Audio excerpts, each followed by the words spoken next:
The bell over the shop door jingled. The door swung open, and a woman and a little girl entered.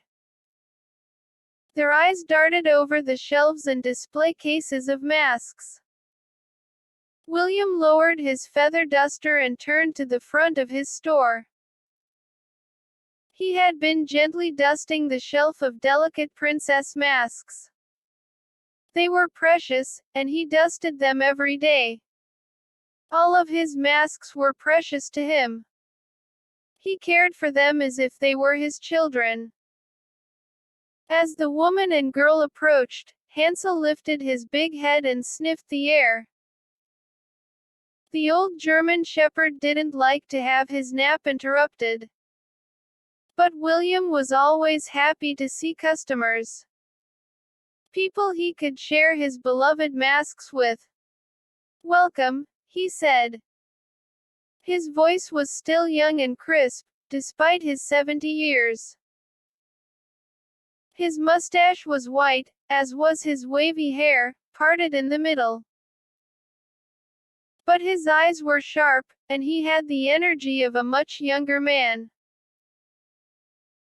He brushed back the black cape he wore to give himself a look of mystery and set down the feather duster. "Welcome to William's Mask Emporium." He smiled at the little girl, who was dark-haired and pretty. She wore a pink pleated skirt and a matching pink sweater. "Did you come to buy a mask?" "Olivia is going to a costume party," her mother said. "We heard you have the best mask store in town." William bowed his head. "I think it's the best. It's certainly the oldest. The store has been in my family for 3 generations." Olivia was staring at a round pig mask in the first display case. The color matched her skirt and sweater. "Is that a real pig head?" Her voice trembled. William chuckled. "Of course not. It's made of rubber. Do you like it, Olivia?" "I made it myself." Olivia shook her head. "No, I don't want to be a pig." Her mother stepped up to the line of princess masks.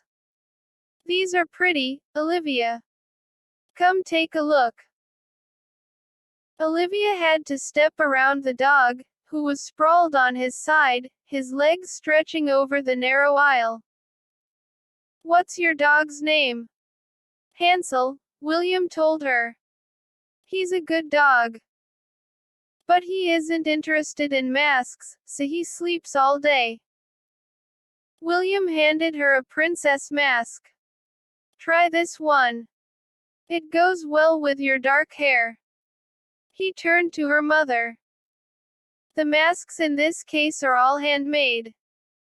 I hope you like my craftsmanship." "It's nice to see someone who takes so much pride in his work," she replied. Olivia tried on 4 princess masks.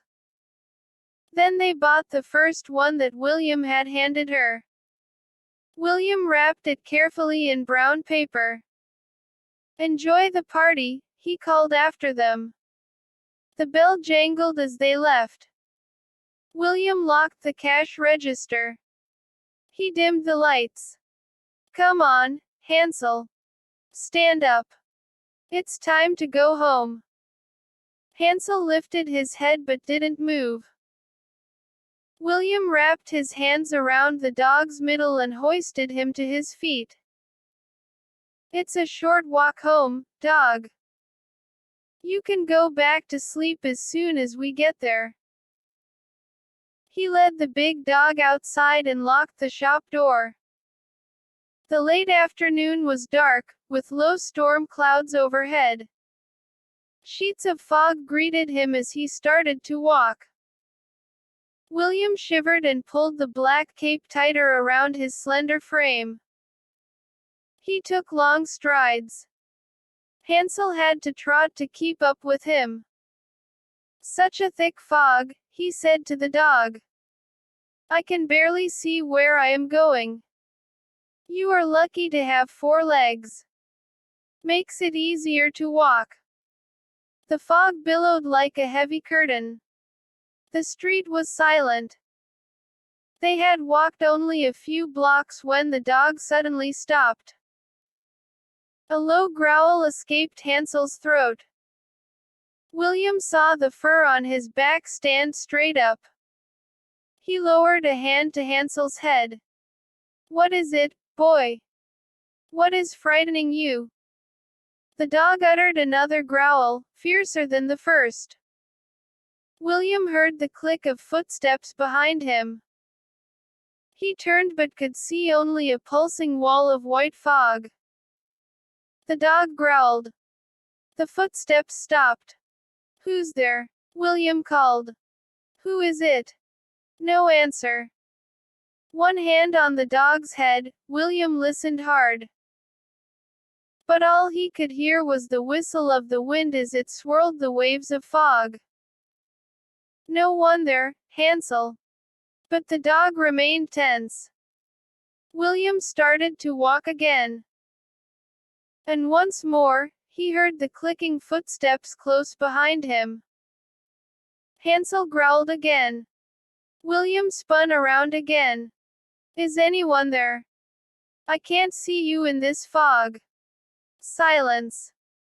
A shiver of fear ran down the old man's back. Is anyone there? Please answer. No reply. He was happy when he stepped up to the front door of his house, unlocked it, and made his way inside. Hansel shook himself, as if shaking off the fog. William locked the door carefully behind him. He fed the dog and had a quiet dinner himself. Then he hurried to his workshop, where he spent most nights. Hansel found his usual comfortable spot on the carpet in one corner. What shall we work on tonight? William murmured.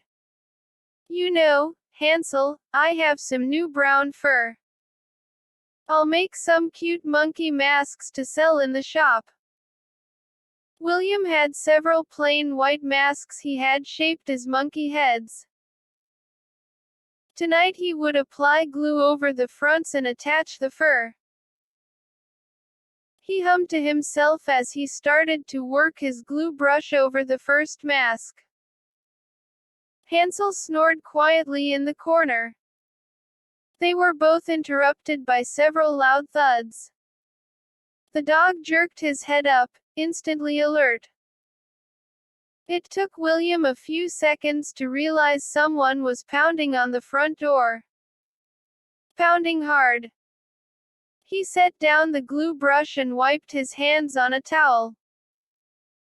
The pounding on the door grew louder. Okay, I'm coming. William had few visitors. Who would come out on a cold, foggy night like this? He hesitated before opening the door. The heavy pounding had stopped. All he could hear was the rush of wind on the other side. William gripped the handle and pulled the front door open. He recognized his visitor at once. He gasped and cried out, "What are you doing here?" The younger man squinted into the light at William. Is that any way to greet your brother? Aren't you even going to allow me in? Shaking off his surprise, William stepped back to allow his brother to enter.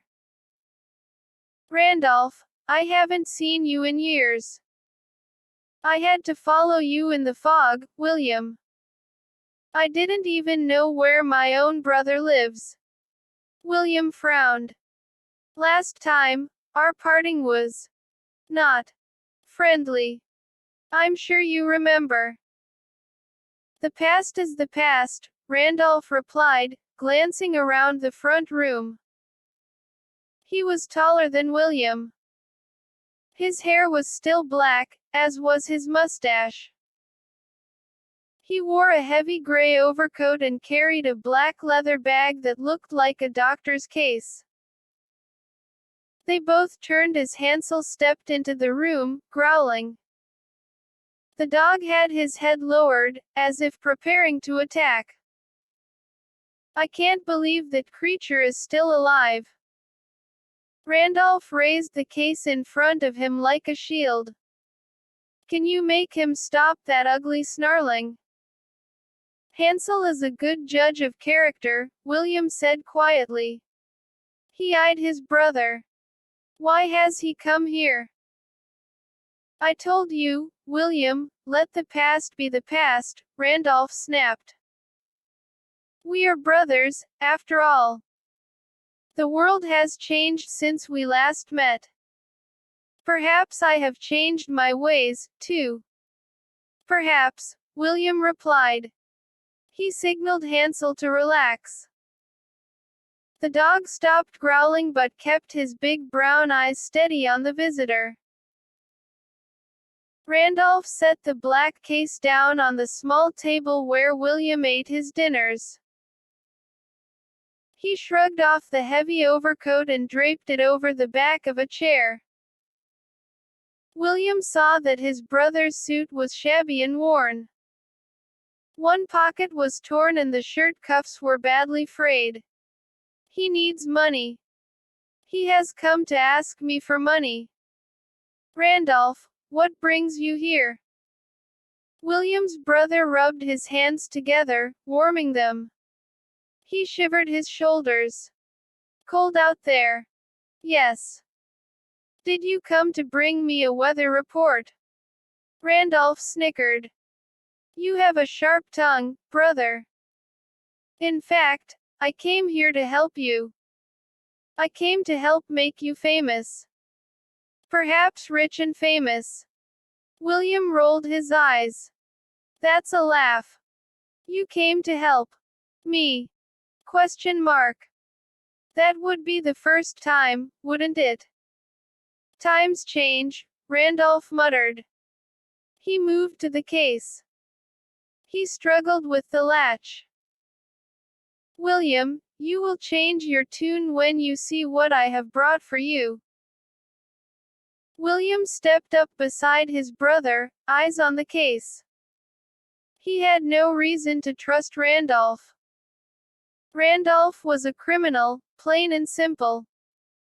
William believed he had even done time in prison.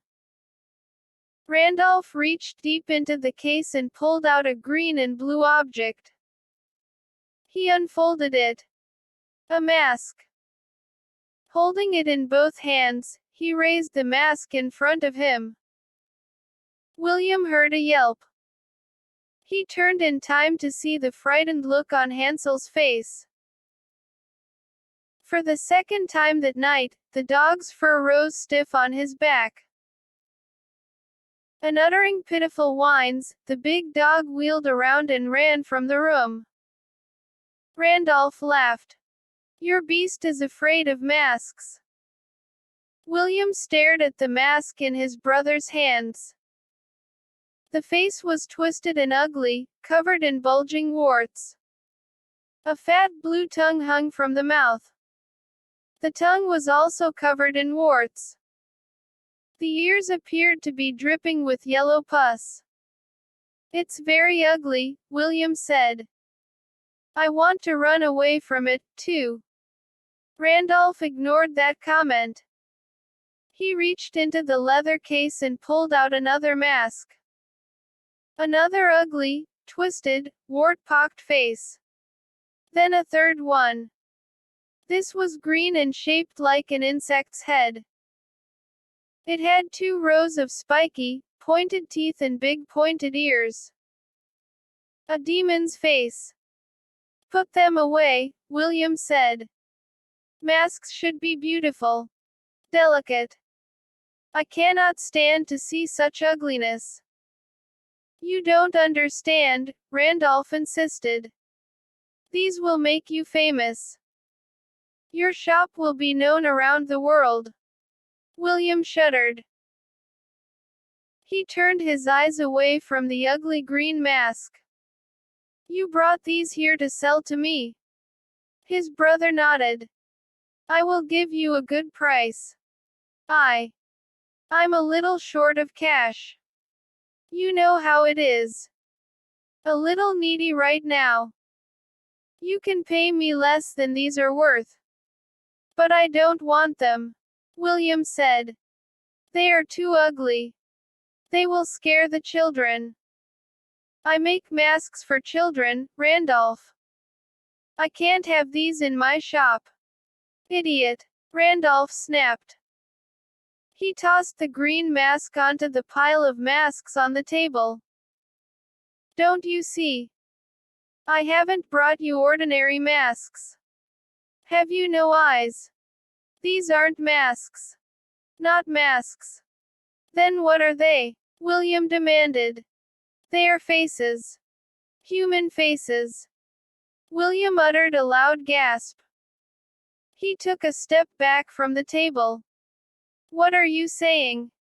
What do you mean?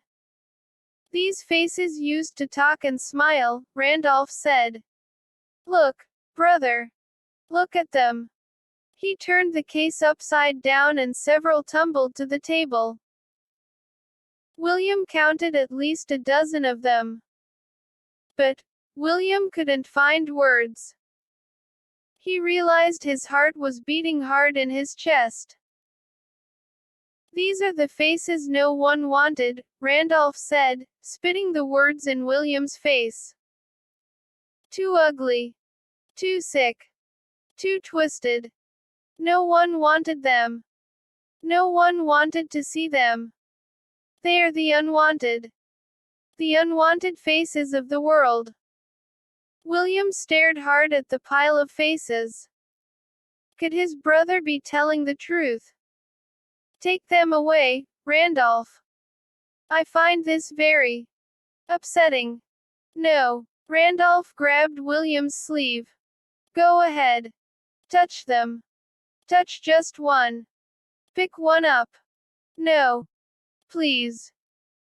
Randolph tugged his brother's hand, pulled it to the table. Touch one. Go ahead. Do it, coward.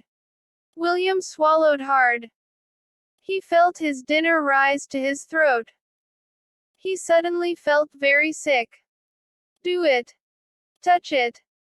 William reached for a mask. He smoothed his fingers over its cheek. Oh, good heavens. Oh, no. Oh, please, no. Randolph laughed. William gasped again. He jerked his hand away. It's skin. Human skin. And it feels warm. Randolph nodded, his dark eyes flashing. I'm telling you the truth, William. Don't you see? If you put these in your shop, people will talk. People will. No, William cried. No. Listen to me. I don't know where you got these faces, Randolph. These poor souls. I don't care where you got them. I just want them out of my house. I will not have them in my shop. And I will not have them, or you, in my house. In his anger, William grabbed the smooth green mask with the pointed ears and the rows of ugly teeth. He intended to jam it back into the leather case. But it seemed to cling to his hand. He spun it around and studied its ugly, frightening face. This one. Be careful with that one, William. It's the ugliest one of all, William said with a horrified sneer. Why couldn't he put it down? Be careful, brother. That mask is haunted. William's breath caught in his throat. Haunted. Randolph nodded. Haunted with the evil of centuries. He pushed William's arm. Go ahead. Try it on. I dare you. Try it on. Maybe it will persuade you to buy these wonderful faces from me. And no, William stammered. Take it away. I can feel its evil. I can feel it right through the skin. Take it away. William gasped as he heard laughter. Soft, tinny laughter. Where did it come from? He jumped back as the table started to move. No. His eyes must be playing tricks on him. The masks. The table wasn't moving. The masks were wriggling and bouncing on top of one another. The sound of laughter rose till it filled the room. The laughter was coming from the jiggling masks. And as William gaped in shock, the masks floated up from the table. Soared up together, skin flapping, open mouths releasing peal after peal of cruel laughter. The laughing masks formed a wall in front of William and began to bump up against him. Bump him. Bump him in an ugly, frightening game of tag. Shut up. Shut up. The terrified man covered his ears. The harsh laughter sent chills down his back. The wall of bumping masks was too gruesome, too hideous for his eyes. Shut up. Stop that laughter. Get down. William swung his fists at them, trying to beat them down. He grabbed at the floating masks, but they pulled back out of his reach. He shot his fists forward, trying to punch them down, anything to make them stop. But his efforts made them laugh even harder. The ugly faces leered at him, teasing him, taunting him. William turned to his brother. Randolph stood with his arms crossed in front of him. He had an angry scowl on his face. He grabbed William's elbow and spun him around. I knew you wouldn't buy my masks, he screamed. Everything I ever do is wrong. Is that what you believe? You've always been so superior, like you're so much better than me. You've always treated me like I was dirt under your fingernails. Randolph uttered an angry cry. You were always the talented one. The gifted mask maker. The artist. And I was just a common thief. A beggar. The jiggling curtain of floating masks laughed louder. Well, this time, I'm the winner, William. This time, I am the one who comes out the winner. Because once and for all, I have defeated you. I have doomed you, brother. William tried to back away. But the floating masks blocked his path. Randolph grabbed the green mask, the haunted mask. He gripped it in both hands. Dove forward, raised it high, and tugged the mask down over William's head. William let out a scream. His cry was muffled inside the mask. He could feel the mask tighten onto his face. It felt warm and dry and alive. No. He uttered another cry and grabbed at the cheeks. He struggled to pull them away from his skin. Take this off. Randolph, help me. Take this off.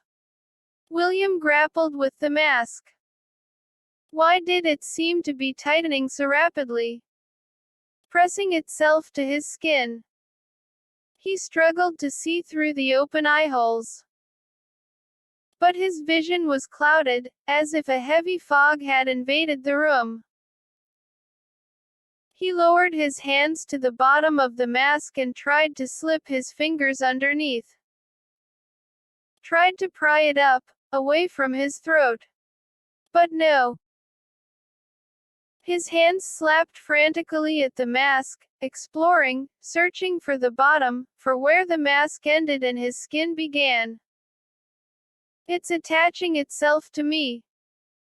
The laughter of the floating masks seemed distant now.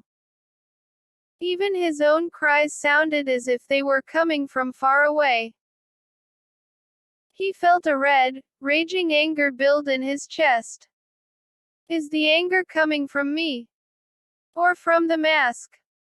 He tore at the sides of the mask. Randolph! Help me! Take this off! His voice came out rough and raspy, not his voice at all.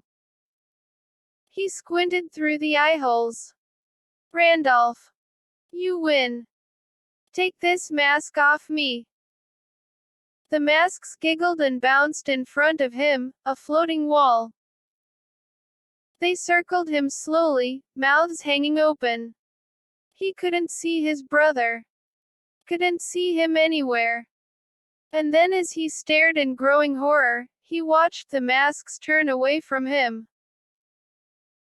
They whirled away, still laughing, and floated to the door.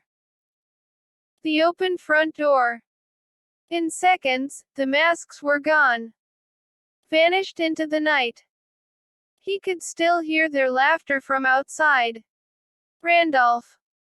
He turned from the open door. He spun all around. Randolph! His brother had vanished, too. William tossed back his head and let out an animal cry. He could feel wave after wave of anger roll down his body until his chest felt about to explode. He grabbed and slapped and tugged at the hideous mask. But he couldn't budge it. The skin of the mask had attached itself to him. It had become his skin now. And the evil of the mask filled him with rage, a powerful fury so strong, so overwhelming, he could no longer control himself. Bellowing his rage, William slammed the front door shut, so hard it thudded like thunder. He slapped a vase off a table, sending it crashing to the floor. Then he lifted the table in both hands and heaved it across the room into the fireplace. He took his dining table in both hands and smashed it against his cabinet of glasses and china. He tore through the living room, slapping books off the shelves, pulling down shelves, pulling down everything that came in front of him. He shattered the lamps with his bare hands and ripped the curtains off the walls. In minutes, his house was destroyed, piles of broken glass everywhere, broken chairs on top of shattered chinaware, paintings ripped in two. Breathing in loud wheezes, he didn't stop, until Hansel crept into the room. The frightened dog had his ears down, his tail tucked between his legs. Hansel! William roared. Hansel! The sight of the dog made him feel a little calmer. The dog watched him warily and wouldn't come close. Hansel, look what he has done to me. Randolph has doomed me. Doomed me. He reached out to the dog. But Hansel whimpered and backed away. You don't recognize me, do you? William cried. You don't recognize me because of this evil mask. Once again, he began tearing at the mask, pulling it, prying at it, trying to rip it away with both hands. Come off! Come off! Come off! With a terrifying burst of strength, William gave a final heave. He opened his mouth in a scream of agony as the mask tore away. It made a loud ripping sound as it ripped free. William screamed again as unbearable pain roared over him, crippling him. And he saw the blood flow from his head. Holding the mask, he saw the skin clinging to its inside. And he knew what he had done. He knew. I've torn my face off with the mask. He dropped to his knees. The pain was too powerful. He couldn't stand. I've torn my face off. The only way to remove the mask. And now I must wait to die. William gripped the mask in his fist. Chunks of his skin clung to the mask. Blood poured all around him. I can't let anyone else fall victim to this evil haunted mask. I must hide it away. I must hide it so no one will ever find it. He staggered to his feet. His head felt as if on fire. Burning. Burning. He saw Hansel cowering in a corner, whimpering softly. You will be okay, Hansel. Someone. A kind someone will take care of you. It broke his heart to leave Hansel there. But William knew he had no choice. He had to protect others from the evil of this mask. Grasping it tightly, he stumbled up the stairs to the attic. Blood flowed down his forehead. It pooled in his eyes and made it hard to see. He knew he didn't have much time. He dropped to his knees again. His hands fumbled over an old trunk against the attic wall. The trunk was black with gold decoration and a gold latch on the front. William flung open the lid. The smell of mothballs rose up to greet him. He peered inside. The large chest was filled with old costumes. Costumes and masks. Must hide. The mask, he murmured, feeling himself grow weak. He jammed the ugly mask into the trunk. Pushed it deep. Slid it under the pile of old costumes. Down. Down to the bottom. Hidden where no one would ever find it. With a groan, William slammed the lid down. He pushed in the gold latch. Listened for the click. Used every bit of his remaining strength to shove the trunk back against the wall. Then. I must find a place to die. He realized he was on his knees beside the big attic closet. The deep closet that ran nearly the length of the attic. Yes. Perfect. He crawled into the closet. Allowed its darkness to swallow him up. I am dying. But I will guard the trunk. I will stand guard here. Guard the haunted mask. Even after I am dead, I will keep up my watch. Death will not stop me. I will stay in this closet and do my best to keep any innocent victim from the evil of the haunted mask. The last sounds William heard were the quiet whimpers of Hansel, just outside the closet door.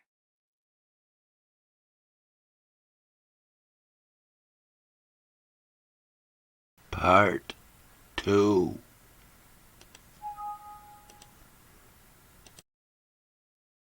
I don't want to go to Polly Martin's Halloween party, I said. I'm 12 years old, and I think I should be allowed to decide what parties I want to go to. I punched the couch cushion. Polly gives the lamest parties on earth. No. In the universe. Her parties are so lame, they give the word lame a bad name. My friend Devin O'Bannon laughed. You're funny, Luann. I'm not being funny, I screamed. I'm serious. Why should Halloween be ruined because you've been friends with Polly since kindergarten, Devin said. He jammed a handful of popcorn into his mouth. You sound like my mom, I grumbled. Just because we've known each other forever doesn't mean we're friends. Devin said something, but his mouth was so loaded with popcorn, I couldn't understand a word he said. What a slob. But that's okay. I mean, all my friends are jokers and weirdos. Devin and I were sitting on opposite ends of the couch in my den. We both had our feet up on the coffee table. Devin kept scooping up handfuls of popcorn from the big bowl my mom made. Half of them went into his mouth, the other half on the couch and floor. My side of the couch was clean. I don't like popcorn. I only like sweets. I knew there was a carton of Rocky Road ice cream in the freezer. But I was feeling too lazy to get up and get it. Too lazy and too upset. You know the other thing I hate about Polly's parties? I said. He grinned. Besides everything. Quote.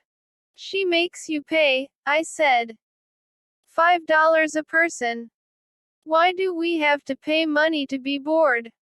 I can be bored just sitting here with you. Thanks, Luann. You're a pal.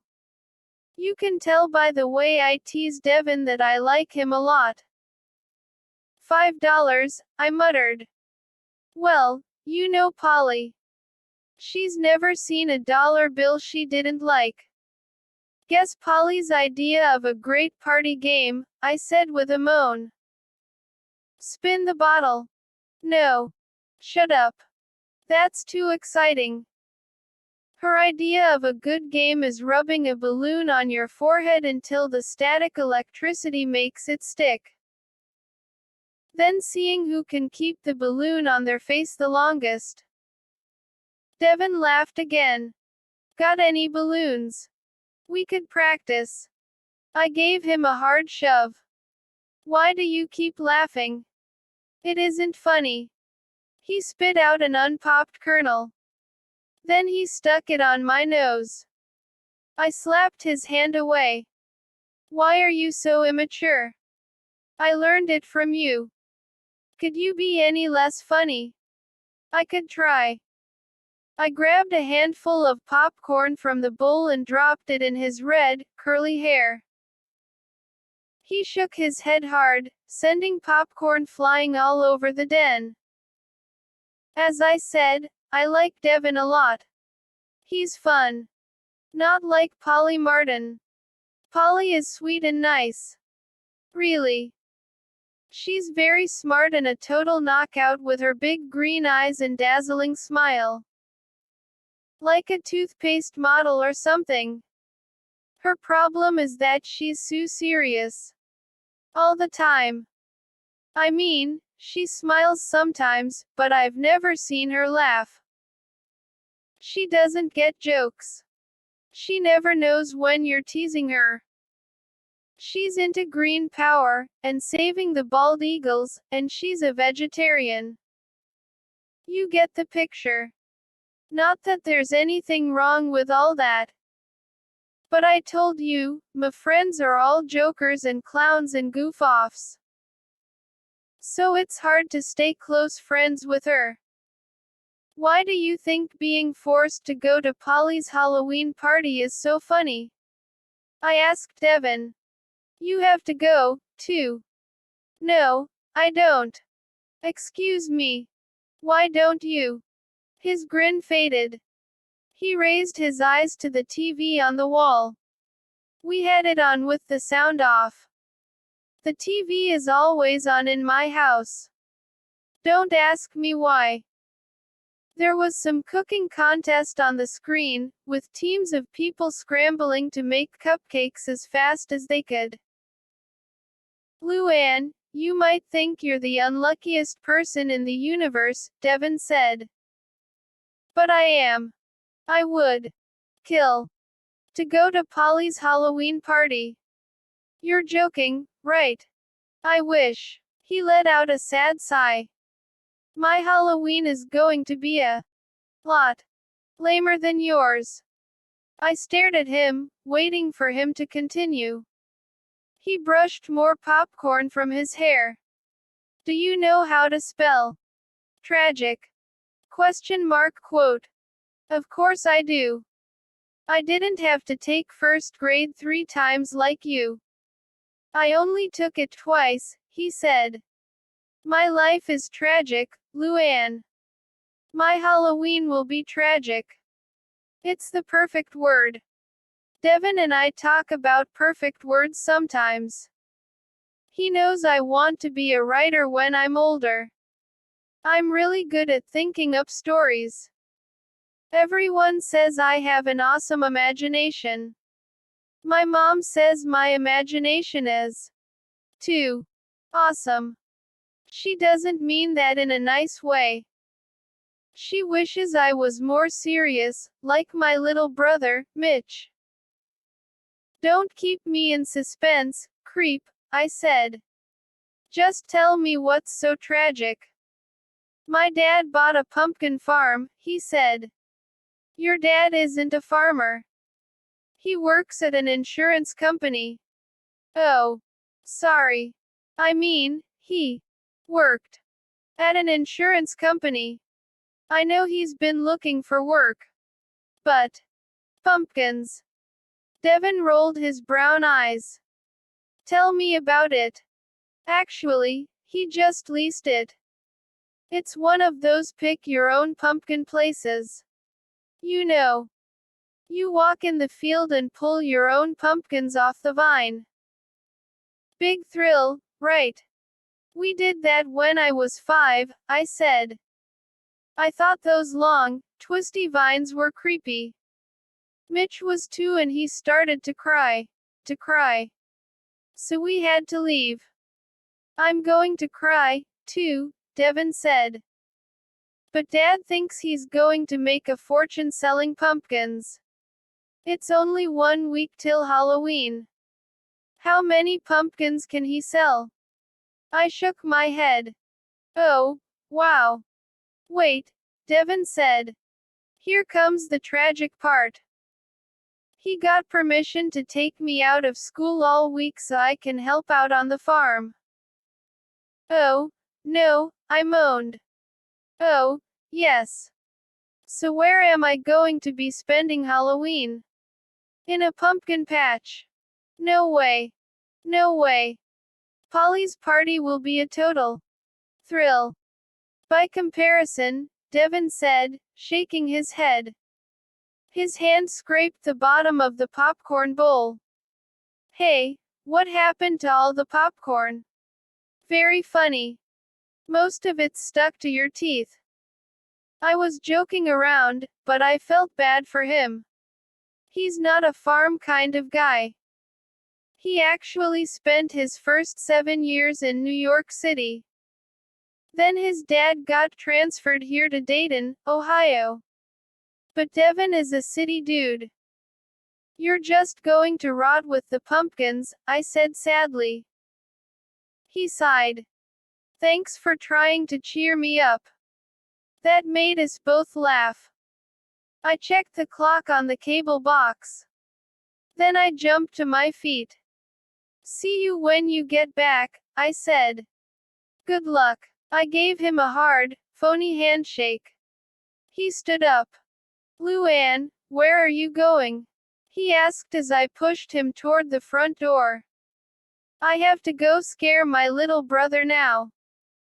I tell my brother, Mitch, a scary story every night before he goes to sleep. I just make them up as I go along. Mitch likes my stories and he hates them at the same time. He doesn't really like to be scared. He grits his teeth and shuts his fists and pretends he's brave. I don't want to torture the poor kid. But I only know how to tell scary stories. That's the only kind of story I can dream up. I guess I just have a scary mind. Mitch and I look alike a little bit. We both have straight black hair and dark eyes and round faces. I'm very thin, but he's pretty chubby. Mom says he hasn't lost his baby fat. How do you think that line goes over with Mitch? Not too well. Mitch is a quiet, serious kid. He's only 8, but he likes to read endlessly long fantasy books about ancient kingdoms and dragons and battles and stuff. He gets straight A's at Meadowdale, his elementary school. But he doesn't have a lot of friends. I think it's because he's so quiet and shy. We get along great even though we're so different. The only thing we fight about is breakfast, toaster waffles or toaster pancakes. He goes for waffles, and I like the pancakes. Mom says it would be silly to buy both. So, big fights in the supermarket. I took Mitch into the kitchen for his nightly bedtime snack, Oreos and a glass of milk to dip them in. Then we headed upstairs. Mitch climbed into his platform bed and pulled up the covers. Dad got him a platform bed down on the floor because he tosses and turns and rolls around a lot at night. And he was always falling out of his old bed and hurting himself. What's the story about? He asked, fluffing the pillow behind his head. Don't make it too scary, okay? Okay. Not too scary, I said. Total lie. Tonight's story is about an evil old man. The man was so evil, he could turn himself into a snarling, clawing monster. Just by concentrating on being evil. What's his name? His name was Mitch, I said. Now, stop interrupting. No. Really. What was his name? His name was Evil Boris. But people just called him evil. Everyone was afraid of him. Every night, Evil Boris would take a walk around town and do something evil. Like what? I had the bedroom lights turned low. Mitch's dark eyes glowed in the dim light, wide with fright. His hands gripped the top of the blanket.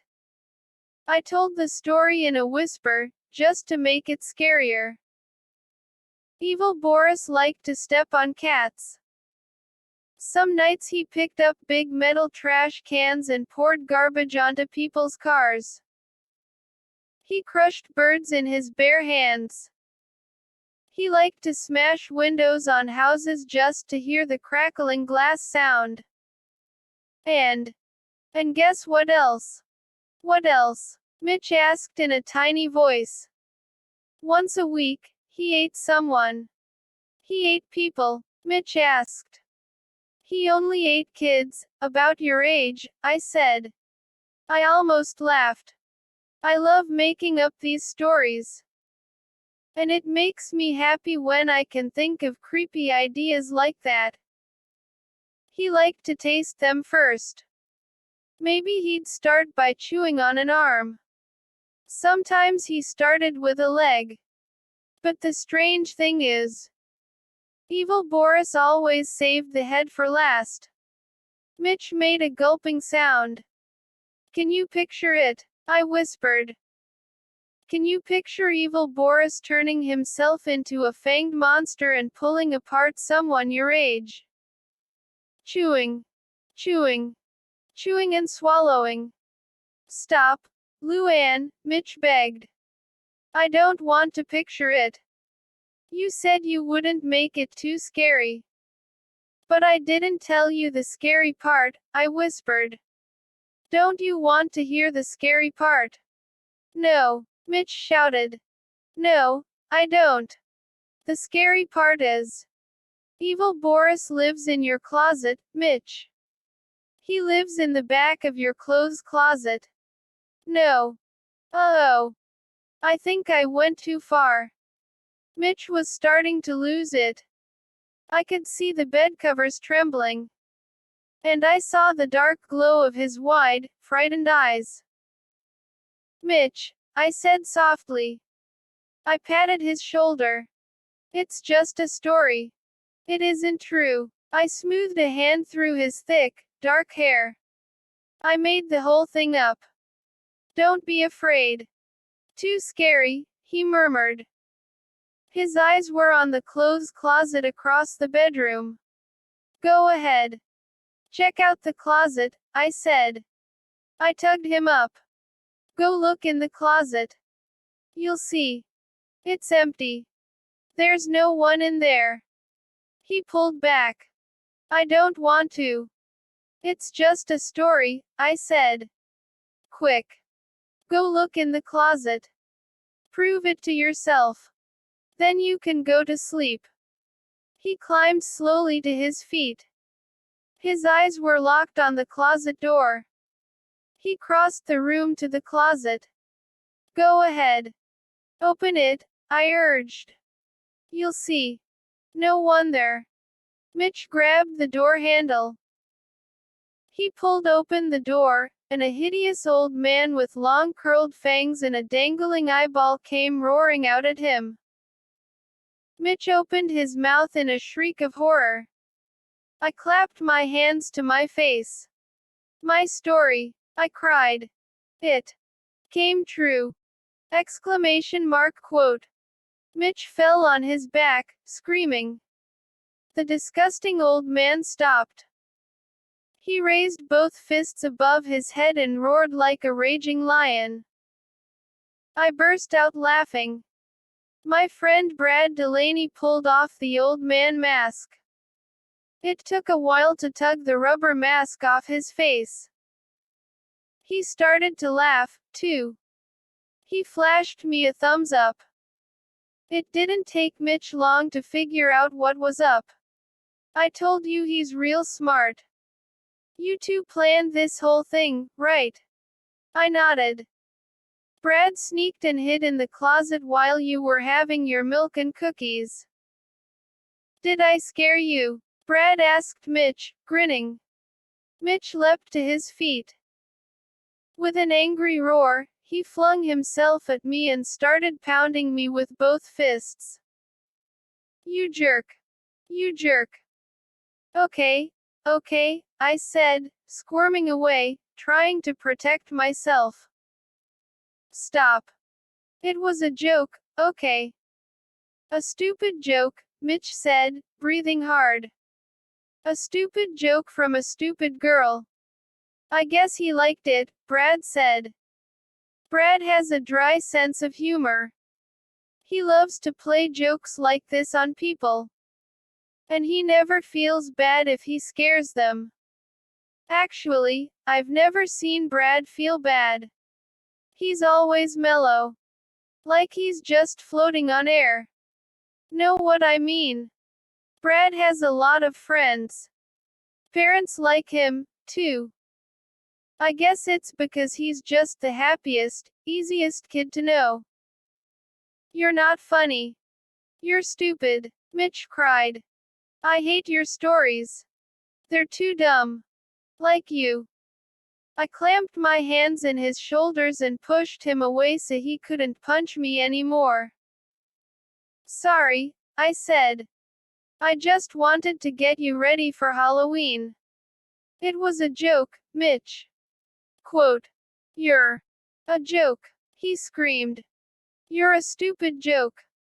Tell you what, tomorrow night I'll tell you a funny story. Not a scary story. How does that sound? I don't like funny stories, he growled. I guessed he wanted to stay angry. So I said good night, and Brad followed me out of Mitch's room and downstairs to the den. We passed Mom and Dad in the living room. They were hunched in front of the TV, playing a wee tennis game, swinging their arms and diving for the invisible ball. My parents love video games. Weird, right? Brad dropped onto an edge of the couch and picked up the empty popcorn bowl. You didn't save me any. You know Devin. He gobbled it all up. He spilled a lot on the floor. You can eat those. Hey, thanks. My phone dinged. I picked it up and glanced at the screen. A text message from Polly. Want to talk about my party? I turned the phone upside down on the coffee table. What are we going to do about Polly's party? I asked Brad. Should we go and just die of boredom? He found some popcorn between the couch cushions and popped the kernels into his mouth. We need to liven it up, he said. Duh. We need to do something crazy. Something random. You know. Maybe do something to scare everyone. He grinned. We're good at that. Your brother will never speak to me again. Forget him, I said, thinking hard. We need to do something really frightening at Polly's party and make everyone scream. We both thought in silence for a while. Brad kept turning the rubber old man mask between his hands. Finally, he raised his head. His eyes flashed. Hey, I've got an idea. What about this? Brad raised the ugly old man mask. What about this? Creepy, right? Yeah, I said. Creepy enough to make Mitch scream. Well, what if we put on ugly masks like this one? Only we wear them backwards. He pulled the mask over his head and spun it around so that the face part was on the back of his head. Then we put our clothes on backwards and we walk backwards into Polly's house and we. Is that the dumbest idea you ever had? I said. Let's vote. I vote yes. Why? Because if the mask is on backwards, you can't see a thing. You're totally blind. He nodded. Oh, yeah. You're right about that. Also, it's not scary at all, I said. It just looks stupid. Brad kept nodding. You're right again. Let's think some more, I said. Brad didn't answer. He was struggling with the mask. It was still facing backward. He tugged hard with both hands and swung it around. Then he gripped it at the top of its bald, bumpy head and pulled. What's your problem? I asked. He let out a groan. It won't budge. Huh. Just pull harder. He struggled and strained. I couldn't see his eyes, but I could tell he was frightened. Brad. It's stuck, he choked out. Help me. It's stuck to my skin. It's closing in on me. Luann. Help. The mask. It's strangling me. My heart skipped a beat. Brad sounded terrified. Like a guy in a horror movie.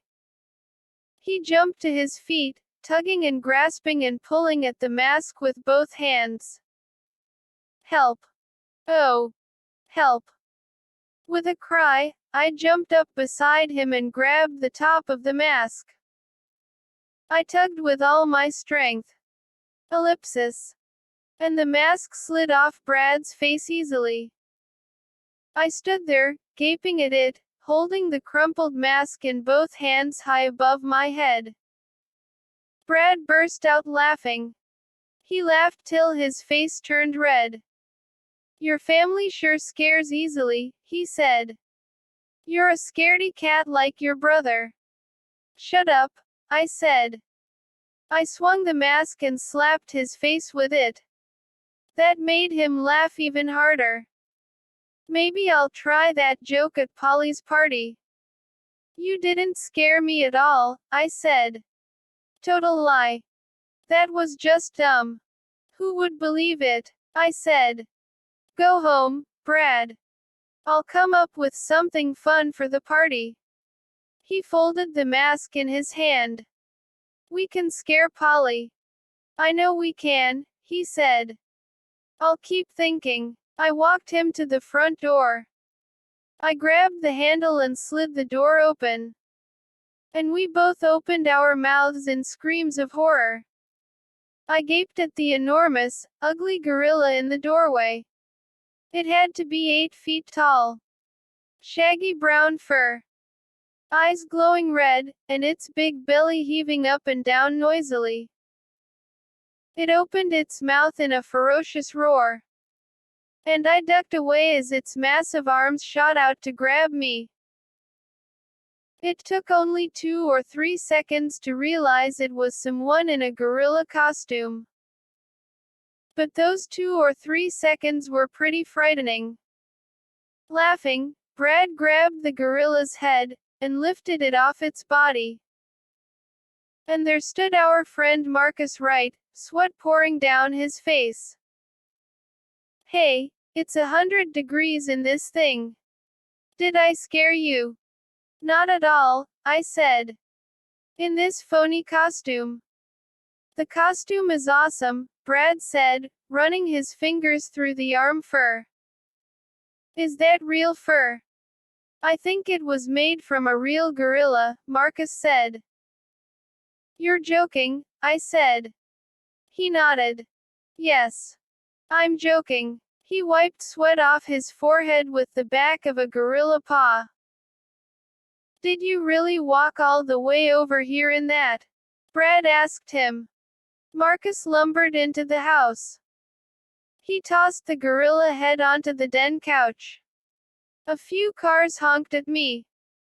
But no one paid much attention. Who's here? Mom called. She stepped into the den and squinted at Marcus. Marcus, think you should see the doctor. It isn't normal for a 12-year-old to grow that much hair. Everyone in my family is a joker. Except Mitch, of course. Mom and Marcus teased each other about the costume for a few minutes. I went to the kitchen and got Marcus a cold drink. He looked like he was dying in there. When he isn't a gorilla, Marcus is a tall, thin African American dude with movie star good looks, except for his ears, which are too big and flappy, a soft voice, and a high-pitched giggle that always makes me laugh. Devin, Brad, Marcus, and I hang out together all the time, I guess because we're the only kids we know who don't take things too seriously and who like to laugh all the time, even if we're being total jerks. Mom went back to Dad and the Wii game in the living room. Marcus plopped down in the middle of the couch. Why don't you take off the costume? I said. He grinned. Because I'm totally naked in here. Joking. He nodded. Joking. You guys have your costumes for Polly's party. You should go to my dad's store. He has some awesome masks and costumes. Like this one. My mouth dropped open. Your dad opened a costume store. Marcus nodded. You know. One of those pop-up stores. Over on 2nd Street, by the market. Just till after Halloween. Your dad was always into that stuff, right? Brad asked. He picked up the gorilla mask and rubbed his hand over the snout. Ouch. It bit me. My dad says there used to be a famous mask store here in Dayton called Williams Mask Emporium. Maybe the best mask store in the world. His dad used to take him there when he was little. And he's loved masks ever since. Marcus picked up some popcorn from the floor and tossed it into his mouth. My dad studies old masks. You know. From primitive people way, way back and from Africa and the Far East and from China. He's a mask freak. And now he's, like, totally pumped, selling them in his shop. I picked a ball of fur off the couch arm. Hey, Marcus, you're shedding. Does your dad have anything really scary? Brad asked. I mean, really scary. Something to shake up Polly's party. Marcus shook his head. Do you believe it? Another boring Halloween party, singing party songs while Polly's mother plays the accordion. All three of us sighed. I just got a great idea, Marcus said. You and Brad go into the party first, see. You ask Polly if she heard that a big, dangerous gorilla escaped from the zoo. Then I sneak in through an upstairs window, see. And I come charging down the stairs howling and swinging my arms. Lame, I interrupted. Awesomely lame, Brad agreed. My dad has these fake human arms and legs in his shop, Marcus said. Totally real looking. What if I come running down the stairs with a human arm between my teeth? Even lamer, I said. Kids will just laugh. Brad tossed the gorilla head to Marcus. Let's keep thinking. There has to be a way to shake up the party. We all agreed. There had to be a way. And guess what? As it turned out, the party was a lot scarier than any of us imagined. On Halloween night, I went to Polly's party as a vampire. I knew there would be a lot of other vampires, but I didn't care. I painted my face white, put black circles around my eyes, smeared on black lipstick, and painted a trickle of bright red blood down one side of my mouth onto my chin. I wore a black long-sleeved top and a long, flowing black skirt of my mom's. Polly's house is 2 blocks from mine, so I walked. It was a cold October night. Clouds covered the moon. Trees whispered and shivered in a gusting wind that swirled my skirt around me as I made my way along the sidewalk. I saw groups of kids trick-or-treating. They were running excitedly up to houses, laughing and collecting candy and showing off their costumes. They were having fun. I sighed. I knew my night wouldn't be as fun as theirs. Polly had 2 fat, glowing jack-o'-lanterns in her front stoop. One had a fiery yellow grin on its carved face, the other a menacing frown. All the lights in the house were on. I could hear music pouring out, but I didn't recognize it. I stepped into the living room. It was already jammed with kids in costumes. I quickly spotted 2 more vampires. They both had fangs. I'd totally forgotten about fangs. How could I? I saw green-faced monsters and a Frankenstein with bolts in his head. I pushed my way past weird purple and blue creatures. One of them had 2 heads. 3 boys wore animal heads. Were they cows? I couldn't tell. The living room was so full it was hard to walk anywhere. I kept bumping into people as I searched for Polly. Polly was always a princess in a white bride's dress and the same sparkly silver tiara every year. But I couldn't find her. I searched for Marcus in his gorilla costume and Brad in his ugly old man gear. No sign of them. Hey, sorry. A curly-horned beast bumped into me hard, nearly knocking me over. How come I didn't recognize anyone? The music was strange. Not really party music. Kind of slow and sad with lots of violins. That's not the kind of music Polly usually plays. She plays bouncy, babyish music. Have you seen Polly? I asked a ghost in a long bedsheet. The ghost stared back at me through 2 ragged eyeholes. Where is Polly's mom? I asked. The ghost just stared and didn't reply. Hey, everyone, we're going to play. Eat the wheel. A voice from the front of the room shouted. I couldn't see her, but I knew it wasn't Polly's voice. Quote. Eat the wheel. Someone repeated. Cool. Eat the wheel. Eat the wheel. Quote. What kind of stupid game was that? How come I'd never heard of it? Polly. Where are you? And where are my friends? An 8-foot-tall gorilla shouldn't be too hard to spot in a crowd. Polly's mom always stood at the front door to greet everyone and collect the $5.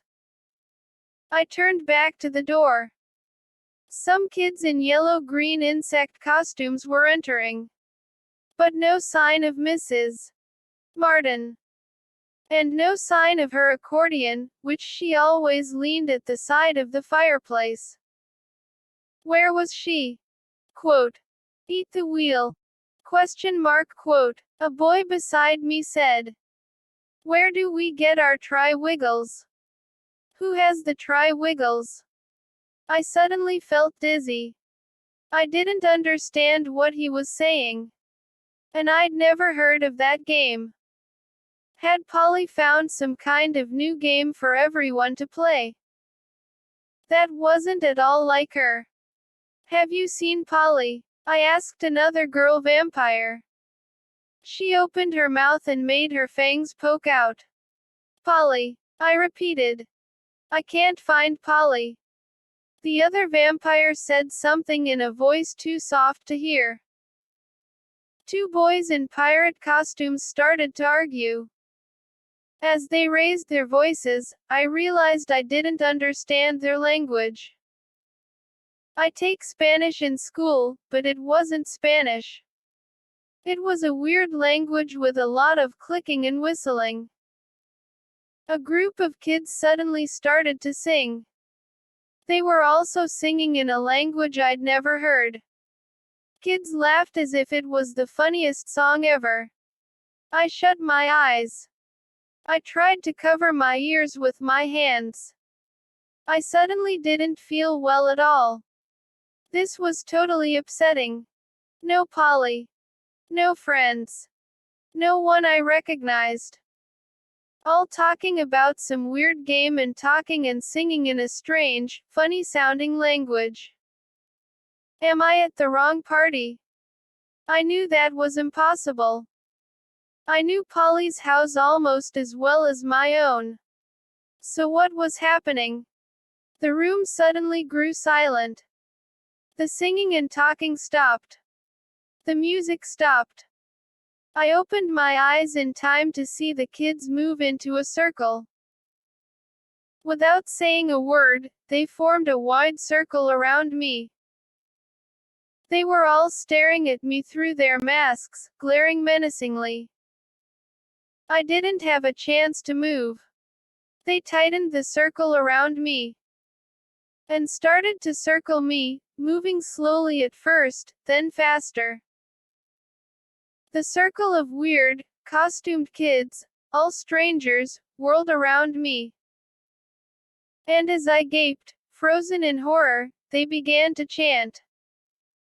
Pippa pippa wah wah wah. Pippa wah pippa wah. Pippa pippa wah wah. What did it mean? Why were they chanting at me? Staring at me so angrily? I spun around, searching for an escape. But the circle of chanting, moving kids was too tight. I couldn't get away. Pippa pippa wah wah wah. Pippa wah pippa wah. Pippa pippa wah wah. No. Please. I shouted in a high, trembling voice. Please, what do you want? Question mark. Why are you doing this? The circle slowed down. The chanting stopped.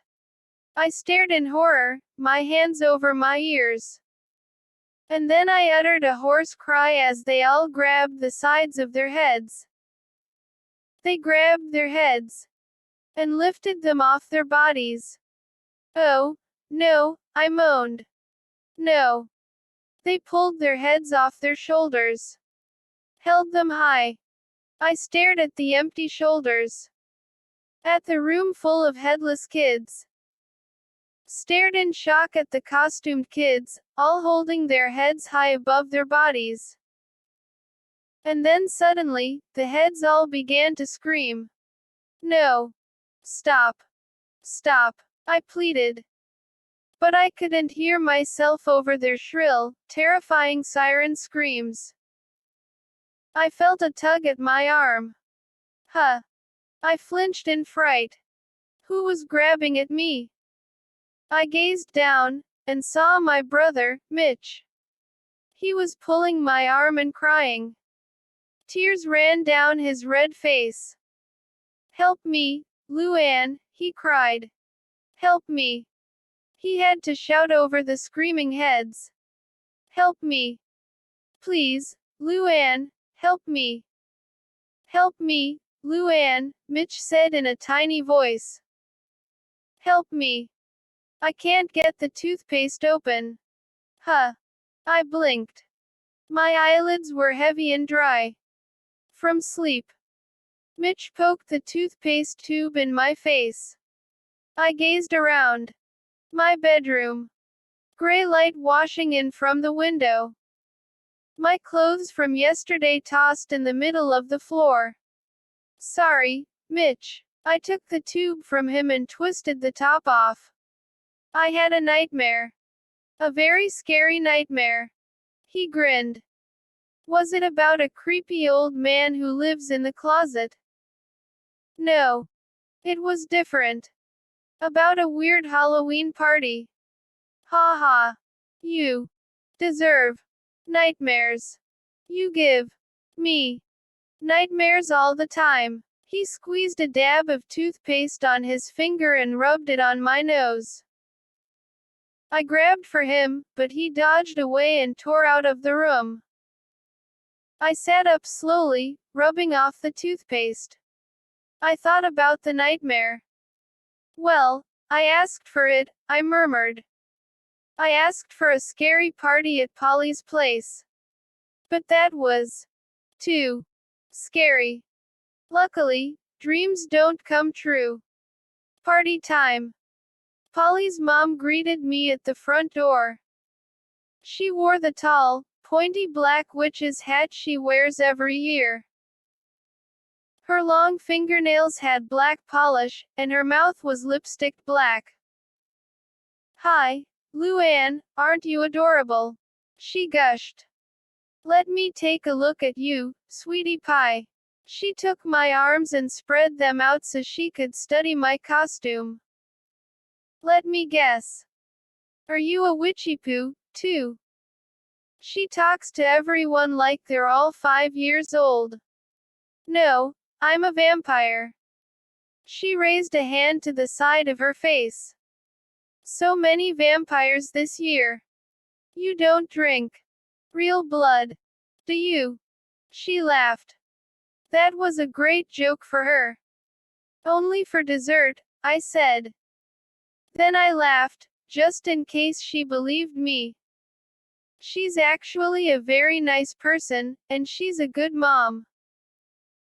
She lets Polly have sleepovers at her house all the time. And Polly can stay up as late as she wants, even on school nights. And Mrs. Martin is always having parties for everyone in Polly's class. If only the parties weren't so dull and babyish. I handed her the $5 admission fee. Then I stepped into the crowded living room and waved to Polly, who was dressed in her princess outfit. I saw Marcus, the huge gorilla, beating his chest and bellowing by the food table. The kids around him seemed to be enjoying his act. I spotted the dreaded accordion tilted against the wall near the fireplace. Several kids were hunched on chairs against the far wall. I knew they were complaining about how dull the party was, even though it had just started. Polly had black and orange streamers strung over the living room ceiling. And several tiny, grinning, glowing jack-o'-lanterns in a row across the mantel. A big black and orange sign had been hung in one of the front windows. It read, H. A-V-E-A. H. Happy. H. Halloween. On the food table, I saw a tray of pumpkin-shaped cookies and a big punch bowl filled with some kind of orange liquid. Brad stood with a cup in his hand. I think he was trying to figure out how to drink through his rubber old man mask. Does anyone want to play Twister? ? Polly shouted. Oh, yes, her mother chimed in. Wouldn't Twister be fun in Halloween costumes? That would be so funny. Any volunteers? A few kids groaned.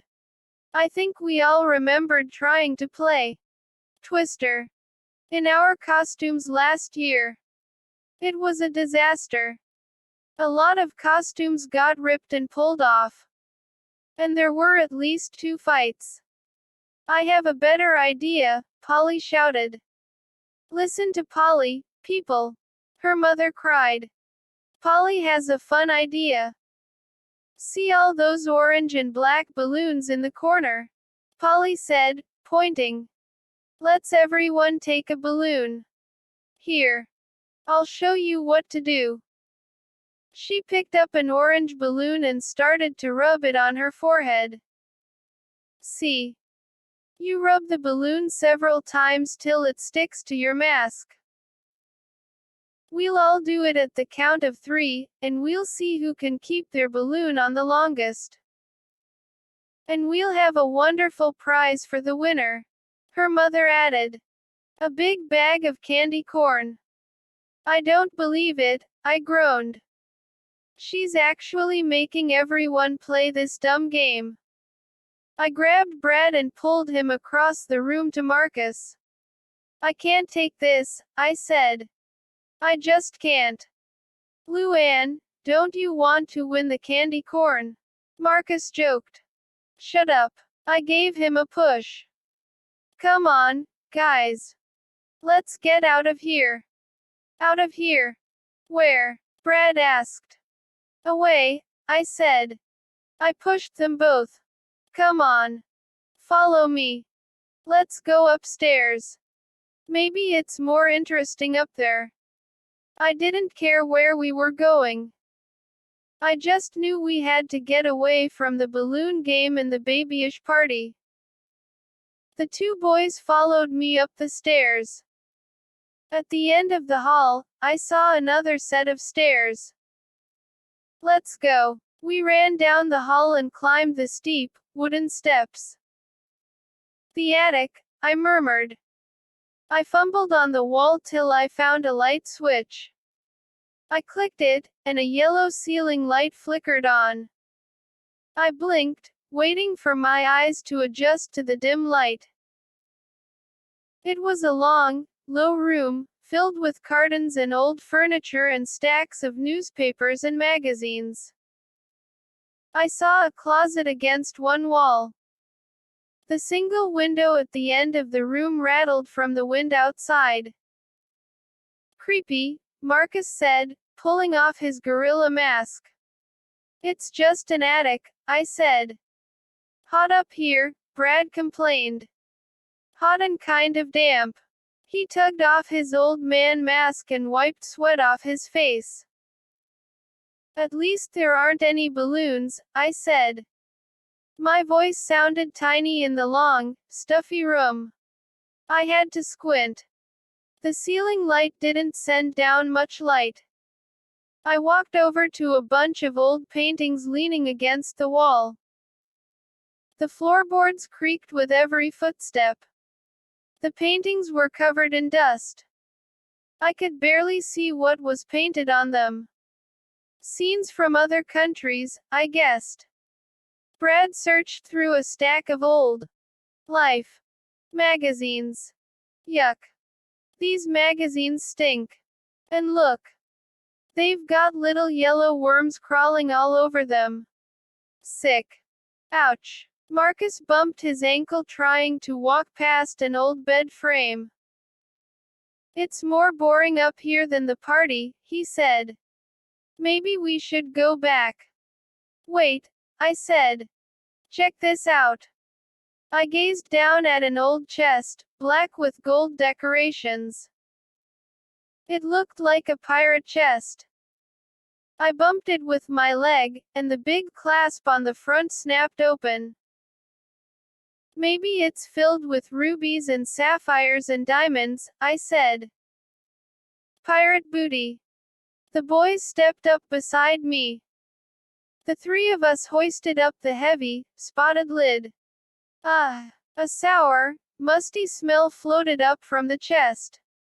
We all stared down into it. No jewels. Just moth-eaten old clothes. Brad said. He took a step back. No. Check it out, I said. I pulled out a red pair of pants and spread it out. It looked like red overalls, only it had a pointed tail hanging down from the back. Marcus bent down and pulled out a red object that had been tucked beneath it. He held it up. A mask. Wow, it's super ugly. It looks totally evil. Some kind of devil, I think. He held it up over the red overalls. It's an old Halloween costume, Brad said. Weird. Look. The chest is filled with old Halloween costumes. He bent down and pulled out a long, furry black suit. He tossed it to the floor and pulled up an armload of other costumes. Hey, let me see that one, Marcus said. He held it up. Is this real leopard skin? And, oh, wow, I don't believe this mask. The rubber mask looked kind of like a hippo, only it had 3 eyes. Yuck. This stuff smells. Exclamation mark quote. I said, holding my nose. I don't care. It's cool, Brad said. We can scare everyone downstairs with these costumes. He tugged off his costume and pulled the long black furry suit on. Marcus grabbed the red devil costume and started to put it on. There's something at the bottom of the trunk, I said. Buried under all the costumes. I leaned over the side and pulled out the ugliest mask I'd ever seen. It was a sick green color. It looked kind of like an insect head with a smooth skull and pointy ears and big eye holes. The mouth was lined with 2 rows of jagged, sharp teeth. I held it in front of my face. What do you think? I don't see the difference, Marcus joked. Actually, it's an improvement, Brad added. Shut up, I said. I picked up an ugly green costume to go with the mask. It had bumps all over it, like a reptile. Totally cool. I started to pull it on. Brad found a creepy mask, too. It looked like a bald man with his mouth frozen open in a scream. The top of the head was split open, and bright red blood appeared to flow down both sides of his face. I like this dude, he said. Looks a lot like my dad when he cuts himself shaving. Looks a lot more like your mom, Marcus said. All 3 of us burst out laughing. We're going to look totally awesome, I said. When we go back downstairs. I stopped because I heard a sound. Was it a cough? We all froze. And listened. Yes. I heard hoarse breathing. And then the soft thud of footsteps. Who's there? I called. Is someone up here? No answer. The hoarse breathing grew louder. Who's up here? I called. Then the light went out. Who's there? My voice cracked. My heart started to pound like a drum machine. My skin suddenly tingled all over. Brad and Marcus didn't move.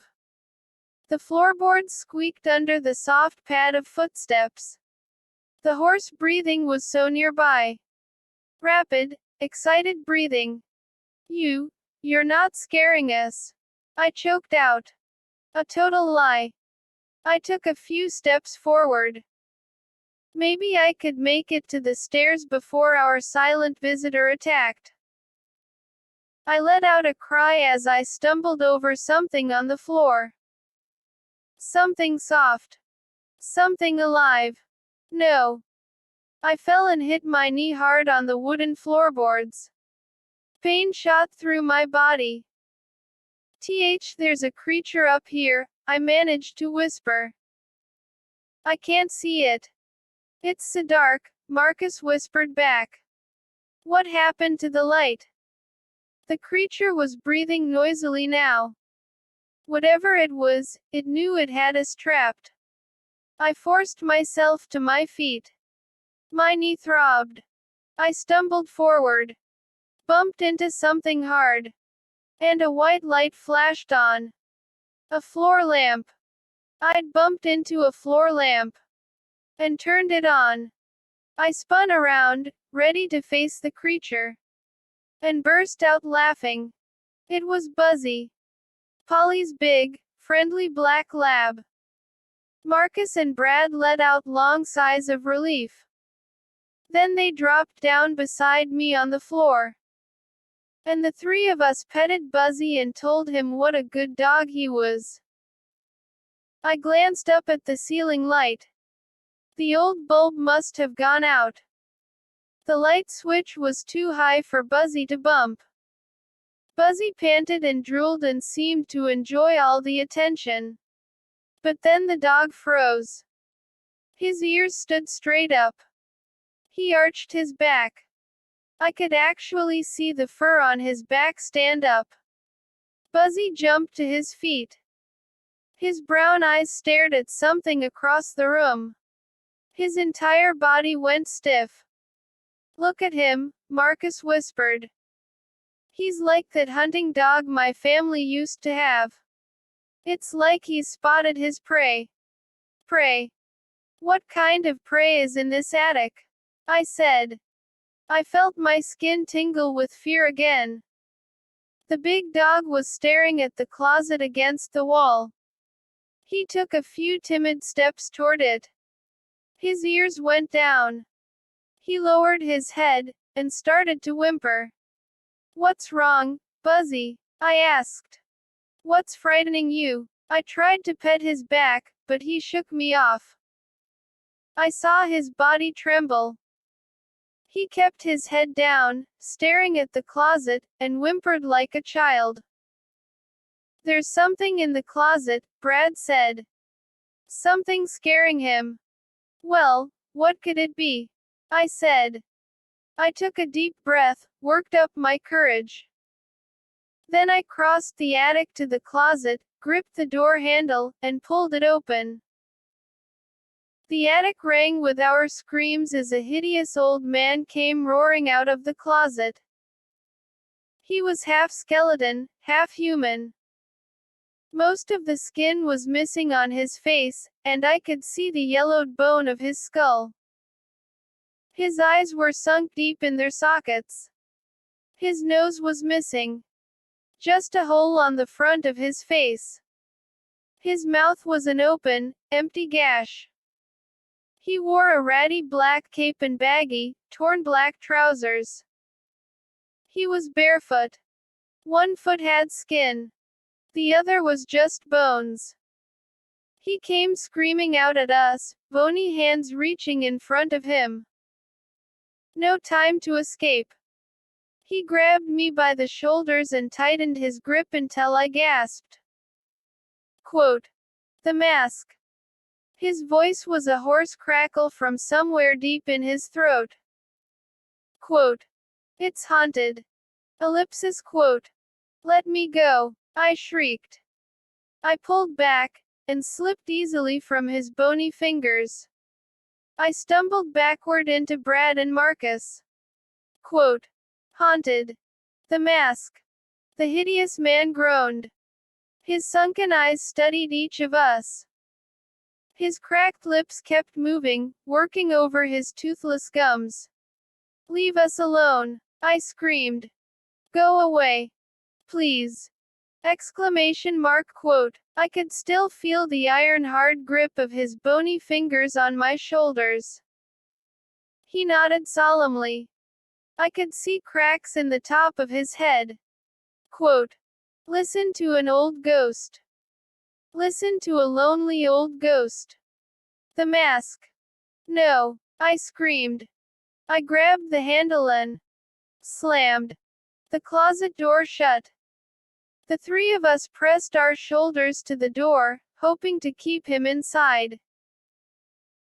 Heart pounding, I expected the door to come flying open and the old ghost to come raging out at us. But no. The door didn't budge. The only sound was our rapid, wheezing breaths. We darted away from the closet. He's gone. I hugged myself to stop my shivers. It's just like my story, I murmured. Both boys turned to me. What story? Marcus asked. An evil old ghost living in a closet. It's like a story I made up for Mitch the other night. But how can that be? Question mark quote. I didn't want to think about it. It was just too weird. Let's get out of here. I ran to the stairs. My legs were shaking. We have to tell Polly. We have to warn everyone. We have to tell them there's a ghost in the attic. I grabbed the ugly green mask and pulled it on. Weird. It felt strangely warm. Not rubbery. Soft and warm as human skin. Let's go, Marcus said from behind the red devil mask. He helped Brad pull on the bald man mask with its head split open and bleeding. If these old costumes don't scare everyone, we'll totally terrify them when we tell them about the ghost in the attic. My mask felt a little tight and uncomfortable. I tugged at it, trying to stretch it a bit as I raced down the stairs to the party. Brad and Marcus followed close behind me. Halfway down, I saw that the balloon game had ended. Polly and her mother were handing out plastic squirt guns. I saw a row of candles on the table. I knew this was the old squirt out the candles game we've played since we were 5. Big whoop. I stopped almost at the bottom of the stairs. I started to tell them about the ghost upstairs. But I stopped. I don't know why. Instead, I lifted the green, scaly arms of my costume. And I roared. You're all doomed. Quote. Behind me, Marcus and Brad let out hideous screams, shrieks like from a bad horror movie. Doomed. I cried at the top of my lungs. My voice sounded strange, kind of raspy through the ugly green mask. You're doomed. Polly dropped the bundle of squirt guns in her hands. The kids all turned to the stairway. I heard a few kids scream. Who are you? Polly's mom shouted. Her eyes were wide with alarm. How did you get upstairs? Do you belong at this party? We've haunted the attic for 100 years. Marcus boomed in a creepy old man's voice. Now we will haunt you. Brad yelled. I will call the police if you are crashing this party, Polly's mom said, frowning at us. If you do not leave. That's Brad, a boy said, pointing. I recognize his voice. Yes. Brad and Marcus, another boy chimed in. Polly's mom looked very relieved. She laughed. And is that Lou Ann in the green mask with all those horrible teeth? You three fooled us. You gave us a good scare. Kids all started talking at once. They stared at the old masks and costumes we were wearing. Take off your masks so we can see it's really you, Polly said. Brad reached for his mask with both hands.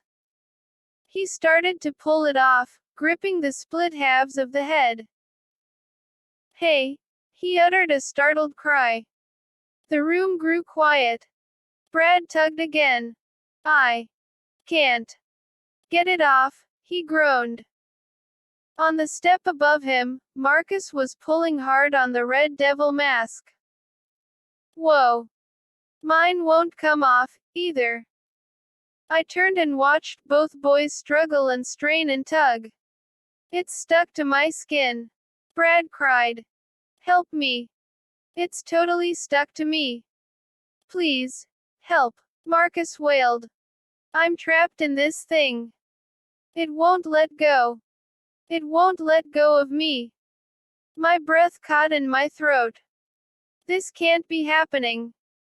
I spun around, grabbed the sides of Brad's mask, and pulled up hard. A few kids were shouting and screaming. Most of them just stood frozen in shocked silence. Finally, Brad and Marcus both started to laugh. Gotcha! Marcus shouted. Did you really believe us? Brad slid off his mask. He tossed it into the crowd of kids. You guys are too easy to fool, he declared. Brad and Marcus bumped knuckles and slapped each other high fives. Just a joke, Polly's mom announced, as if everyone didn't already get it. What a hilarious Halloween joke. You certainly got everyone's attention.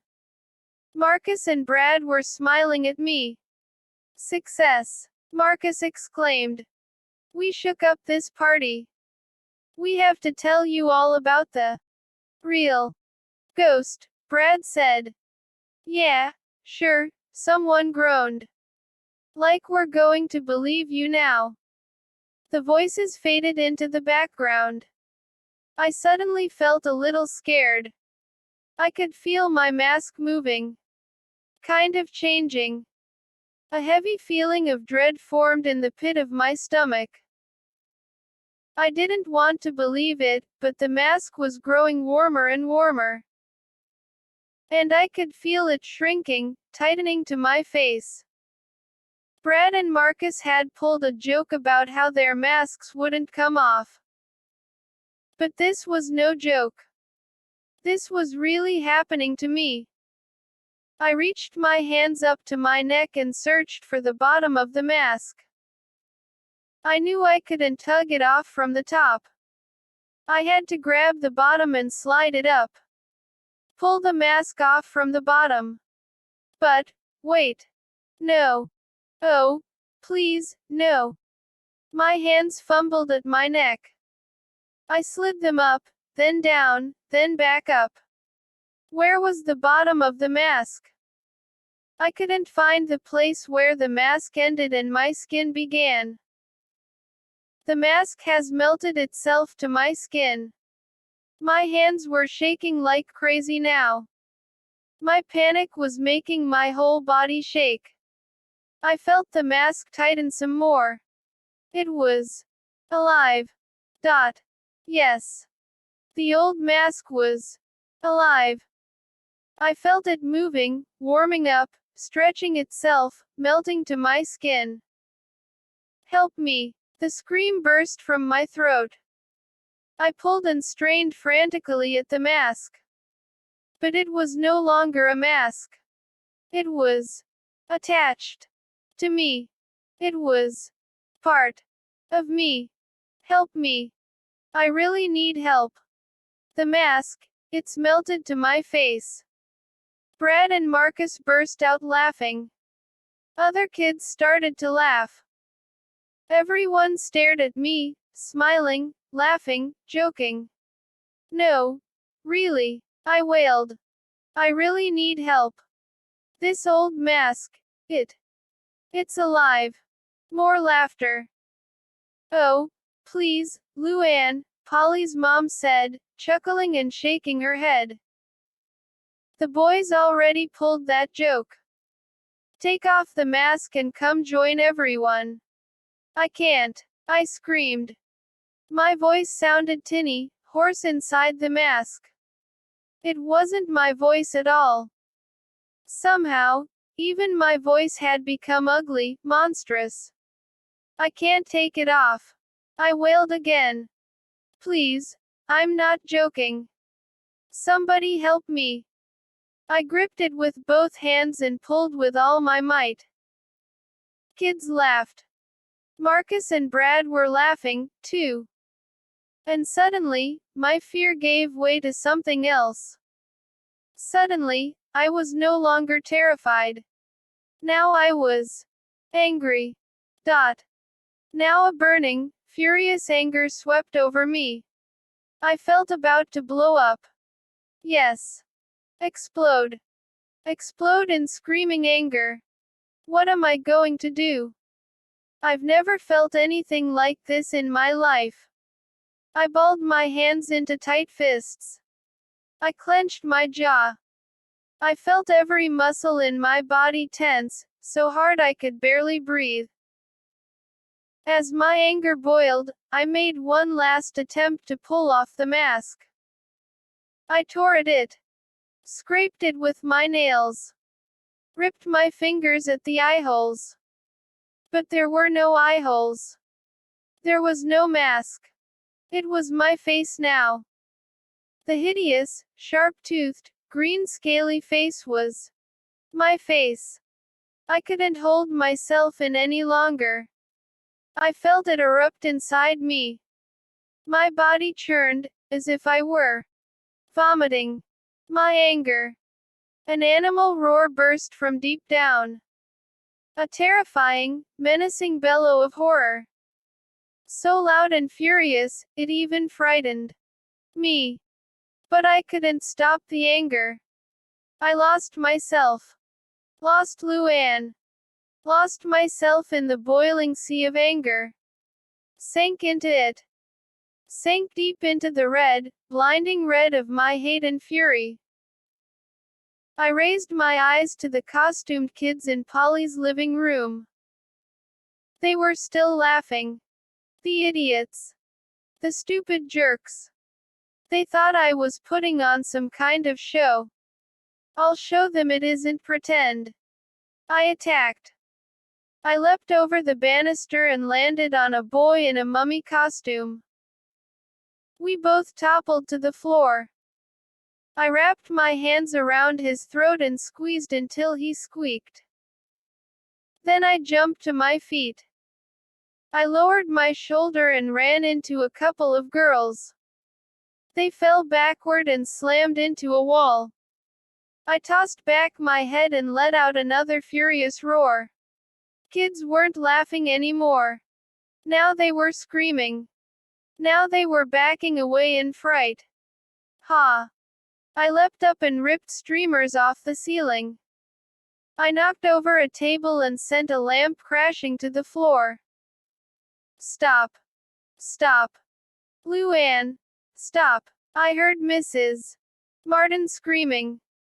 I grabbed a pumpkin pie off the food table and smashed it in her face. Then I hoisted up the food table in both hands and tipped it on its side. All the food and drinks slid to the floor. The punch bowl shattered into a million pieces, sending the orange drink pooling over the carpet. Kids screamed in terror. I saw a couple of girls run out the front door. Polly had a phone to her ear. Was she calling the police? I didn't care. I couldn't control myself. Couldn't control my red rage. I ripped a painting off the wall and smashed its glass frame against the banister. Kids shrieked and screamed. I loved it. Polly's mom was still wiping pie off her face. I heaved a vase at the wall. She spun toward me and sprang forward, trying to tackle me. With a cry, I dodged past her outstretched arms. I took a flying leap and dove right through the living room window. Glass shattered and crashed all around me. I landed on my knees. Then I climbed quickly to my feet and took off, roaring down the street, screaming like a crazed animal. The cool night air felt good on my hot face. I was panting hard, my chest heaving up and down. I ran to the street, stopped at the bottom of Polly's driveway, and ripped the mailbox off its pole. I threw it at the house. My shoes slapped the pavement as I ran along the sidewalk. I knew I should stop running. I knew I should try to fight this anger. But it was too powerful. I wasn't strong enough to battle it. I felt so angry. I saw 3 little kids trick-or-treating at a brightly decorated house across the street. I waited till they were halfway down the front lawn. Then I ran up to them, roaring. I grabbed their candy bags and ripped them to pieces. Candy went flying over the grass. 2 of the kids started to cry. That made me laugh. I tipped over a bike in the next driveway. I bent down, grabbed a sprinkler hose, and ripped the hose in 2 with my bare hands. Water went gushing over the lawn. What next? What next? I turned the corner and ran, searching for more trick-or-treaters to scare. I slowed down when I heard sounds behind me. Heavy footsteps on the pavement. I heard a shout. Who was coming after me? I spun around, and saw Marcus and Brad running fast. Luann, wait up. Luann, Marcus called breathlessly. Stop. We want to help you. Brad cried. Help me. I grunted in a raspy voice that wasn't mine. Quote. You want to help me? Here's what I think about your help. I grabbed Brad and sank my teeth into his shoulder. He screamed, more in surprise than in pain. I laughed and let him go. I could feel thick drool running down my chin. I slid my fangs together, grinding them, preparing to bite again. Luann, just stop, Marcus said, motioning me back with both hands. You need help. You'll need help when I'm finished with you. I snarled. I raised both hands and curled them like claws, ready to scratch their eyes out. What am I doing? These are my friends. Luann, let us help you, Marcus said. Brad rubbed his shoulder where I had bitten him. We'll take you home, he said. Your parents can call a doctor. I tossed back my head and roared in reply. The sound frightened them. They both took a step back. Is it the mask? Brad asked. Is the mask making you do these things? We'll help you take it off, Marcus said. His voice trembled. It can't come off. I growled. It's my face now. I took a step toward them, curled hands still raised. What's the matter? It's not pretty enough for you. They glanced at each other and didn't reply. I could see they were terrified. Should I bite them again? No. This was getting boring. I needed more excitement. After all, it was Halloween night. And I had more anger to burn, more damage to do. Luann, please, Marcus held his hand out to me. Let us take you home. I slapped his hand away, spun around, and took off. I ran through 3 front yards, then an empty lot. I turned back. Were they following me? No. They had given up. Great friends. I should have bitten them both. I turned a corner and kept running. My chest was burning, but I felt as if I could run forever. Run and roar forever. The houses ended, and I saw a row of small shops across the street.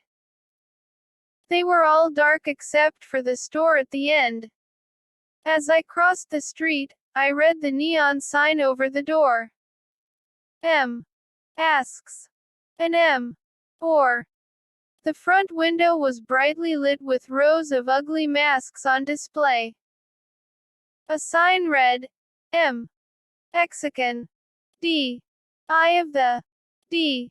EAD. M. Asks. Marcus's dad's store. Mr. Right. This had to be his Halloween store. I stopped and stared into the window. Mr. Wright has studied old masks. He is an expert on old masks. Maybe he can help me. Maybe he can help me get this mask off. He has to help me. I grabbed the door handle so hard, I ripped it off the door. With a low growl, I tossed it aside. Then I went roaring into the store. It was a tiny shop with costumes hanging from metal racks, jammed on both sides of the narrow aisle. A jungle of costumes stretching into the aisle. Masks were hung side by side on 3 walls, nearly from floor to ceiling. Dozens and dozens of animal masks and monster masks and funny masks and scary masks. A glass display case held all kinds of shiny badges, belts, tiaras, and wands. There was barely room to walk. The lights were dim, casting strange shadows over the rows of empty-eyed masks. I squinted to the back of the store. No sign of Mr. Right. I let out a rasping roar. Anybody here? Costumes scraped against one another as if they were alive. Masks grinned down at me. Anybody here? Mr. Right. He appeared from behind a pile of red and black costumes in the back. He was carrying a skeleton mask in one hand and a can of Coke in the other. Startled, he dropped the soda can when he saw me. It clanged to the floor and Coke spilled over his shoes. Mr. Wright is a big man, tall and wide and nearly bald. He wears thick, black-rimmed glasses that are always falling down his nose. He was dressed in dark denim jeans and a white turtleneck sweater under an open brown sports jacket. He bent to pick up the Coke can. Then he stood and stared at me. Hello. Mr. Right, it's me, Luann. I growled. Help me. I need your help. He squinted through his glasses at the mask over my face. Who are you? What did you say? I glimpsed myself in the mirror beside him. My face was green, the skin cracked and lined like lizard skin. My eyes were huge and blood red. My 2 rows of fangs poked from my open mouth with drool running down my chin. Help me, please. Can you help me? He didn't say a word. He stood there staring hard at me. Studying my face. Studying the mask. After a long while, he raised his big hand and pointed at me. Get out, he boomed. Get out of here. Out of my store. Now. You're evil. Evil. Quote. No, Mr. Right, I begged in my ugly, rasping voice. It's me, Luann. Out, he screamed. He took a step toward me, still waving his finger in the air. Out. Out of my store. But I need help, I roared. My rage took over. I started grabbing masks off the wall and ripping them in half with my bare hands.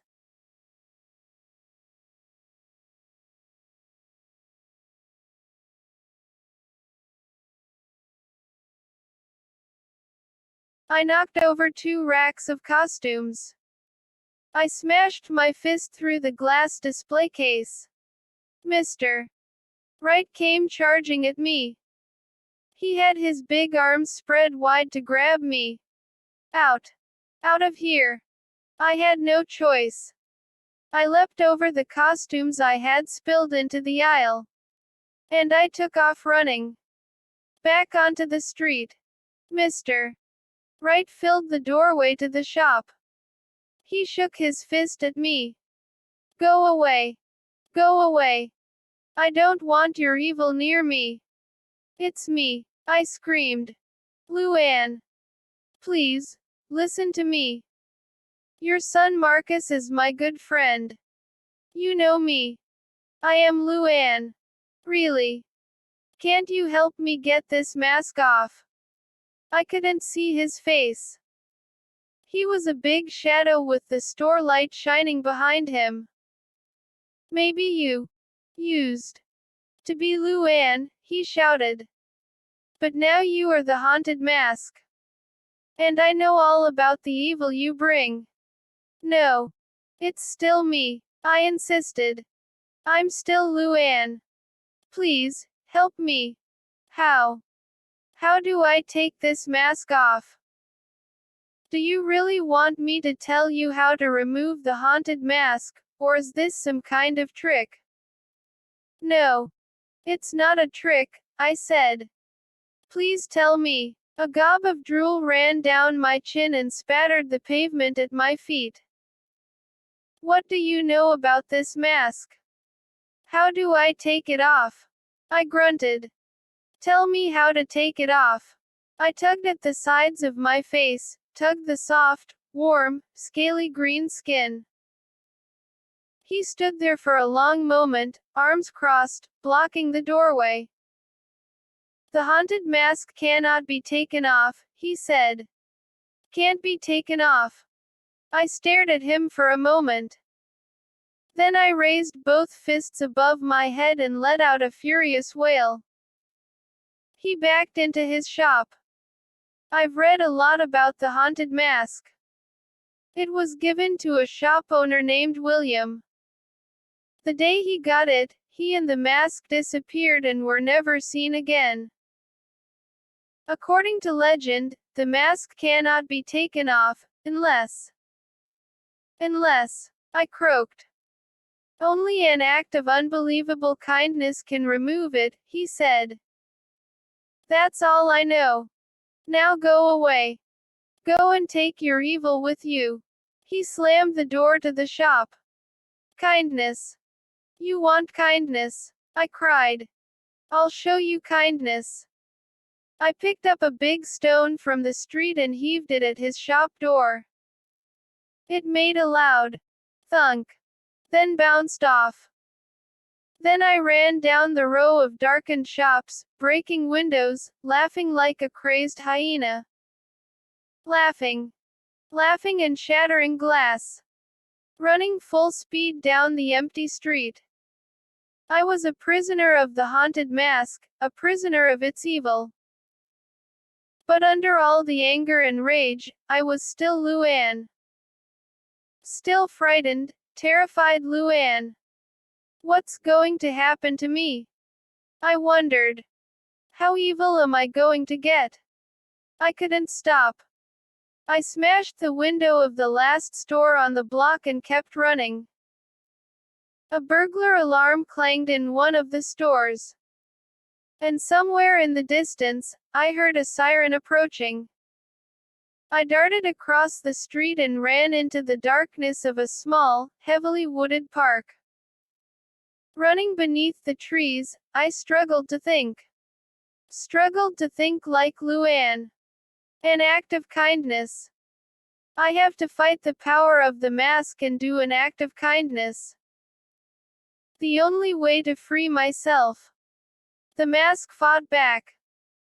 It tried to drown out these thoughts with thoughts of evil, of hurting people, of smashing and wrecking everything in my path. Those angry feelings were overpowering. I couldn't control them. And when I saw the little girl sitting on the curb, I felt the anger bubble up in me, and I knew she was in big trouble. From me. She was dressed in a princess costume. But her sparkly tiara lay on the ground next to her. She had her head in her hands. Under the street light, I saw her dark hair bobbing up and down, and I knew she was crying. I opened my mouth to roar, to terrify her. But somehow I choked it back. And I dropped down beside her on the curb. It took her a while to notice me. Finally, she raised her head, sniffling, and wiped tears off her cheeks. "What's wrong?" I whispered. "Lost," she replied in a trembling voice. "You're lost." She nodded, still wiping away tears. She had her eyes down. She hadn't seen my hideous face yet. I was with all these kids. But I can't find them now. I don't know where they went. And you don't know how to get home. No. I'm lost. Her shoulders quivered. More tears poured from her big, dark eyes. "Don't worry. I'll help you," I said softly in my hoarse, raspy voice. "I'll take you home. No problem." Her eyes went wide. "You will?" "Yes. An act of kindness. An act of kindness to get rid of this evil mask." "Thank you," she said in a tiny voice. And then she turned to me. She looked at me for the first time. Her smile vanished, and her mouth trembled, then opened wide in a scream of horror. "You're so ugly," she shrieked. She jumped to her feet. She tried to run. But she wasn't fast enough. I grabbed her by her tiny shoulders. "Where are you going, little girl?" I snarled. "I'm going to help you. I'm going to help you eat all your candy." I snatched her trick-or-treat bag from her hands. Shoved her aside. Then I frantically ripped the bag to pieces. Candy bars flew everywhere. I grabbed them as they fell. Swiped them off the ground, and jammed them into my mouth, grinding them up. Gobbling them. Gobbling, wrappers and all, crushing them in my huge, pointed teeth. The little girl was sobbing loudly now. Her face was all wet and twisted in fear. It made me laugh. I spotted her sparkly tiara on the ground. Picked it up and plunked it on my smooth, bald head. Then I ran off, tore full speed down the street. Laughing my head off. Laughing in a high, shrill animal voice.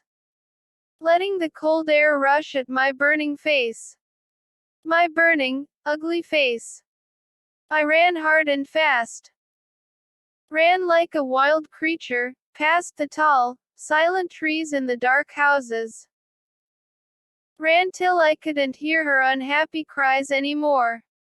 I had to stop to catch my breath. Where was I? I didn't recognize the houses. The moon was still behind the clouds. Darkness covered the street signs. Got to get control. Got to do an act of kindness before I completely disappear and become this evil creature forever. Up ahead, I heard a car door slam. I turned and saw a young man standing beside a small SUV. He was shaking his head and muttering under his breath. I took a few steps toward him. As I came closer, I saw that he was staring down at a flat tire. Angrily, he slammed his fist on the car hood. I walked closer. He gasped when he saw me. My face must have scared him. "That's a really frightening mask," he said. "You startled me." "Happy Halloween," I grunted. "Not too happy for me," he said. I'm miles from home and look. He pointed to the flat tire. I nodded. What did he want me to say? He waved a cell phone in front of me. My phone is out of power. I can't call anyone to come change the tire. He squinted at me. Do you have a phone I can use? I shrugged. Sorry. Hey, how old are you? Aren't you out awfully late by yourself? Why was this guy asking me so many questions? The anger started to build up inside me. Stay calm. Stay in control. I'm going to a party, I lied in my raspy voice. A few blocks from here. My parents know where I am. He thought for a moment. Would you do me a big favor? Do you mean an act of kindness? I asked. That made him laugh. Yeah, I guess. Could you stay here and watch my car? I've got a lot of valuable things in the trunk. Stay here, I said. Just for a minute or two. I'm going to run over to those houses over there and see if anyone will let me use their phone. I can't lock the car. The locks are broken. No problem, I grunted. I'll wait here. It's an act of kindness, right? He nodded. Yes. Thank you. He squinted at me. Isn't that mask really tight? Question mark quote. It's okay, I said. Really? Okay. Be right back. He took off running. I spotted a house with its lights on about half a block away. I leaned my back against the SUV. I shut my eyes. I'm doing an act of kindness. If only I could fight off the evil power from the mask. The evil power that invaded my mind. I could feel it now, waves of evil, red-hot anger, muscle-gripping fury. I gritted my teeth. I tightened every muscle in my body. I concentrated. Concentrated on pushing back my evil thoughts. But here's an act of kindness. I howled. I bent down and gripped the flat tire in both hands. Then with all the strength of my unspeakable anger, I ripped the tire off the car. I heaved the tire into the street. It bounced to the other curb. Then I tossed back my head and laughed. I couldn't keep the horrible laughter inside me. I could feel the blood pulsing in my veins now. Pulsing in my head. Throbbing like a crazy drumbeat. I leaned over the rear tire, grabbed it, and ripped it off the car. I heaved it beside the other one. Panting like an animal, I moved to the other side of the car. I pulled the other two tires off and slammed them to the ground. I turned and saw the young man returning, walking slowly down a driveway. Wiping my hands on the sides of my costume, I turned again and bolted away. I heard him call to me, but I didn't look back. I ducked my head and ran into the late night breeze. Ran to darkness. Darkness. Where I belonged. How can I do an act of kindness when the evil of the mask overpowers me each time? Is there a way to trick it? I stopped when I recognized the house across the street from me. Polly's house. The lights still on. The living room window glass shattered, glittering shards on the lawn. Polly's house. Where my night of horror had started. And where it was about to continue. What are you doing here? Polly's mother dropped the vacuum cleaner hose and glared angrily at me. Polly had a plastic garbage bag in her hand. She was collecting pieces of glass and lumps of food off the floor. She had changed into jeans and a gray sweatshirt. The living room was still a horrible mess. The food table still lay on its side. The rug was stained and spotted with food and spilled drinks. It looked like a hurricane had blown through. Hurricane Luann. Go away, Luann, Polly said through gritted teeth. Why did you come back? You're not welcome here. I'll call the police, her mom said. They were already here once. They couldn't believe the damage one girl could do. She sighed. My insurance company won't believe it, either. You ruined my party, Polly said in a trembling voice. We all just wanted to have some fun. And you ruined it. They both narrowed their eyes and scowled at me. I'm so sorry, I murmured. I came back to apologize. And to help clean up. We don't want your help, Polly's mom said. Why did you do it, Luann? Polly asked. I don't know, I answered. I can't explain it. Do you hate me? I thought we were friends. I don't hate you, Polly, I said. It's just. Why do you still have that horrible mask on? Her mom demanded. Take it off. It's not funny. It's making me sick. Really. I can't take it off. The words burst out of me. Don't you see? I screamed. It won't come off. That's not funny, Polly said. I thought you came back to help us. So why are you telling such a stupid lie? It's not a lie, I said, trying to calm down. Look at me, Polly. Look. Her mom let out a long sigh. Just go home, Luann.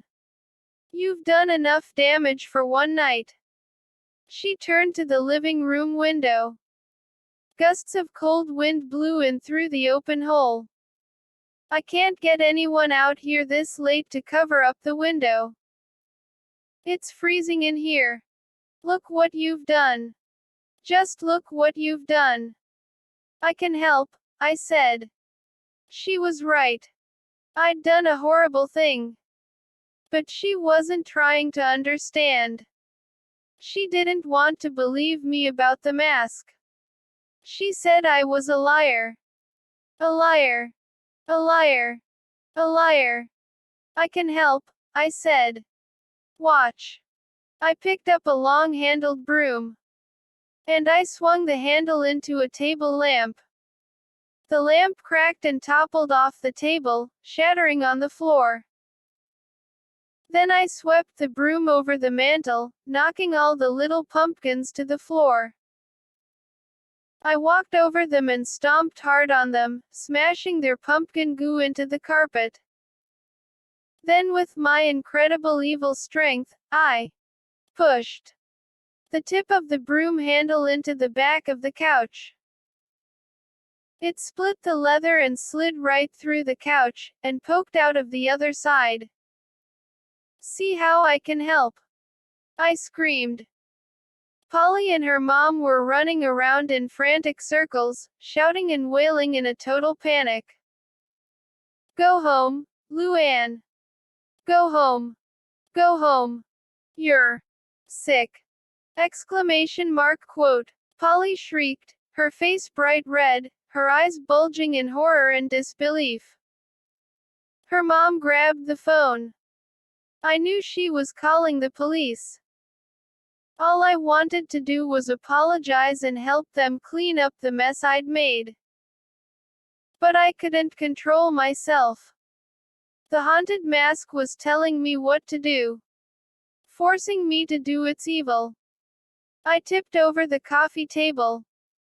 Then I picked up the vacuum cleaner cord and tore it in half.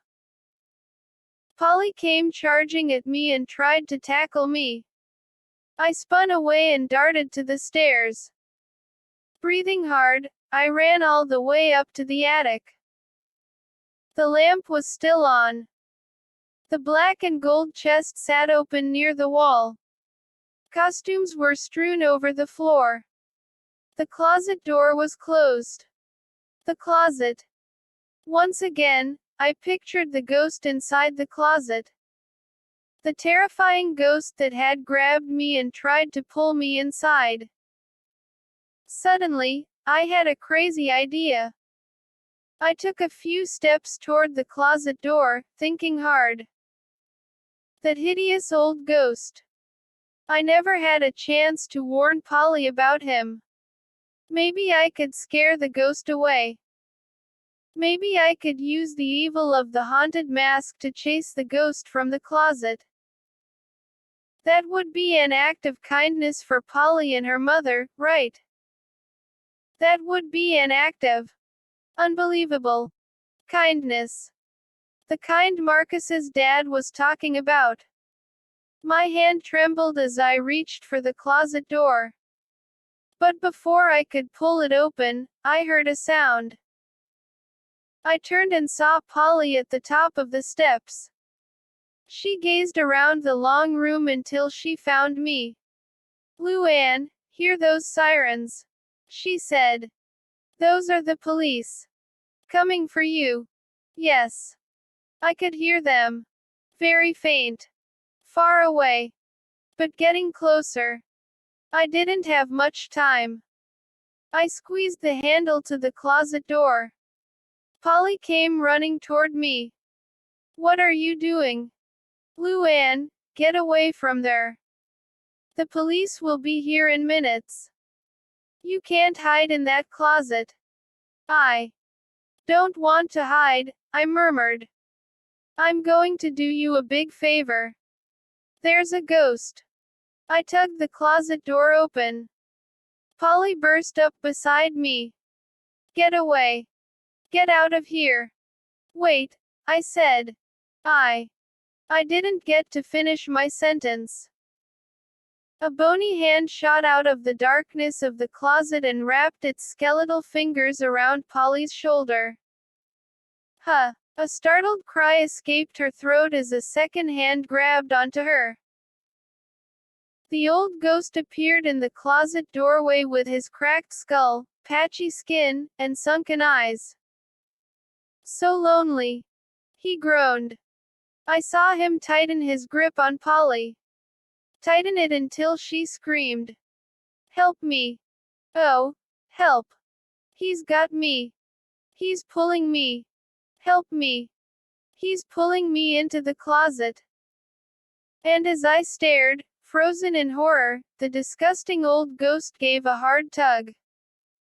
And Polly vanished into the darkness. Ha ha ha ha ha ha. A burst of evil laughter escaped my throat. I tossed back my head and laughed. "No, Luann. Fight the evil. Fight it." I clamped a hand over my mouth, struggled to hold in the laughter. "Fight the evil, Luann." I forced myself to move. I lurched forward and stumbled into the closet. Blinking in the dark, I spotted the old man, now with his hands around Polly's waist, pulling her. Dragging her deeper into the closet. "So lonely," he moaned. "No way," I shouted. I wrapped my arms around Polly and pulled her free. Then I leapt at the old ghost. Tackled him around his bone-hard waist. A squeak escaped his ragged throat. "The mask. No. The mask." He went down hard. I heard the crack of bones. He let out a soft wisp of air. One leg cracked and split off his body. It came sliding out from his black pants leg. I lifted myself off him. In time to see his head crack in two. It rolled off his bony neck. Rolled against the wall with the sunken eyes staring straight up. He didn't move. Polly stood with her hands wrapped around her chest. Shaking. Eyes rolling in her head. I grabbed her gently and led her out of the closet, into the light of the attic. "You're okay," I whispered, smoothing her hair off her face. "Polly, you're okay now." "Thank you, Luann," she said. I grabbed at the mask over my face. I knew I had done it. Saving Polly from the ghost had to be an act of unbelievable kindness. I tugged both sides up. "Come off. Come off." I fumbled for the bottom of the mask. Struggled to lift it up. To slide the tight, hot mask up my face. No. Not happening. Please. Please come off. Saving Polly wasn't enough. Or had Mr. Right lied? Had he given me the wrong solution? No. Why would he do that? He was an expert on all kinds of masks. He would know how to remove the haunted mask. I tried one more time. I tugged at it. I twisted it. I pinched it hard and pulled. No. The mask was my skin now. My skin. My hideous green skin. The sirens grew very loud. The police were on Polly's block now. Seconds away. I took off running. Down the 2 flights of stairs. Through the back hall and out the kitchen door. I ran as fast as I could, the sirens blaring in my ears. Faster. Faster. I ran to the street. Ran past houses and yards. Ran till I saw only a stream of dark colors all around me. Ran under the cold glow of the Halloween moon. Ran. Ran. But to where? Where could I go? Part 3. My 3. Least favorite things in the world. Soggy Oreo cookies. Homework on any day of the week. Walking in a pumpkin field at night. So here I was, Devin O'Bannon, walking through an endless pumpkin field on a cold October night. No moon in the sky. And chilly gusts of wind that made the fat pumpkin leaves scrape and slap one another. And just to make the moment perfect, my twin sisters, Dale and Dolly, both 6, tagging along. Pulling my hand, tugging me through the tangles of disgusting leaves and vines, tripping and singing, and laughing at their older, wiser brother, as always. Did I wish I was back home, sitting on my friend Luann's couch, tossing down handfuls of popcorn and trading insults with her? 3 guesses. But like I said, here I was, walking through the pumpkin field with my sisters. My number 3 least favorite thing to do. Mainly because pumpkins are so creepy. I mean, have you ever looked at pumpkin leaves? They are big dudes. Fat and kind of round. They remind me of baseball gloves. They look like they're about to grab you and pull you and suck you inside them. You know. Like those snapping plants that like to eat flies. And those fat, ugly leaves are noisy, too. When the wind comes up and they slap against one another, it sounds like hands clapping. Weird. Clap, clap, clap, clap. A whole field of hands clapping. And you know why they're clapping. Because they've just grabbed some poor victim and sucked him inside the vine. Okay. Maybe that's not true. Dad says I have a runaway imagination. And that's what I'd like to do. Run away. Because this pumpkin farm is creepy. With a capital C. And I haven't even started to talk about the vines. They're mostly hidden beneath the fat, clapping leaves. That's so you can trip over them more easily. Pumpkin vines are thick and long. Wider around than snakes. Really. That's exactly what they look like. Long, thick snakes with pumpkins growing at one end. Yuck. Right. And that's not all that's scary about this farm. There's a huge black cat named Zeus who follows us everywhere. Zeus has the most evil stare I've ever seen. Talk about bad luck. He definitely has the evil eye. And he follows me silently. Watching. Always watching. Then there's Mrs. Barnes. She's the housekeeper and cook who came with the farm. Mrs. Barnes is a big, round woman with long black braids that go all the way down her back. Like vines. Her face is round and her body is round. As if she's built of pumpkins. But I'm being unfair. She is actually very nice. She has a warm, friendly smile and a soft voice, and she gave me an extra stack of pancakes this morning, which were great. But not great enough, because here I was on this cold October night a week before Halloween, walking with my sisters in this endless field of pumpkins. This is so awesome! Exclamation mark quote. Dolly exclaimed. She did a little dance on the soft, mushy ground. It's such a pain to have a sister who is wrong all the time. It's an even bigger pain to have two sisters who are always wrong. But they're both cute as they come, with ringlets of blonde hair and big blue eyes, giggly laughs, little turned up noses, and dimples in their chins. Dad calls them little leprechauns. Leprechauns come from Ireland, where he was born. And he means it as a compliment. But I looked up leprechauns online, and it said they were little creatures who do a lot of mischief.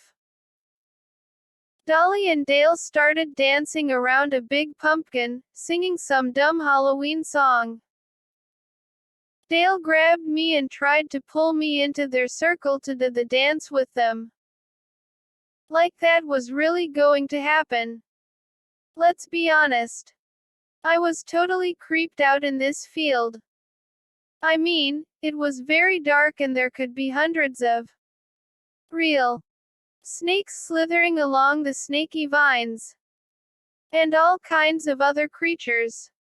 I mean, this field was a horror movie waiting to happen.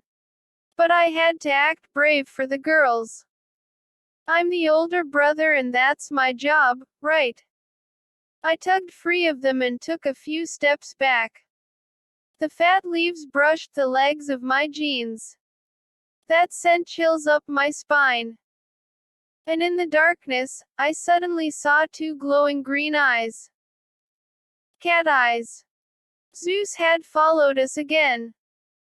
The girls were dancing faster and faster, circling the big pumpkin and singing. Jack, Jack, Jack-o'-lantern. Jack-o'-lantern, come alive. Come alive. Come alive. Jack, Jack, Jack, Jack. Come alive. Are you kidding me? I shouted over their shrill little singing voices. They both laughed. Where did you learn that song? I asked. We made it up, stupid, Dolly replied. Yes, we make up songs all the time, Dale said. Why won't you dance with us, Devin? Don't you think it's cool to dance in the dark like this? Not cool, I said. Totally not cool. Let's go back to the house. It's getting cold. No, it isn't. See? I'm always wrong. Jack, Jack, Jack-o'-lantern. Jack-o'-lantern, come alive. Come alive. Come alive. Jack, Jack, Jack, Jack. Stop singing that, I shouted. Their dumb song was giving me the creeps, too. I was shivering. Really? Hey, I'm a city guy. I grew up in New York City. My first 7 years, at least. Before we moved to Dayton, Ohio. I don't belong on a farm. I can't believe Dad leased this pick your own pumpkin farm.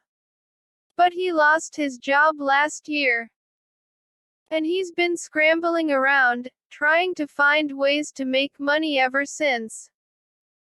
So, I try not to complain. I only tell him how much I hate it here 5 or 10 times a day. A strong gust of wind came blowing down the length of the field. The trees near the fence bent and made weird groaning sounds. The pumpkin leaves rattled and shook at my feet. I'm going inside, I said to the twins.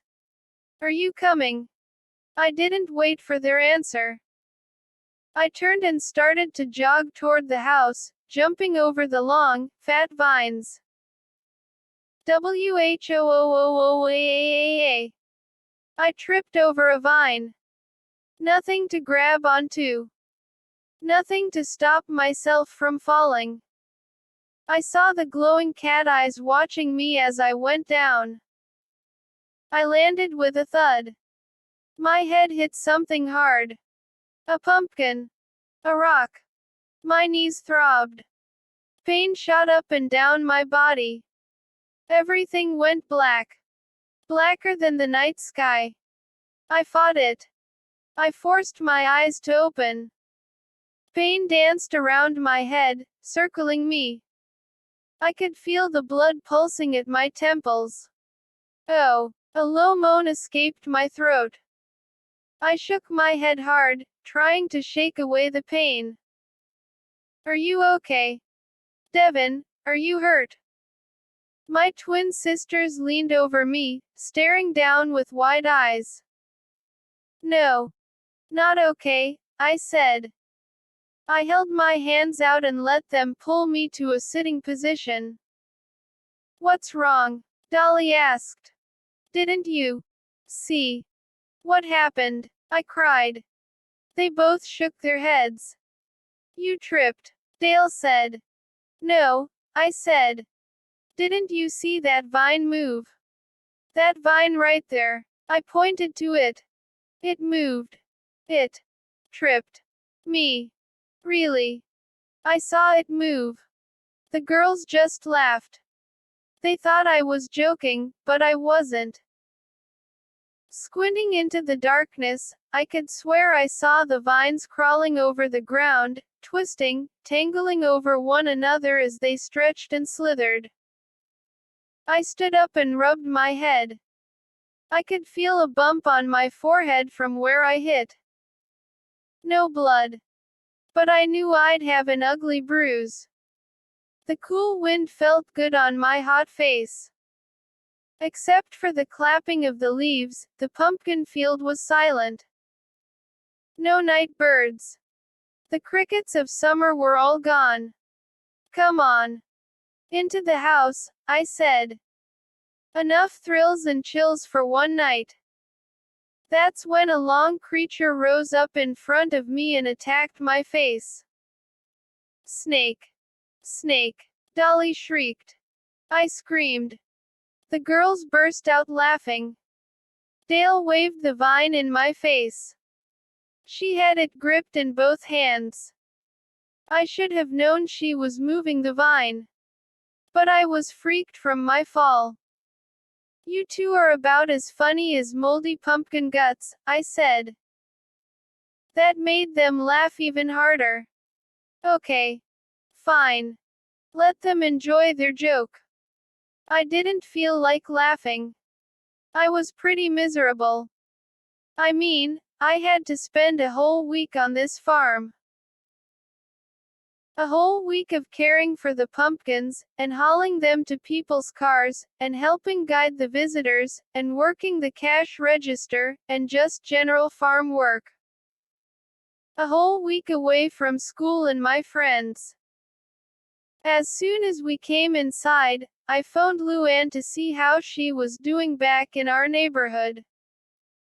I'm still dreading Polly Martin's party, she said. It's going to be so lame. Brad and Marcus and I are thinking hard.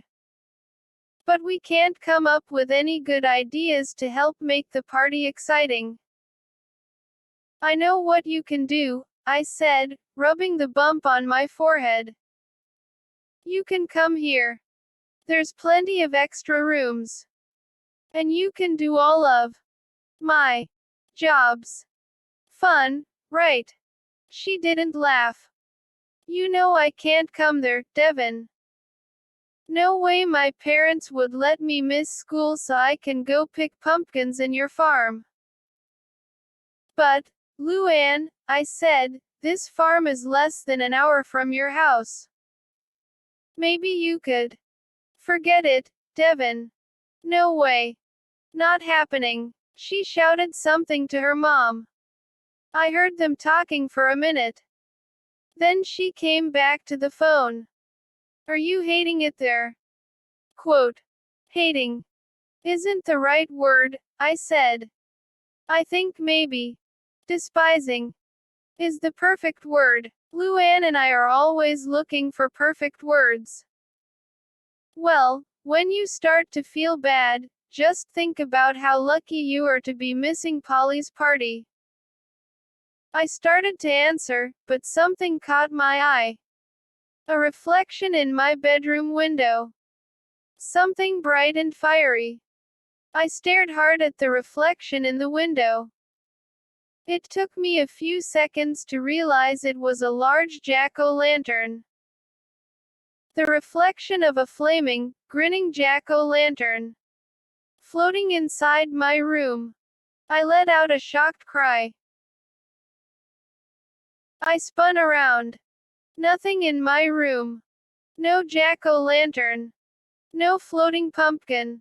I turned back to the window and saw the grinning pumpkin in the glass. It flickered brightly.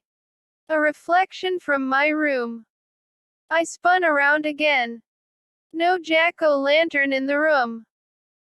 Then, as I turned my eyes to the window, I saw the pumpkin slowly fade in the dark glass.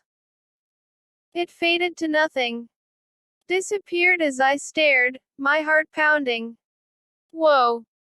How can there be a reflection of something that isn't here? Devin! Devin! What's wrong? Why did you scream? I heard Luann's alarmed voice in my phone. I've got to go, I said. I kept my eyes on the window. Black as the night now. But are you okay? Yeah. I guess. Later, I said. I clicked the phone off and tossed it onto my bed. Then I bolted out of my room. Ran down the hall and out the back door. A burst of freezing wind blew me back. But I ran to the side of the house, my eyes searching the darkness for the bright jack-o'-lantern. No. Not out here. Not in my room. And not outside. But I didn't imagine it. No way I imagined it. I rubbed the bump on my head. It hurt a lot. Was it causing me to see things? Hallucinate. That's a perfect word. Anyone out here? I called. My voice sounded strangely hollow in the heavy night air. Silence. Except for the clatter of the pumpkin leaves. And the scrape. The scrape. Scrape. Scrape.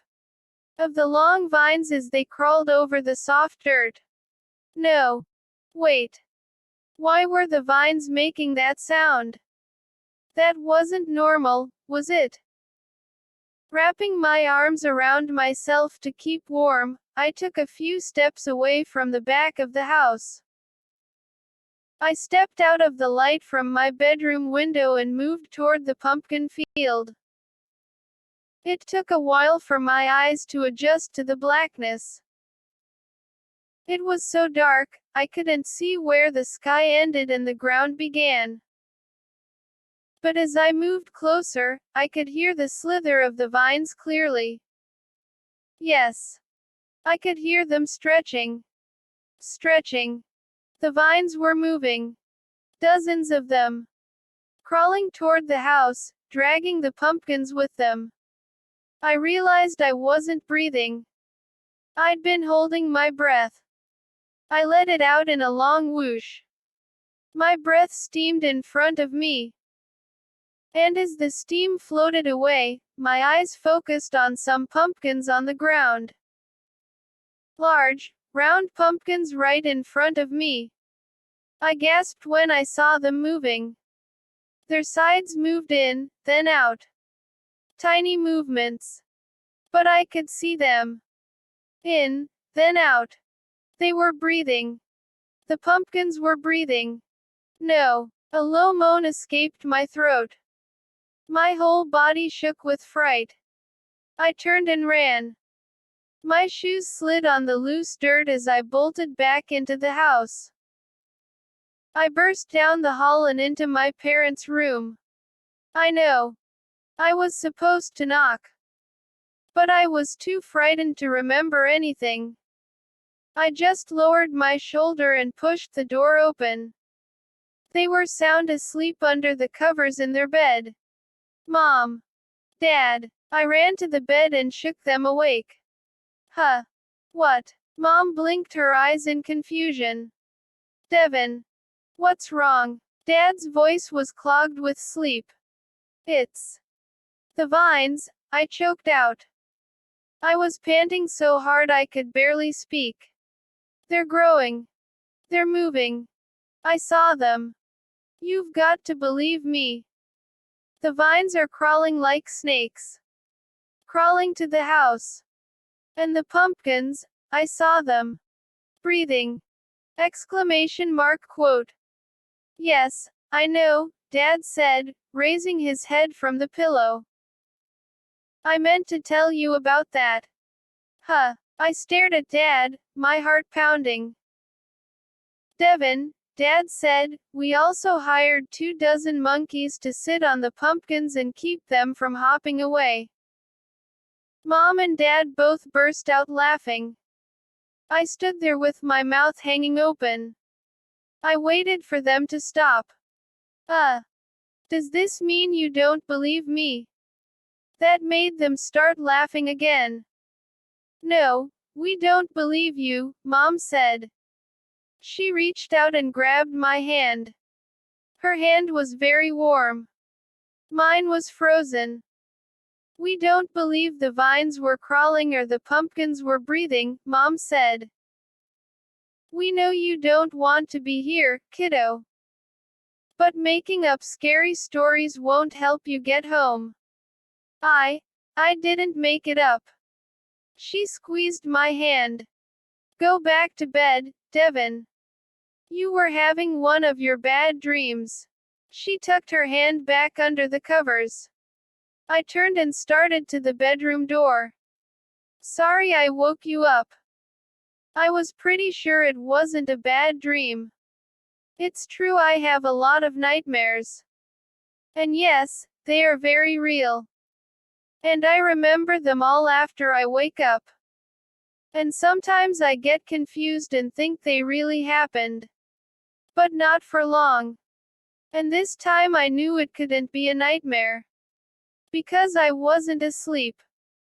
When I saw the reflection of the jack-o'-lantern, I was talking to Luann on the phone. I was finally starting to breathe normally. I walked down the hall to my room. This was an old farmhouse, and the floorboards all creaked as I walked. The house groaned and cracked and made weird noises all the time.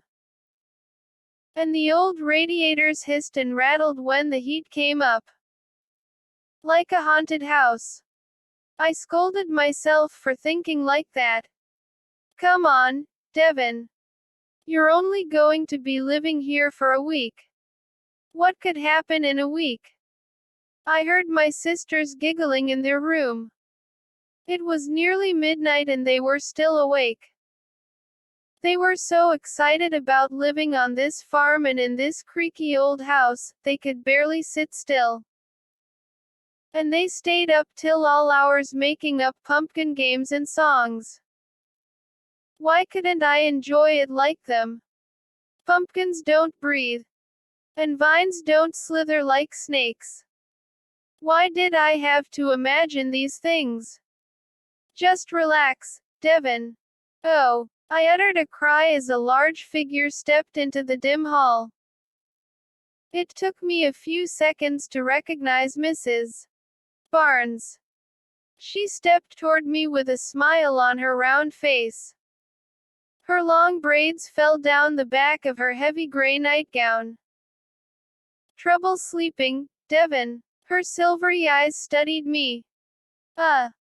Kinda, I said. You're probably just excited. Farm life is more exciting than people think.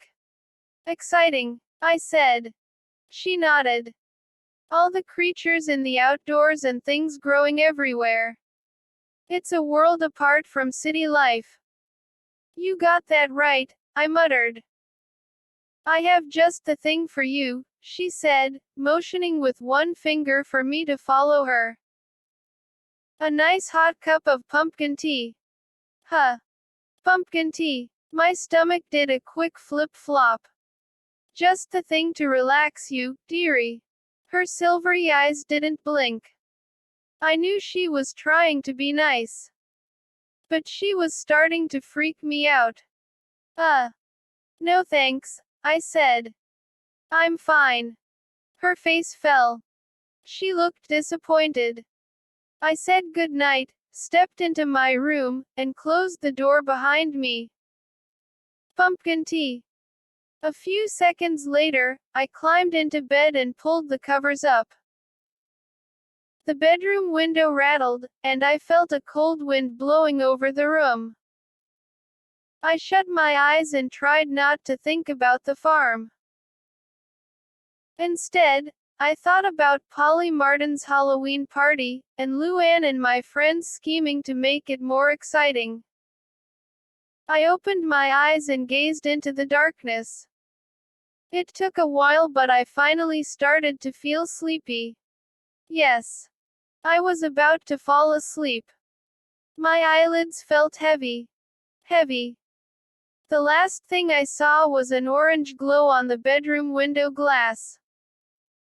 Next morning, bright sunlight poured into the bedroom window. It warmed my face and woke me up. I sat up straight, instantly alert. During the night, I had a bad dream about scarecrows. Scarecrows in my house. No, wait. In the dream, my mom and dad and two sisters, they were chasing me through a farm field. And as they ran, they all turned into scarecrows. Crazy. I yawned loudly. I stretched my hands high above my head. The sunlight felt nice on my face. Today is going to be better. I told myself. Today I'm putting on my new face. A whole new attitude. I'm going to be like my sisters. I'm going to make the most of my 2 weeks here. I'm going to have fun. I had a smile on my face as I turned, pushed back the covers, and lowered my feet to the floor. Aack. I expected to feel the hard floorboards. But instead, my bare feet sank into something warm and squishy. I jerked my feet up in surprise. Oh, yuck. They were covered in some kind of drippy orange-yellow goo. Slowly, I peered down. Oh, wow. Leaning forward, I saw the round puddle of orange glop on the floor beside my bed. I quickly recognized the sour smell. Pumpkin meat. Pulpy, sticky pumpkin meat. I was staring down at a pile of it, a huge puddle of pumpkin guts. How did it get there? Someone dropped the puddle of pumpkin guts beside my bed. But who? It had to be a joke, a mean joke. Someone knew I would step in it and be totally grossed out. Dale and Dolly didn't do this, I decided. It just wasn't their style. Their jokes were silly, not mean and disgusting. Someone had sneaked into my room during the night and left that pile of gunk there. Who in this house would do such a thing? I couldn't help it. I left orange, pulpy footprints across the floor as I walked to the bathroom. I took an extra long shower, and washed my feet at least 5 times. I was still thinking about the pumpkin guts as I made my way to the kitchen. The house has a big farmhouse kitchen with a fireplace on one wall, a long wooden table like a picnic table, and a super-sized stove and fridge. Dale and Dolly were already at the table, spooning up big bowls of cereal. Mrs. Barnes turned from the sink and smiled at me. Did you finally get to sleep, Devin? I nodded. Yes. No problem. I'm making you a big plate of scrambled eggs and bacon this morning, she said. You work up a big appetite on a farm. Cool, I said. I studied the twins. They were splashing milk on each other, eating each other's cornflakes. I knew they weren't the pumpkin goo culprits. Zeus hunched in front of the fireplace, watching us eat. He was the biggest cat I'd ever seen. Bigger than our old Cocker Spaniel. The cat never made a sound. Just watched us and followed us silently. After breakfast, Dad led Dale, Dolly, and me out back to a wooden shed. He pointed to a pile of small pumpkins on the ground in front of a low bench. I brought these little pumpkins here for you to paint, he said. He pointed to a small table with jars of red, black, and white paint. Paint funny faces on them. You know. Some creepy ones. Some grinning ones. Some cute faces. I picked up a little pumpkin and rolled it around in my hand. And why are we doing this? I asked. People like to buy ready-made jack-o'-lanterns, Dad said. You know. Pumpkins they don't have to carve. I get it, I said. The girls were already sitting on the bench, opening jars of paint. Go wild. Paint the funniest faces you can, Dad said. We'll sell them for $10 each. Dolly dipped a paintbrush in a jar of red paint. Then she raised the brush to Dale's face. Dale tried to squirm away. Hold still, Dolly said. I'm painting you cool red lips. Stop right there, Dad said. He grabbed Dolly's wrist and pulled her hand away from Dale. Don't paint each other. You already have funny faces. Ha ha, Dolly said. You're so funny. She pulled her hand free and smeared a red stripe on Dad's forehead. He laughed. He thinks everything the twins do is hilarious. Paint the pumpkins, he told them. Be serious. I mean it. This is work. Not play. He headed back to the house. The girls placed pumpkins in their laps and concentrated on painting them. Dale moved her brush in circles, making big black eyes in her pumpkin. Dolly painted the whole front of her pumpkin white. Then she started to add red eyes on the white background. Nice work, I said. You two are good face painters. Can I paint your face? Dolly asked. She poked her brush at me. I scooted away. You heard what Dad said. We have to be serious. This is work. Look. I'm almost finished with mine, and you haven't even started, Dale said. Okay, okay. I picked up a small yellowish pumpkin and smoothed the dirt off it with my hand. I'm going to make all my pumpkins look just like you too, I said. Dolly held hers up in front of me. This one already looks like you, Devin, she said. See. It's yellow and wrinkled and gross. Let's see who can paint the funniest one, I said. I had the little pumpkin in one hand. I reached for a paintbrush, then stopped. Hey, I let out a cry when I heard the sound. Like a low groan. Coming from the pumpkin. Suddenly, the hard pumpkin skin turned. Soft. Dot. Soft as human skin. Devin, what's your problem?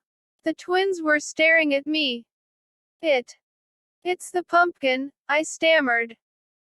It feels soft, like a human face. And I heard it. Burp. Or something. Look.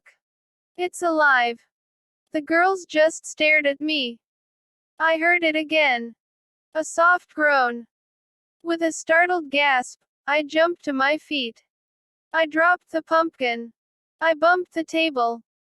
It toppled over, and all the paint jars went tumbling to the ground. Red, black, and white paint spread in wide puddles at our feet. The girls jumped up and danced over the spilled paint.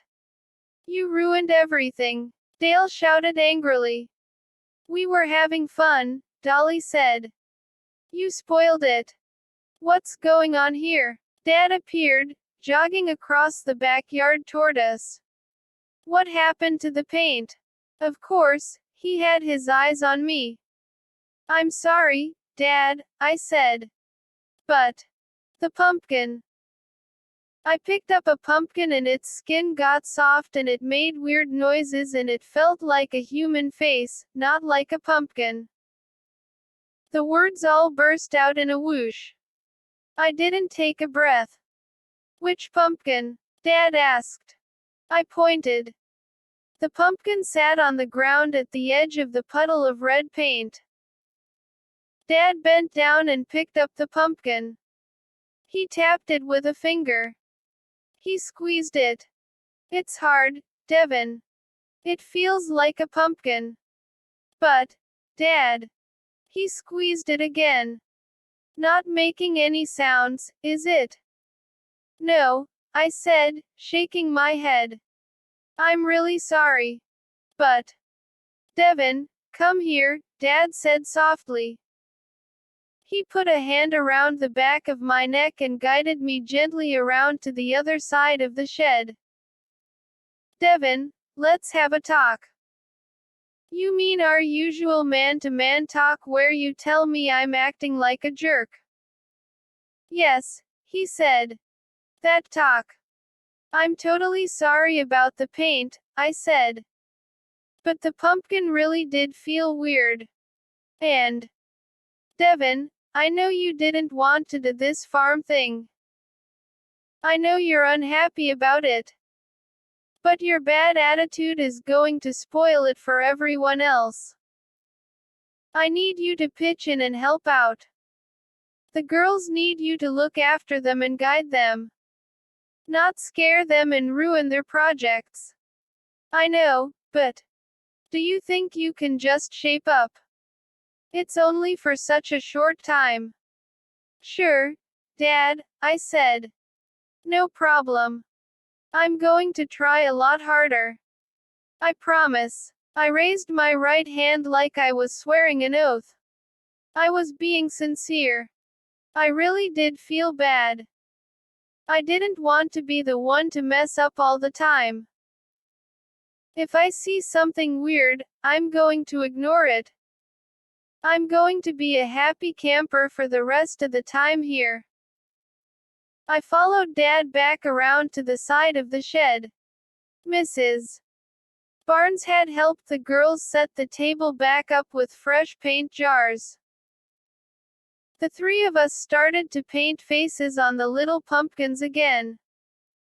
The twins were really good at it. They painted some crazy, goofy faces. I painted angry, scary faces, mostly black and white. As we painted, the girls started singing their jack-o'-lantern song again. Jack, Jack, Jack-o'-lantern. Jack-o'-lantern come alive. I hate that song. I begged them to stop. Guess what? That made them sing the thing even louder. I was so happy when Mom came out and took the girls away. She was going to drive them into town to do some shopping. I counted about 12 pumpkins to go. I put my serious face on and got into it. I wanted to see how many different expressions I could paint. I've always liked art class. Our art teacher says I'm a little bit talented. I can draw really well. In 5th grade, I did a few watercolors that are now hanging in the hall at school. I had my head down, concentrating on a really sad white face, when it suddenly grew dark around me. A shadow fell over me. A heavy shadow. I looked up, and saw a boy standing over me. A boy in jeans and a white t-shirt. And a big, round pumpkin on his shoulders instead of a head. Huh! I let out a gasp. I gaped up at the pumpkin head.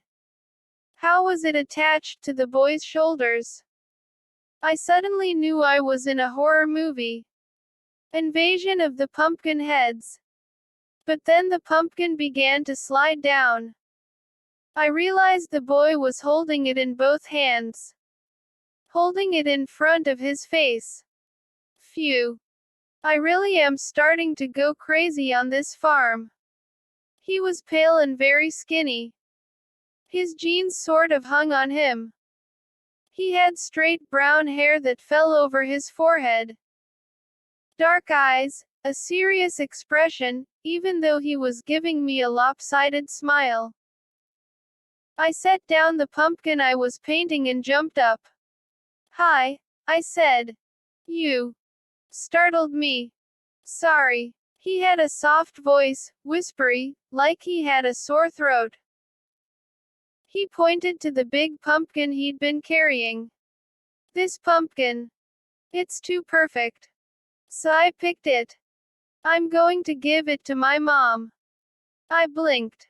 Your mom. He nodded. He brushed the long hair off his forehead, but it flopped right back down over his dark eyes. I'm Haywood Barnes, he said. You know, Mrs. Barnes's son. Oh, hi, I said. I didn't know. I'm Devin O'Bannon. I know, he replied. He gave me that same lopsided smile. One side of his mouth moved up higher than the other side. My mom talked to your dad. I'm going to help out with the pumpkins and everything. You know. Help carry them and pick them, and help with the customers when they come.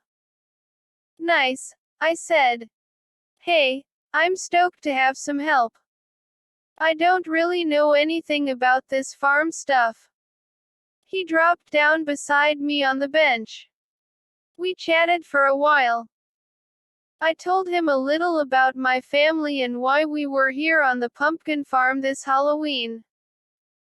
He kept rubbing the knees of his jeans as we talked. I noticed that his hands were long and very pale. He told me about all the weird pumpkin recipes his mom had. It made him laugh. He said she could make anything out of pumpkin meat. But it all tasted exactly the same. We talked about roasted pumpkin seeds. I confessed I'd never tried them. It's the best, he said. Better than popcorn. Really. You just drop them in oil and cook them on the stove. The best. In front of us, two large blackbirds had a fight over a long green insect. They were really going at it. It made us both laugh. I liked this guy. He was fun to talk to. It was great to have someone about my age to hang with. Zeus crept out of the tall grass. The cat spotted the blackbirds. He arched his back. I could see his fur stand up. He lowered his head and started to stalk them, moving in slow motion. The birds saw him. Squawking and flapping, they took off and flew away before the cat made his move. Haywood snickered. Lots of drama on this farm. Where do you live? I asked. He pointed toward the fields. Off that way. Not far. Your mom lives with us in the farmhouse, I said. Yeah. And I live with my dad and a bunch of other people. I saw my dad heading into the garage. Did you meet my dad? There he is. I pointed. Haywood jumped up. I'll go say hi. Catch you later. He took off running. I picked up the pumpkin I was painting. Only a few more to go. Dad would be happy. I leaned forward to get a paintbrush, and glimpsed the pile of pumpkins my two sisters had painted. Whoa. Wait a minute.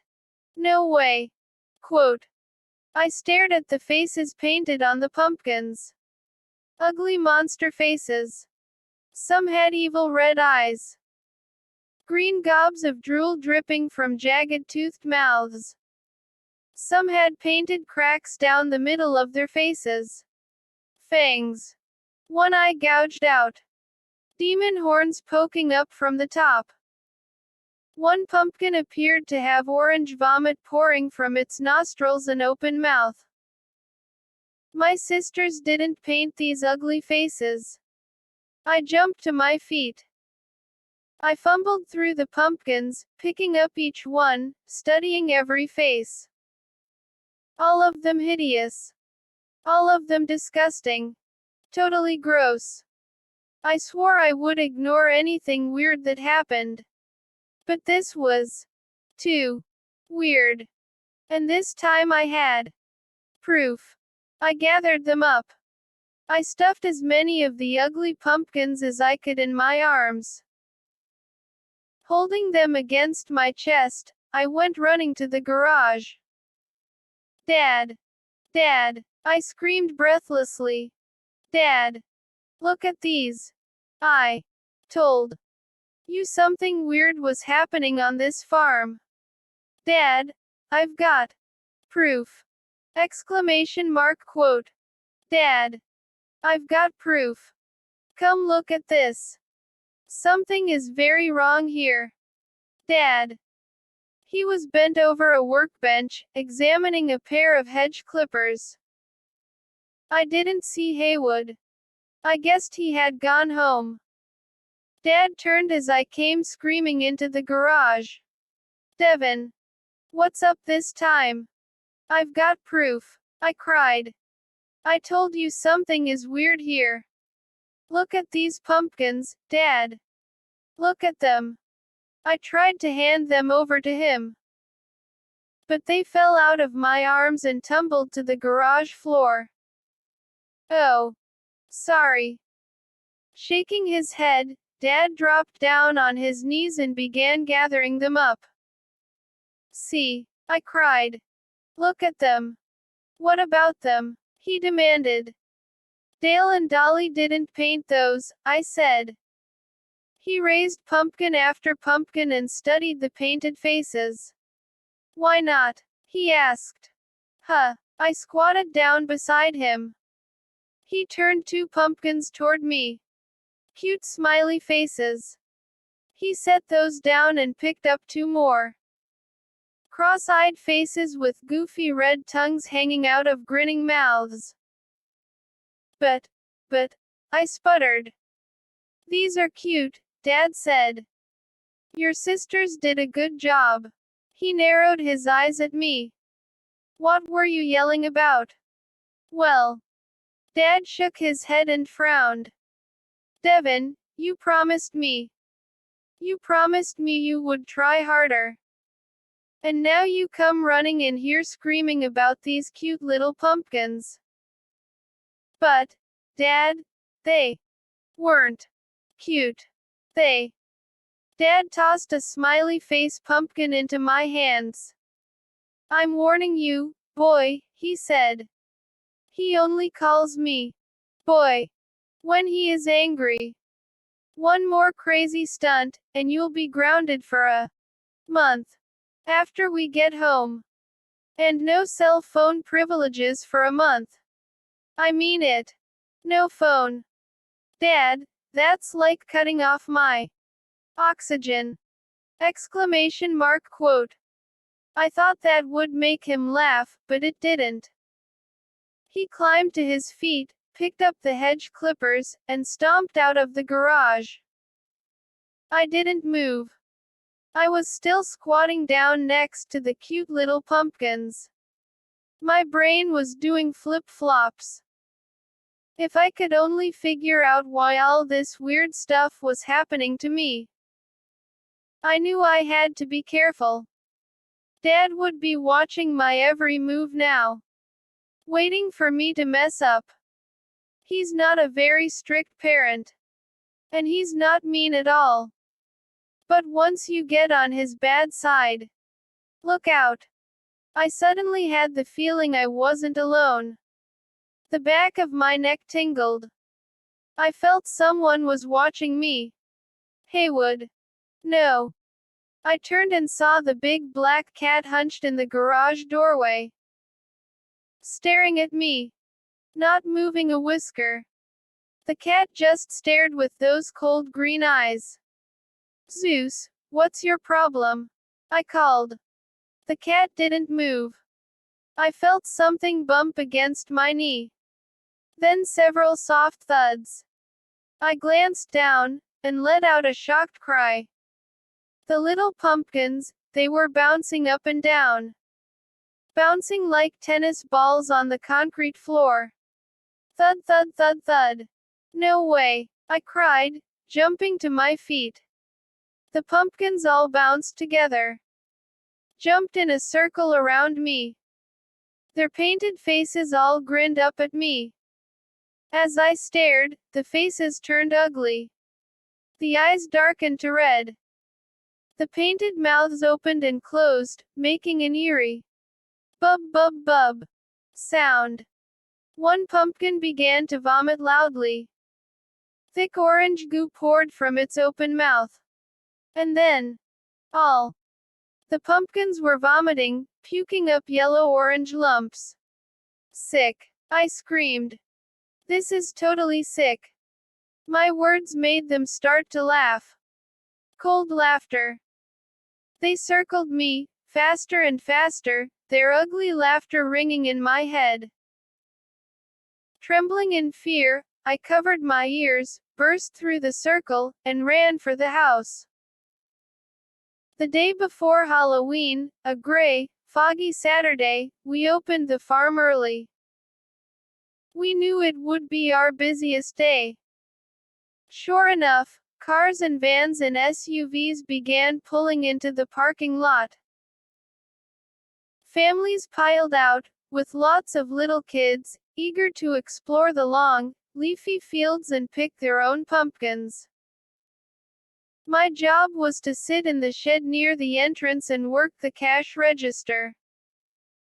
It cost a $5 admission fee for each family. I collected the money and passed out tickets from an orange ticket roll Dad had bought from a movie theater in town. Then when people made their pumpkin choices, they came back to my little wooden shed, and I rang up the sale. I was happy to be in my little shed. The pumpkins definitely creeped me out. And I was grateful I didn't have to work in the fields. Besides, it was a gray day with dark clouds hanging overhead. It looked like it might rain at any moment. I'd stay nice and dry under the flat shed roof.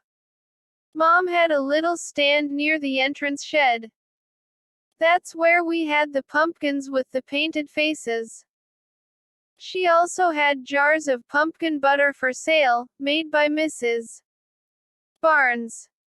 And a few pumpkin pies fresh from the oven. The smell of the pies kept floating over to me, making me hungry. But I knew I wasn't allowed to leave the shed until someone came to take my place.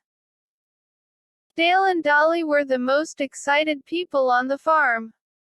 Big surprise, right? They both wore orange skirts and black t-shirts with grinning jack-o'-lanterns on the front. Dad told them they were the official O'Bannon farm greeters.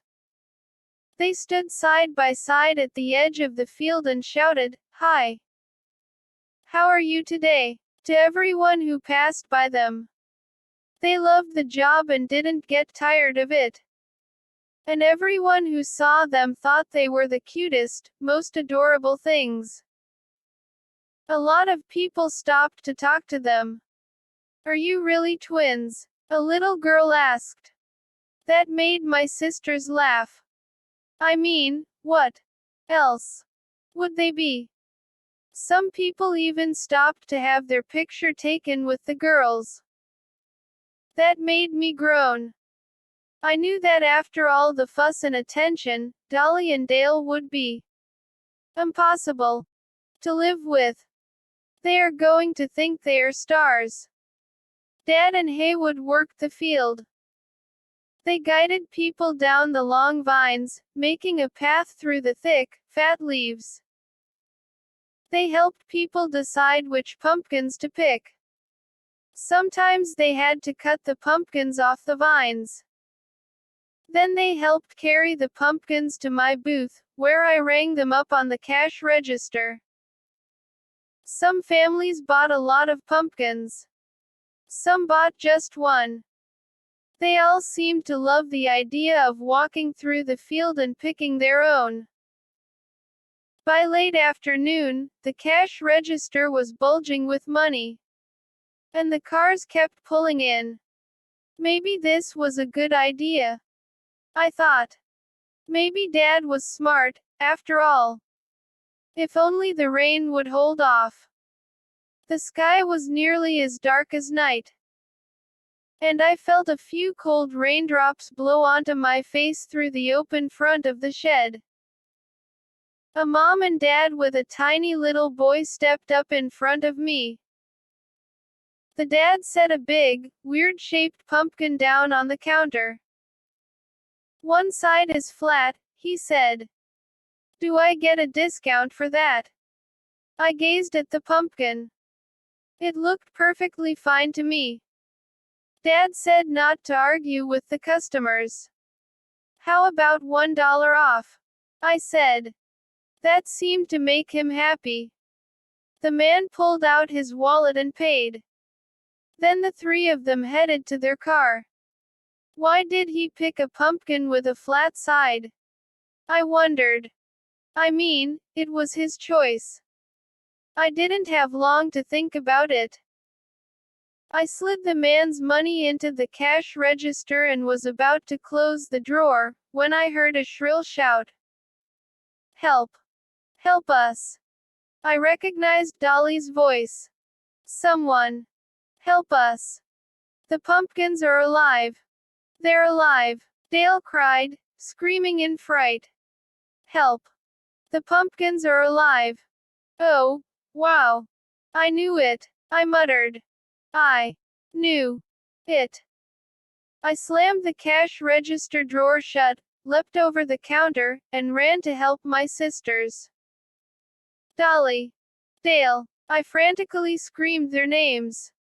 "Are you okay?" As I searched in a panic, it started to rain a little harder. I could hear the raindrops pattering on the pumpkin leaves. A light mist had settled over the field. People were hurrying to their cars. I spotted the twins at the edge of the field. They were standing behind a row of 3 large pumpkins. All around them, the fat leaves trembled from the wind and sudden rain. "What's wrong?" I cried breathlessly. I ran up to them, my eyes on the pumpkins. "What's happening?" The girls both burst out laughing. "The pumpkins," I said. "What happened? What did you see?" "It was a joke," Dale said. She and Dolly bumped knuckles. "We knew you'd believe us," Dolly said. "Because you're crazy. All a joke." And I fell for it. It made me angry. I don't like being fooled by 2 little squirts. "Who says I'm crazy?" I barked. "Dad says," Dale answered. They both had big grins on their faces. "Dad says I'm crazy." "I don't believe you." "It's true," Dolly said. "He says ever since you got to this farm, you've been acting like you're nuts." Quote. "What did I say?" Dad stepped between us. "Who is nuts?" "Nothing," Dolly said. "Nobody. We were just teasing Devin," Dale told him. "Well, why don't you tease him out of the rain?" Dad said. "It's starting to come down hard. Go. Go with your mother." He motioned to Mom, who was busy collecting everything off her table and putting them in a red wagon. Dad turned to me. He slapped my shoulder. "We had a good day." "Good work, Devin." I followed him to the cash register. He removed the money drawer, turned, and motioned toward the farmhouse. "Are you coming?" "In a second," I said. I saw Haywood standing under a tree. He held a black umbrella over his head. He seemed to be watching me. I watched Mom, Dad, and the twins hurry down the path to the farmhouse. Behind me, the pumpkin leaves clattered and shook, pattered by the rain. Pumpkins appeared to glow in the eerie yellow-gray light. Outside the field, the tall trees bent and swayed. It's like everything is strange. Nothing is normal. I trotted over to Haywood. He moved the umbrella so I could get under it, too. "Don't know where this rain came from," he said. "The day started out so nice." He had a line of dirt down one side of his face. He was drenched in sweat, and his stringy hair fell over one eye. "You worked hard," I said. "I had the easy job." He snickered. "Maybe you want to trade." "I don't think so," I said, and I laughed. He motioned to the field. "Still a lot of pumpkins left for Halloween tomorrow. Your dad said it might be even more crowded than today." The wind made a howling sound through the trees. The pumpkin leaves shook hard, slapping loudly against one another. "I heard what your sisters said about the pumpkins coming alive." Haywood peered at me, his expression suddenly serious. "Maybe it isn't a joke." "Excuse me," I said. "What are you talking about?" My heart started to pound a little faster. Was he about to explain why so many weird things were happening to me on this farm? "You don't know about this place." I could barely hear him over the drumming of the rain. He suddenly was speaking in a low voice, just above a whisper. I shook my head. "What about it?" He studied me for a long moment. "Maybe you don't want to hear it, Devin. It's kind of a scary story." "Tell me," I said. "I need to hear it. I need to know what's up with this place." "Follow me." He led the way to the little shed where I had spent the day. There was just room for the 2 of us. At least it was out of the rain. "Guess what used to be here on this land?" Haywood said. He pointed to the pumpkin field. A graveyard. I swallowed. Really? A very old graveyard, he said. My dad told me it went back to the Civil War. Wow, I said. You mean dead people are buried under this field? He nodded. Yeah. See, that's the problem. This was a graveyard for over 100 years. Then some farmer came along and decided to plow right over it and start a farm. My brain was whirring. I didn't quite understand. You mean he didn't dig up the graveyard first?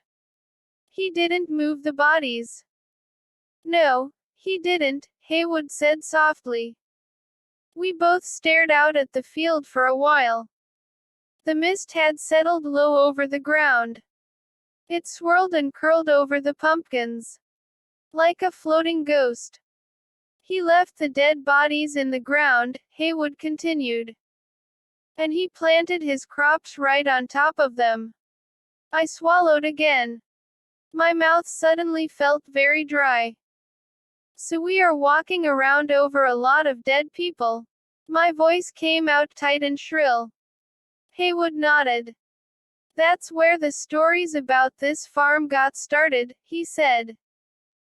Stories. Well, some say the dead are very unhappy here. The poor people who are buried in this field don't have gravestones or anything. It makes them angry. I stared hard at him. I didn't like this story. But I didn't want him to stop. Sometimes weird things happen on this farm, he continued. Frightening things. Things that can't be explained. I know what you're talking about, I stammered. They say it's the dead people. They are showing how unhappy they are. The dead people, I repeated. I felt a shiver run down my back. Come with me, Haywood said. I'll show you something. I followed him out of the tiny shed. The rain had slowed, but the mist swirled around us in gusts of wind. It was almost like walking inside a cloud. He led the way along the pumpkin vines till we got to a corner of the field. A mouse scampered over my shoes and disappeared into the shaking leaves. We stopped. Haywood bent down. He pulled the green leaves away from a fat vine. Devin, look here, he said. He held the leaves to the side so I could see the vine clearly. This was where the vine started. I could see where it sprouted up from the dirt. See. The vine goes straight down, Haywood said. The vine goes straight down into one of the dead people. It's sprouting from a dead body. Huh. A gasp escaped my throat. The vines sprout from the corpses down below, Haywood said, still holding the leaves. And some people say the angry dead send their spirits, their souls, through the vines. They send their anger up from their graves, through the vines, and into these pumpkins. I gaped at him in silence. Another shiver rolled down my back. Was that story totally crazy? Did it make any sense at all? I struggled to understand. You mean, in a way, these pumpkins really are alive? I choked out. He nodded solemnly. The pumpkins are alive. Alive with the anger of the dead people they sprout from. But that's crazy! Exclamation mark quote. I blurted. Haywood shrugged. You don't have to believe it if you don't want to. But some strange things have happened to me, I said. Do you think maybe there's more? He said. Do you want me to tell you the rest? I stared hard at him. I guess. I turned to the field, and gasped as I saw a pumpkin move. It rolled toward us. Even in the thick mist, I could see it move. I grabbed Haywood's shoulder. "Did you see that?" I asked. "Did you see that pumpkin move?" He shook his head. "It's very foggy." "Are you sure?" I kept my eyes on the field. Were all the pumpkins moving now? Were they all rolling on their vines? Moving through the heavy white fog? "Now I'm not sure," I said. "Can the spirits of the buried people make the pumpkins move?" "I don't know," Haywood answered. "I'm just telling you the stories I've heard. There's one more. The story of the person they call the grave master." As he said that word, a burst of wind made the whole field tilt and sway. The fog curled along the vines. The pumpkins were invisible in the mist. "They say that the angriest dead person of them all rose up through the vines," Haywood continued in a whisper. "His angry spirit traveled through the vines and into a pumpkin. After a while, he learned how to shift his shape." I don't understand," I stammered. "Shift his shape?" "From inside a pumpkin, he can shift to another shape. Another body. He can be a human or an animal. And then he shifts back into a pumpkin. That way, he cannot be found. He cannot be sent back to where he belongs. His power is strongest on Halloween." Wow. I had to think about this. This was hard to get my brain around. "He is called the Grave Master," Haywood said. "But he can be anywhere his anger takes him. And he wants only one thing. He wants to terrify people and drive them away from." Haywood stopped. He didn't finish his sentence. His mouth opened in a startled "oh." I followed his gaze. To the field. Into the heavy fog. And I saw a dark spot through the misty cloud. A black object. The fog curled away, like a gray-white snake. And the dark object Haywood stared at came into sharper view. The black cat. Zeus. Standing stiffly at the edge of the field. Eyes glowing eerily. Trained on us. Haywood gripped my arm. I could see the fear on his face.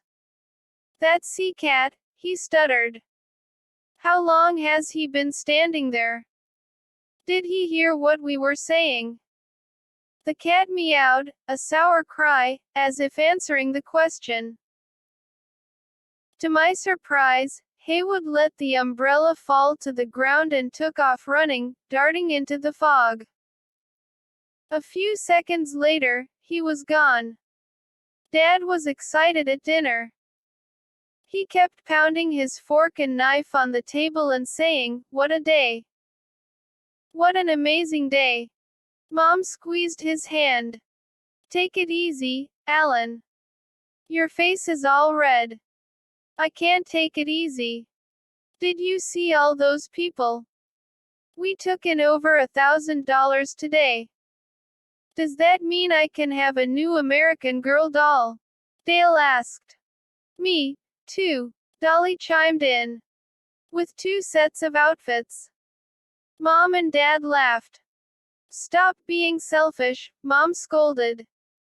"This money is for the whole family." "Dale and I are in the family," Dolly protested. "What a day," Dad said for the 10th time. "The rain is already stopping. So tomorrow should be even better.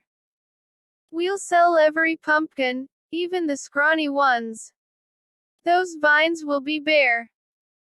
I pictured the bare vines stretching across the field like long snakes. The thought gave me a shiver. "You girls were awesome," Dad said. He took another helping of roasted potatoes from the big bowl and passed it to Mom. "You were the best greeters." "Yay. The twins both cheered. It was totally fun, Dolly said. Except when that little dog got lost. Mom and Dad both blinked. Dad stopped chewing his chicken. Little dog. The girls nodded. Didn't you see it? Dale asked. These people brought their little black dog, and it slipped off its leash. It ran away, Dolly added. Just ran off and got lost under the pumpkin leaves. I missed this drama, Mom said. Didn't you hear the people shouting, Chewy? Chewy, Dolly said. That was the dog's name. Chewy. What happened? Dad asked. Did they find it? Dale found it, Dolly said. It was right behind us the whole time.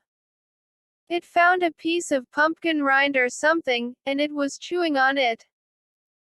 Maybe that's why they call him Chewy, I said. Mom laughed, but no one else did. So the story had a happy ending, Dad said. He started eating his chicken leg again. And the man gave Dolly and me each $1 for finding the dog, Dale said, beaming with pride. $1 each. What are you going to do with it? Mom asked. You can't have it. We're saving it to buy Twizzlers in town, Dolly said. Good choice, I said. I love Twizzlers. Dad turned to me. You did a good job, too, in your little shed. Did you enjoy it? Not really, I said. He sighed. I know. I'm supposed to change my attitude. But I have to tell you something I heard. I'd been dying to tell Mom and Dad the story Haywood told me about the farm, the graveyard, and the angry dead people. I wasn't sure the dinner table was the right place to tell the story. But now, here it was, bursting out of me. I really couldn't hold it in any longer. Dad reached for the string beans. He pointed to my empty plate. Devin, how come you're not eating? I want to tell you what I heard. About this farm, I said. Did you know it used to be a graveyard? Mom uttered a surprised cry. Excuse me. A graveyard. Dolly squinted across the table at me. You mean, like, with dead people? Yes, I said. There was an old graveyard here. Right where the pumpkin fields are. That's crazy. Where did you hear that? Dad demanded. Before I could answer, Mrs. Barnes came through the kitchen door. She had 2 bags of groceries in her arms. Dad jumped up to help her carry them to the kitchen counter. Did this farm used to be a graveyard? He asked her. Mrs. Barnes blinked a few times. She smoothed down the front of her flannel shirt. You hear a lot of stories, she said. You can't believe them all, you know. Haywood told it to me, I said. She laughed. Like I said, you can't believe every story. That boy of mine has a strange and wonderful mind. He's a good boy. But he lives in some kind of fantasy world. Not the world we know. Dad sat back down at the big kitchen table. Mrs. Barnes reached into a bag and started putting away groceries. Go on, Mom said. What's the rest of the story? Is it too scary for the girls? Nothing scares us, Dolly declared. I glanced around the table. They were all staring at me. I knew none of them would believe me. Mrs. Barnes was right. It had to be some kind of crazy fantasy story.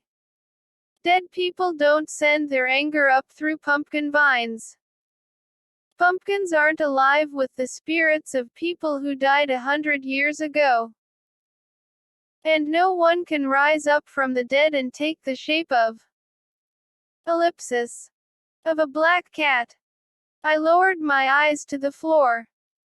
Sure enough, Zeus stood right beside my chair. The cat was gazing up at me, as if waiting for me to finish my story. No. No way. The whole thing was crazy. But then, why had Haywood looked so frightened when he saw Zeus watching us from the field? Why did he run away like that? Was he just putting on an act? I'll tell you the whole thing later, I said.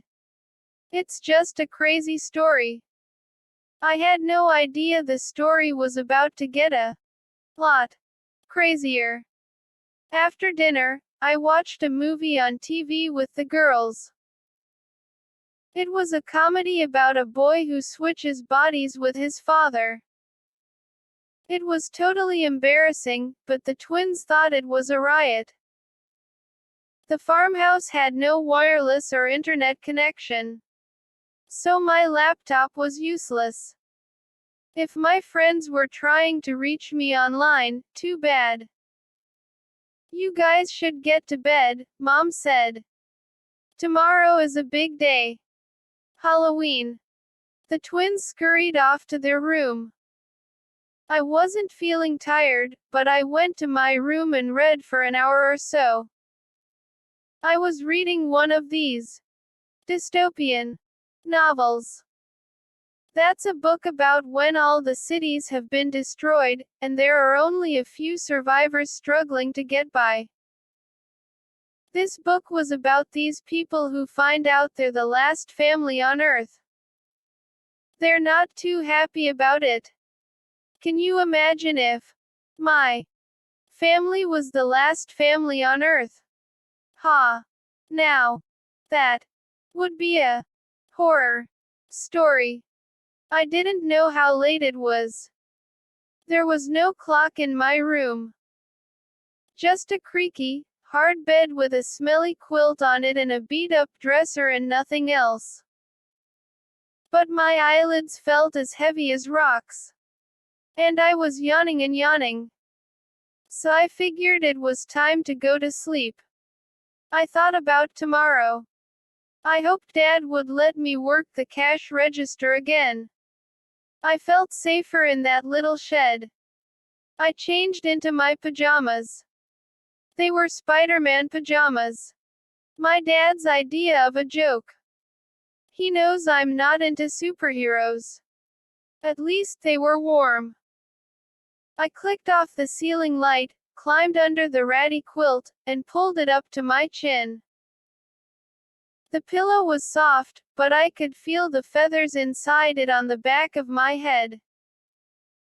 A glow of silvery moonlight washed into my room from the window facing my bed. The window was open, I realized. The curtains fluttered softly on both sides. It had stopped raining, but I could still hear the patter of raindrops falling from the trees.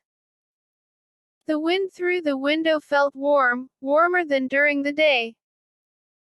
I gazed at the window, waiting for sleep to creep over me. Something moved. Something outside. In the silvery moonlight, I saw shadows at the window. Something rose into view, then slid back down. Blinking, I sat up straight and peered through the dim light at the open window. Again, I saw shadows reflected on the fluttering curtains. Something stretched up. Straight up. It appeared to coil toward the window. It was slender and pointed at one end. Not a snake. No. Not a snake. Too big to be a snake. It swung against the side of the window. Then appeared to sway from side to side. Then it curled onto the window ledge. And I recognized it. I knew what it was. I didn't believe it. But I saw it clearly now. A pumpkin vine. A single vine sliding over the window ledge into my room. Yes. Stretching silently toward me. And as I gaped, frozen in horror, unable to speak, unable to make a sound, I saw a second one. Yes. A second vine. Fatter. Thicker. It rose up beside the first vine. Coiled around it. The vines curled together. Like shoelaces being tied. Then they came apart. Thrashing. Whipping each other. Pushing. Pushing into my room. Pale and gleaming in the moonlight, they slithered over the window ledge, reaching for my bed. Reaching for me. I opened my mouth to call for help. But no sound came out. Besides, my parents' room was at the far end of the hall. They wouldn't hear me. And they wouldn't believe me. I knew what would happen if I ran down to their room and dragged them back. The vines would be gone. And Dad would frown at me. And accuse me of making up another story because I didn't want to be on this farm. No way Mom or Dad would believe this. Who would? I gripped the edge of the quilt so tightly, my hands ached. Sitting up straight as a board, every muscle tense, I watched the two vines thrash and twist and crawl into my room.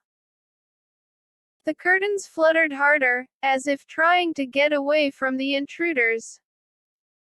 The moonlight made them glow like they were electric. I forced myself out of bed. The floorboards were cold beneath my bare feet. My whole body shook and shuddered. It's like a horror movie. Only it's real. And it's happening to me. Okay. I knew I had to do something. I was all alone here.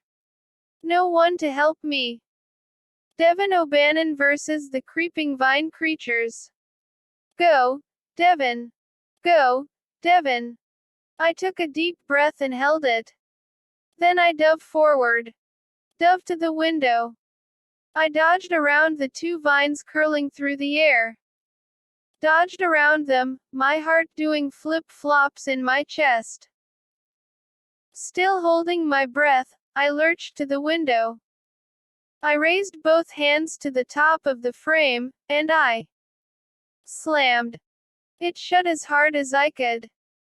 Slammed it down onto the vines. Slammed it. Slammed it on them. They groaned. A sick, ugly sound. Like a burp from deep in a fat belly. I heard them groan as the wooden window frame sliced right through them. Slish. Yes. It sliced through the vines. Cut them. Cut them off. The vine ends thudded to my bedroom floor. A foot long. No. Maybe longer. They dropped heavily to the floor and didn't move. Finally, I let out a long whoosh of air and breathed again. I stared down at the thick lumps at my feet. And I took breath after breath. A hard tapping on the window glass made me raise my eyes. And to my horror, I saw the two cut vines, dark liquid trickling from their open ends. The vines, cut off at the ends, oozed a thick liquid. Like blood. I gasped as they bumped up against the glass. Battered the glass, then pulled back, and batted the window again. Again. They won't stop until they break in. No. I let out a scream. I dove to the window. Go away. Now. Go away, I shrieked. I pounded the window glass with both fists. Go away. Go. Go. I stood there in a terrified panic, pounding and screaming at the thrashing vines on the other side of the window. Get away from here. Get away. I didn't stop screaming until a crash behind me made me nearly jump out of my skin. I wheeled around. No. Go away, I cried. It took me a few seconds to realize the crash had been my bedroom door swinging open. My dad burst in, tying the belt of his bathrobe as he entered. He squinted through the darkness at me. Devin, what's going on? I heard you screaming. Why are you at the window? Dad, it's the vines. I stammered. Come here. Quick. Look. I pointed frantically out the window. The vines. He followed my gaze. Of course, the window was empty now. The glass reflected the pale white moonlight. Nothing there. Vines. Dad asked, narrowing his eyes at me. Devin, were you having another nightmare? No, Dad, I started. I haven't been asleep. The vines were crawling into my room. I was so frightened. Dad gazed down at the floor beneath the window. He clicked on the ceiling light. Then he moved quickly to the window, his bare feet thudding on the floor. He bent down and picked up the 2 stubs of vine. The ends I had sliced off. He held them up and examined them. See, I cried. Proof, Dad. The vines were climbing into my window. See. I'm telling the truth. Dad turned to me, holding a vine stub in each hand. How did these get here, Devin? I cut them off. I cut them with the window. But how did they get in your room? Are your sisters playing one of their tricks on you? No, Dad. No trick. Don't you believe me? There's proof. The 2 vines, they were moving, climbing in through the window. But, Devin, Dad said. Come here. I walked over to the window. He put his hands on my shoulders. Look out there. He turned me to the window. Look down on the grass. It's nearly as bright as day in the moonlight. Do you see any vines? I squinted down into the backyard. No vines. I saw a shovel lying in the grass. Near the garage, one of the twins' bikes lay on its side. And I saw the cat. Zeus sitting up straight in his haunches, his face tilted toward my window. The black cat, surrounded by a pool of silver moonlight, green eyes glowing. Watching the window. Watching me stare down at him. Dad, I whispered, there's something weird about that cat. Dad pressed his face against the glass and peered down. Yes, you're right. That cat never sleeps. It's a very weird cat. Dad, you don't believe that the soul of a dead person can rise up and take the shape of something else. I mean, like a cat, for instance. You don't believe that a human can inhabit a cat. He laughed and shook his head. Where do you come up with these crazy stories, Devin? Really? Sometimes I think you're from another planet. He dropped the 2 vine stubs onto the window ledge. Then he led me back to my bed. So I guess you don't believe me about the vines trying to climb through my window. Of course not, he said. He pulled down the quilt and waited for me to climb under it. Next thing, you'll say that a bunch of pumpkins rolled across the field, bounced up, and jumped on you. Funny, I muttered. Go to sleep, okay. He tucked the quilt under my chin. Then he patted my cheeks the way he always does. Everything will be fine, Devin. We're doing great. Try to enjoy it. Enjoy it. He shut off the light and made his way out of my room. I'm on my own. I realized. I'm the only one who knows there's something terribly frightening about this farm. I'm the only one who can do something about it. I had to talk to Haywood. He was the only other person who would believe what was happening here. Maybe he could help. Haywood knew about the grave master. And he was afraid of Zeus. So he probably figured out that Zeus held the angry spirit inside him. The black cat was the grave master.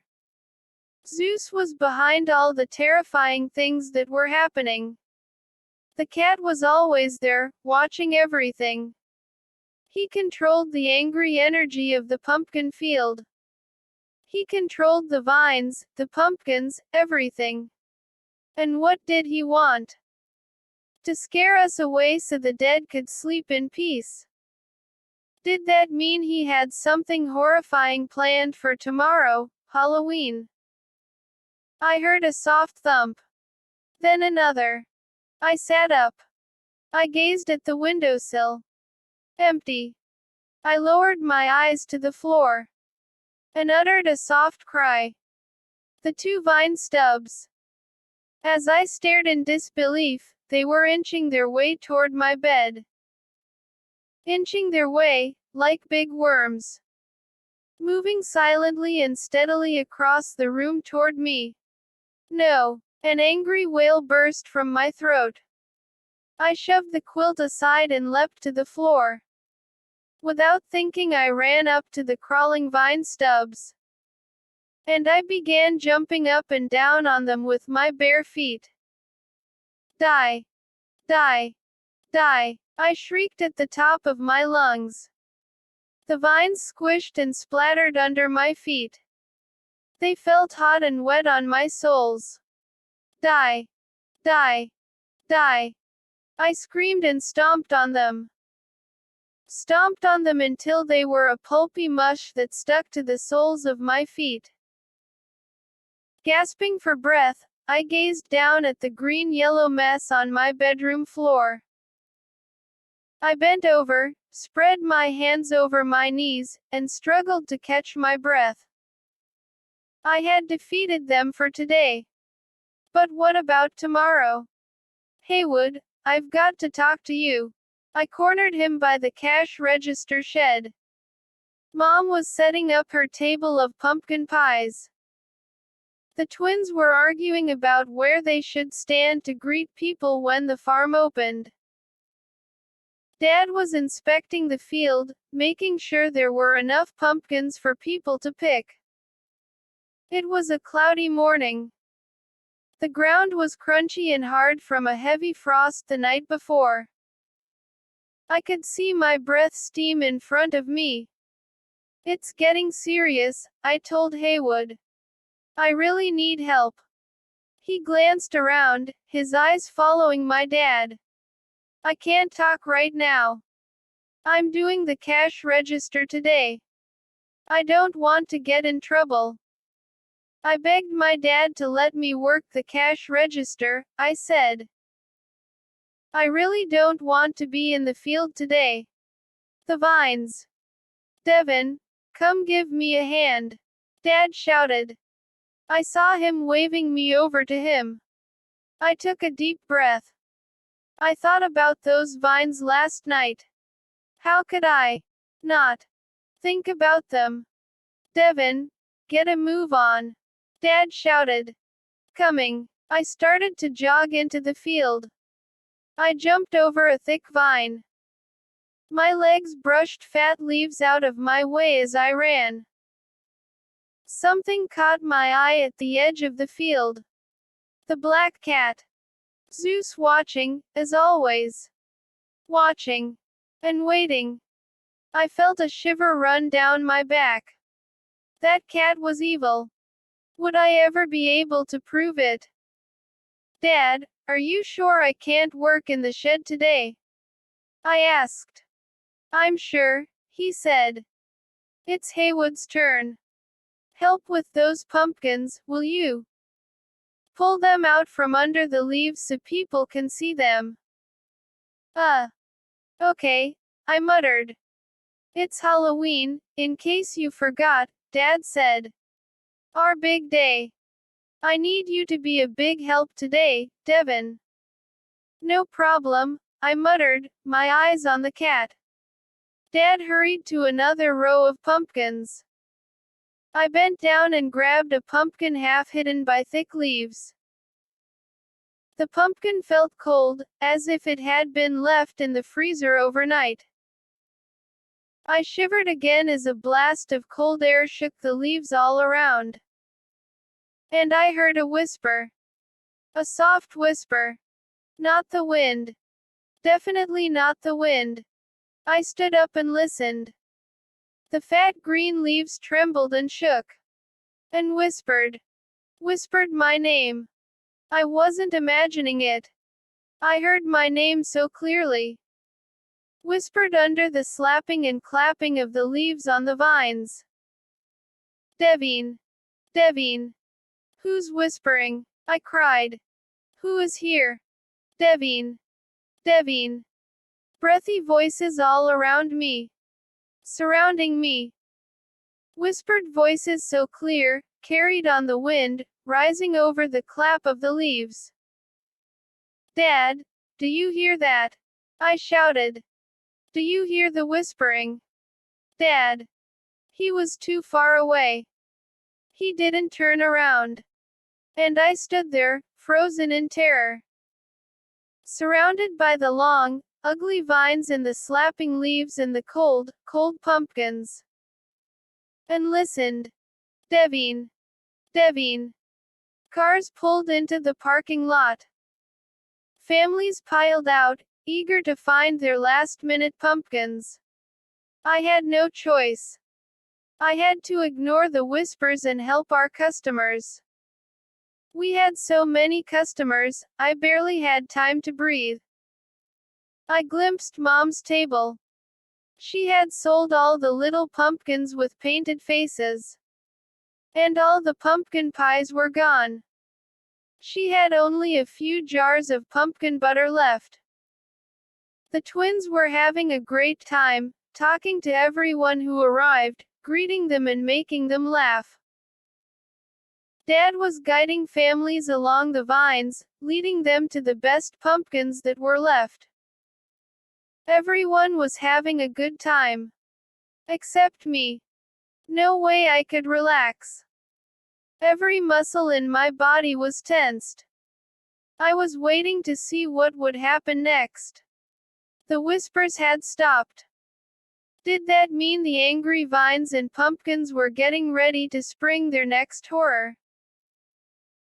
As I walked through the field, carrying pumpkins for customers, I thought of the dead people down below my feet. I was sure they could hear or feel the footsteps of all the people walking over their graves. And I knew it had to make them even angrier. The vines sprouted from the old corpses down there. The dead sent their anger up through the vines. Into the cold, cold pumpkins I was carrying. Can you help me take this to my car? It was a young woman in a red down coat and a wool cap with ear flaps. She pointed to a large pumpkin half hidden by leaves. No problem, I said. I hoisted the pumpkin off the ground in both hands and twisted it free from the vine. It weighed a ton. I'm only 12 and I'm not the most athletic guy around. But it was my job. So I wrapped my hands around the big thing in ellipsis. And to my shock, the hard, cold rind suddenly changed. I mean, it turned soft. As I held it, the whole thing turned soft as mashed potatoes.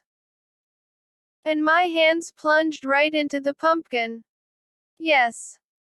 They sank right into the middle of the soft, pulpy pumpkin. The woman uttered a cry. What did you do? Why did you do that to my pumpkin? I didn't, I started. Both of my hands were buried in the pumpkin. I tried to slide them out. But they wouldn't budge. Hey, I'm stuck, I cried. The woman's face was twisted in confusion. Are you crazy? Why are you doing that? No. I'm really stuck, I stammered. I can't get my hands out. This pumpkin, it's like glue. She shook her head. Her ear flaps flopped around. You're joking, right? My dad came hurrying over. What's the problem here? His eyes stopped on the pumpkin in my hands. Put that pumpkin down, Devin, he said. Why did you crush it like that? He slid the pumpkin off me. It left thick orange glop up and down the sleeves of my denim jacket. He turned to the woman. Do you see another pumpkin you would like? The woman pointed to another big pumpkin. I guess that one. Devin will be happy to carry it for you, Dad said. He motioned me toward the pumpkin. My sleeves smelled horrible. The pumpkin goo was wet and sticky. I ignored it and bent down. I twisted the pumpkin off the vine. Then I raised it to my chest. Oh, I uttered a groan as the pumpkin turned soft and my hands sank right into its middle. Dad's face turned red and his eyes started to blink a lot, which is what he does when he's very angry. Devin. He said my name through clenched teeth. I think your workday is over. Go to the house. Dad, I started to argue. But no way I could convince him this pumpkin thing wasn't my fault. Sorry, I muttered. The woman looked very embarrassed. My dad's face was still red as a tomato. I turned and trudged out of the pumpkin field. My jacket was covered in pumpkin goo. And as I walked, head down, the whispers started up again. Whispers up and down the field. Devin. Devin. My whole body shuddered. In my whole life, I'd never felt so frightened. Or so alone. I saw Haywood ringing the cash register, handing a man some change. I ran over to the shed. My head was ringing with the soft whispers. I barged right up to him. You have to help me. They're out to get me. He squinted at me. Who? Who's out to get you? I don't know, I stammered. The pumpkins. The vines. Everything. Can you help me? You know all about this farm. Haywood, is there anything you can do? He glanced down. I saw what he was gazing at. Zeus. The black cat, watching us from the front of the shed. No. I don't think so, Haywood said, eyes on the cat. I don't think I can help you, Devin. Sorry. You have to, I insisted. I grabbed the front of his parka. I held on to it tight. You've got to help me. Meet me after dinner. So we can talk. He still kept his gaze on the black cat. I don't think so, he said. You have to come, I insisted, gripping his coat. After dinner. Come to the farmhouse. I'll meet you in the back. Please. The whispers grew louder. I thought I saw pumpkins rolling in the field. Rolling toward me. Devin.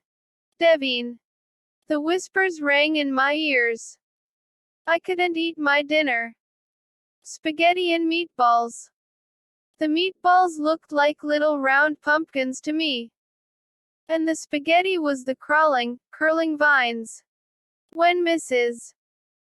Barnes brought out a pumpkin pie for dessert, I nearly puked my guts out all over the dinner table.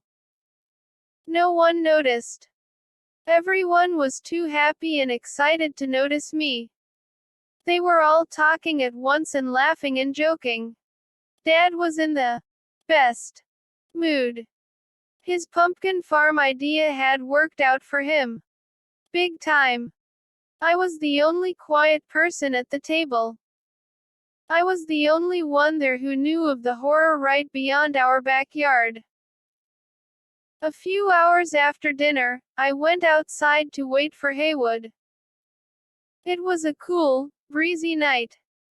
The full moon floated low in the sky. I paced back and forth along the back of the house. My hands were cold and sweaty. I kept them jammed into my jeans pockets as I walked. Back and forth. Back and forth. Where was he? Where? And then I saw the vines. Several vines lifting themselves out of the field. Creeping like snakes over the grass toward the house. The moonlight was so bright, I could see every line and groove and track on the thick vines as they slithered toward me. They curled over one another, tangling and entangling. And sliding quickly forward. Gleaming in the bright moonlight. Where is Haywood? I need him. Where is he? Gaping in horror at the approaching vines, I saw something move in the dirt. In the dirt where the backyard ended and the pumpkin field began, I saw something rise up. Was it some kind of small animal? No. A hand. Squinting into the moonlight, I realized I was staring at a human hand. Poking up from the dirt. I could see it so clearly. I watched the fingers move, as if testing themselves. Then the dirt parted and the hand rose higher into the night air. I saw a slender arm. A coat sleeve. And then a second hand shot up from under the ground. 2 arms. And a head. A head rose up from the dirt. Then. Shoulders. The hands pushed down on the grass. And a figure climbed out from under the ground. Under the ground. From a grave. Someone climbing out from a grave. I couldn't move. I couldn't breathe. I watched him rub dirt off his face. Then he brushed off the front of his coat. The legs of his jeans. He staggered forward. Stepped into a pool of light. And I recognized him. Haywood. My body quivered with horror. I stared at the figure in the moonlight until my eyes blurred. Was Haywood dead? Question mark. Was he one of the corpses buried under the pumpkin field? I hate zombie movies. I think they're really dumb. But here I was. Living. In one. And suddenly I remembered. I remembered asking Haywood where he lived. When I asked, he pointed to the pumpkin field. He said he lived there with his dad and a lot of other people. And now here he came, brushing off the dirt from his grave and walking across the backyard, past the slithering vines.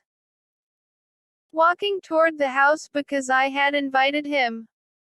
I had begged him to come tonight. To help me. But he wasn't coming to help me. What was he planning? I tried to hide. Too late to run. I pressed myself into the darkness of the back wall. I held my breath. My heart beat so hard, my chest ached. Devin. I can see you, Haywood said. Are you hiding there? I've come to help you. I didn't move from the wall. No, thanks, I stuttered. I don't need your help anymore. Thanks anyway. Yes, you do, he said. You need my help. No, I uttered. Actually, I screamed the word. I couldn't hide my panic. I came to help you, he repeated. Because you're my friend. I know all about this farm, Devin. I know how to keep people safe. He stepped into the shadows. I hugged myself to stop trembling. I'm going inside now, I said. I'm tired from carrying all those pumpkins today. Let me come in with you, he whispered. I have some things to tell you. Important things, Devin. No. Really. I'm too tired. Maybe tomorrow.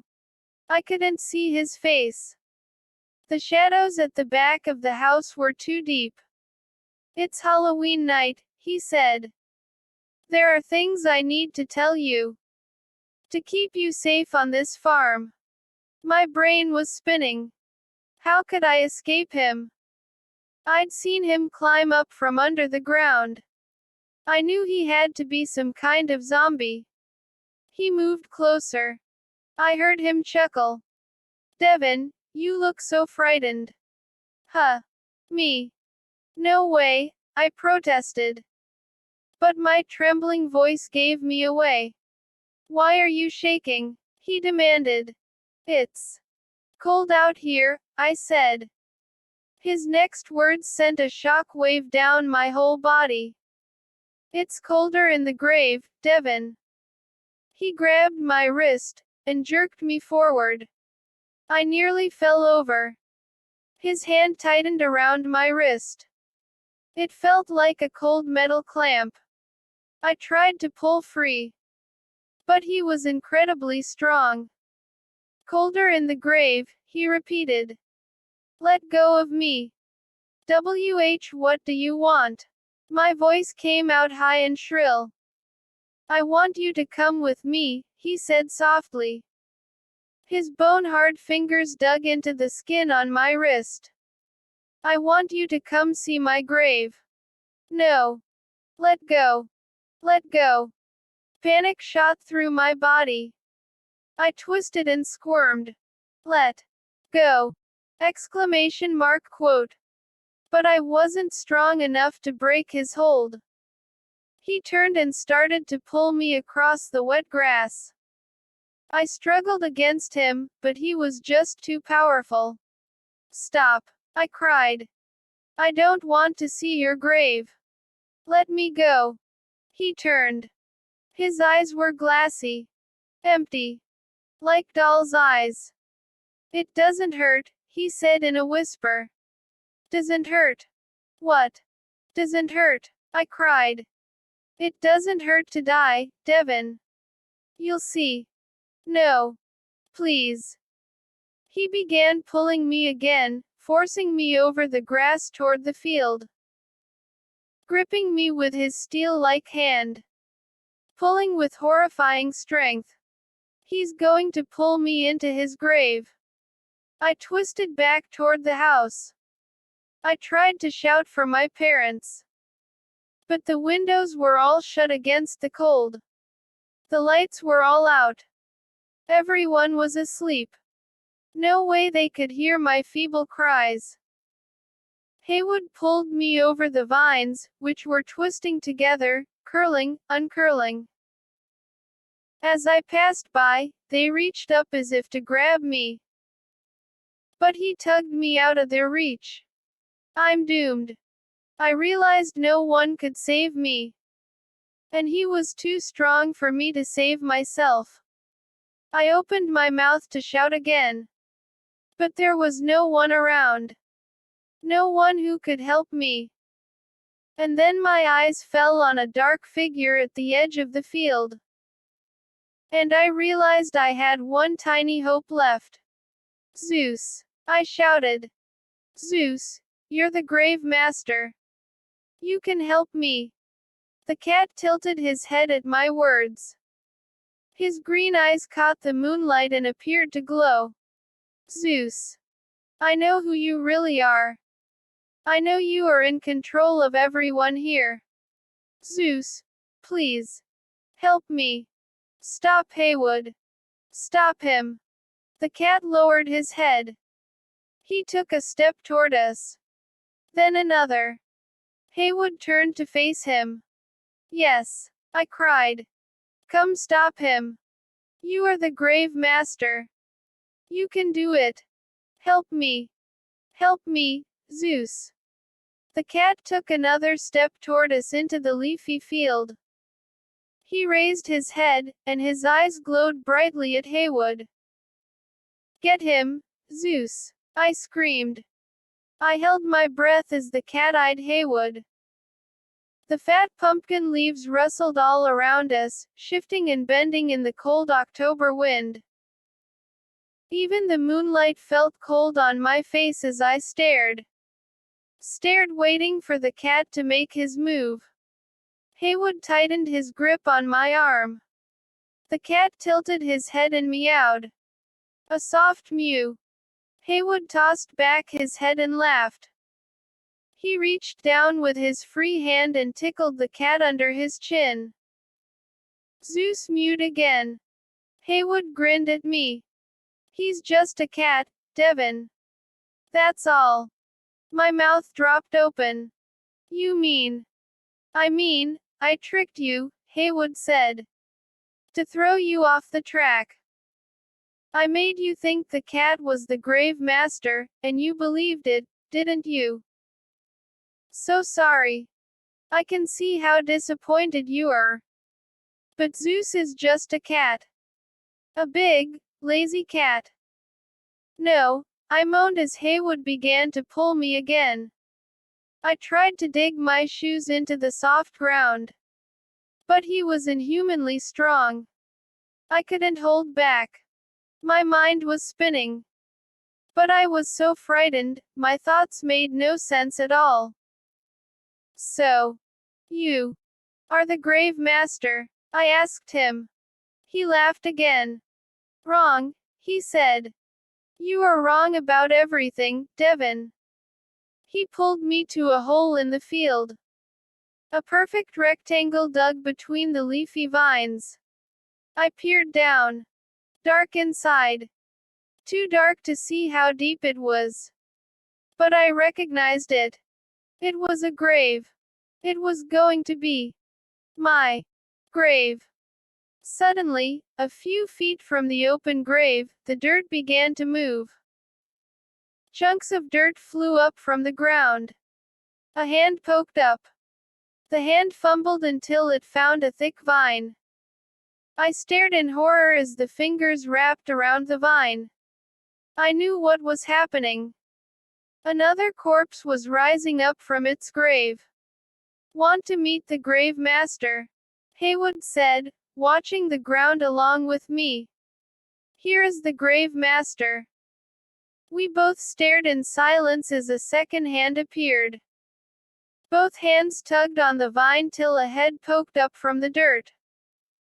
Mrs. Barnes. Dirt slid and tumbled out of her way as she pulled herself up. After a few seconds, the big woman stood grinning at me. She brushed dirt chunks from her long braids. She held something in one hand. A pumpkin. Well, here we are, she said.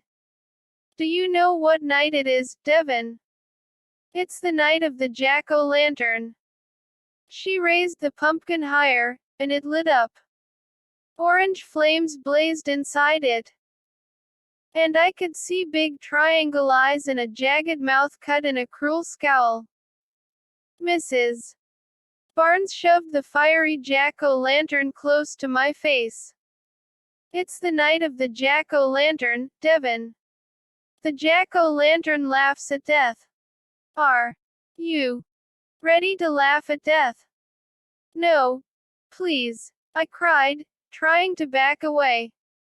But Haywood held me tightly in place. Watch the jack-o'-lanterns grin as you go down below, Mrs. Barnes said, still smiling at me. Her round cheeks were smeared with dirt. She pulled a worm out of her nose and tossed it to the ground. But why me? I cried in a high, frightened voice. I don't understand. It's easy to explain. My boy Haywood needs a friend, Mrs. Barnes said. It gets lonely under this field. As lonely as death. Haywood needs someone his own age to spend the long days with. I stared at her. Me. A friend. The vines, I said, attacking my room. The pumpkins. The whispers. It only happened to me. No one else in my family. That's because I chose you, Mrs. Barnes said. You are Haywood's age. I mean, Haywood was 12 when he died 120 years ago. I chose you to be his friend. But I don't understand. I didn't know what I was saying. I just thought if I could keep her talking, maybe. Time to go down, Mrs. Barnes said. She raised the scowling jack-o'-lantern above her head. Then she signaled to Haywood with a nod. Haywood pushed me to the edge of the grave. My shoes slipped on the soft dirt. I stared down into the deep black hole. Do you want to jump? Haywood whispered in my ear. Or do you want me to push you? He grabbed my shoulders from behind. My shoes slid closer to the deep black hole of the grave. One push, and I was gone. I felt his fingers tighten on my shoulders, ready to shove me down into my grave. A wild scream rang over the field. At first, I thought it was my scream. It took a few seconds to realize it was from someone else. I felt Haywood's hands loosen on my shoulders. I stumbled back. We both turned.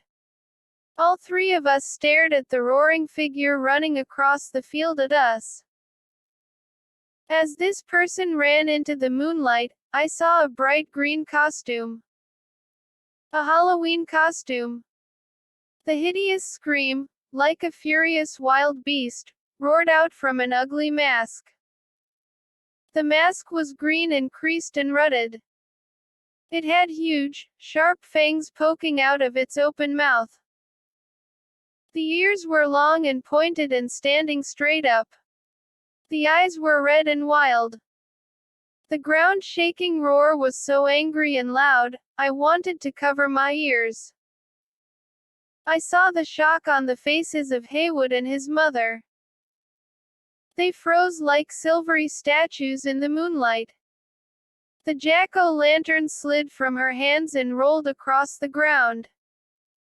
The bellowing creature ran up to us. As this person ran into the moonlight, I saw a bright green costume. A Halloween costume. The hideous scream, like a furious wild beast, roared out from an ugly mask. The mask was green and creased and rutted. It had huge, sharp fangs poking out of its open mouth. The ears were long and pointed and standing straight up. The eyes were red and wild. The ground-shaking roar was so angry and loud, I wanted to cover my ears. I saw the shock on the faces of Haywood and his mother. They froze like silvery statues in the moonlight. The jack-o'-lantern slid from her hands and rolled across the ground. The bellowing creature ran up to us. Spread its arms wide. Thick gobs of drool fell from the open snout. Turn to me. Those red eyes turned to me, making my whole body shake. It's me. She cried in a raspy animal growl. It's me. Luann. No. It couldn't be. It couldn't be my friend Luann. This was a wild animal. A dangerous creature. A monster. It's Luann. It repeated. No, you can't be. You can't be, I cried. And then it twirled around to face Haywood and Mrs. Barnes, and screamed at them in a bellowing voice that made the trees shake and the ground tremble. Gway. The masked creature dove toward them with a terrifying roar. It flung itself on Haywood, tackled him around the waist. The two of them crashed heavily to the dirt. Eyes wide with shock, Mrs. Barnes stumbled back. Grunting and groaning, Haywood and the creature wrestled over the ground. The monster let out another roar that shook the trees. Haywood ripped at its face, trying to pull off the mask. But I could see clearly it wasn't a mask. The hideous fanged face was its face.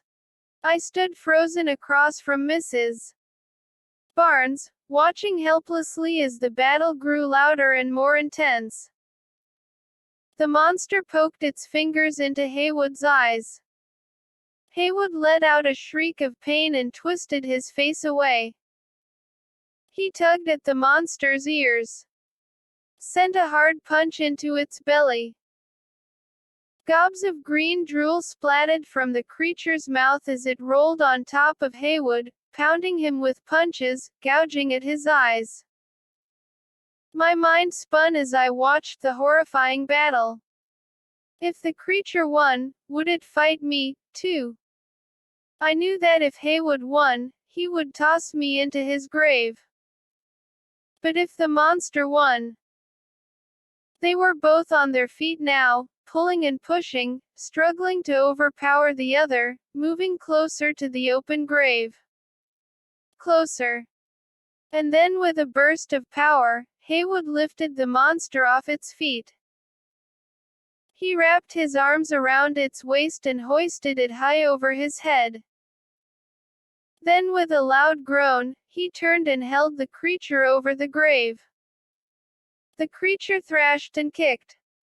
But Haywood was too strong. He raised it higher, and started to heave the monster into the grave. What if it really is Luann? I stared at the horrible face. How could it be Luann? But what if it is? I shot forward, lowered my shoulder and plowed hard into Haywood's middle.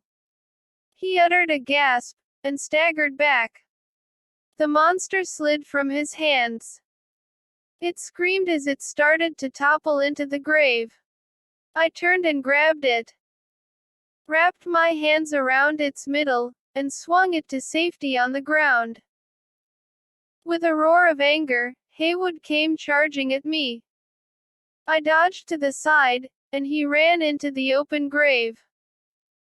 I heard him screaming all the way down. He seemed to fall for a long time. Evil, Mrs. Barnes screamed at the monster. Evil. Then she leapt into the grave and disappeared after her son. Gasping for breath, I waited for them to return. But the grave remained silent and dark. I turned to the creature. It stood with its hands on the waist of the green costume, breathing noisily, gobs of drool sliding from its fanged jaws. Its red eyes locked on me.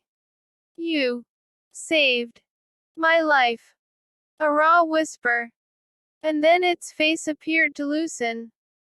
Its whole head sagged. The red eyes faded. The rows of pointed teeth drooped. As I gaped in amazement, it reached up both hands, and tugged off its head. A mask after all.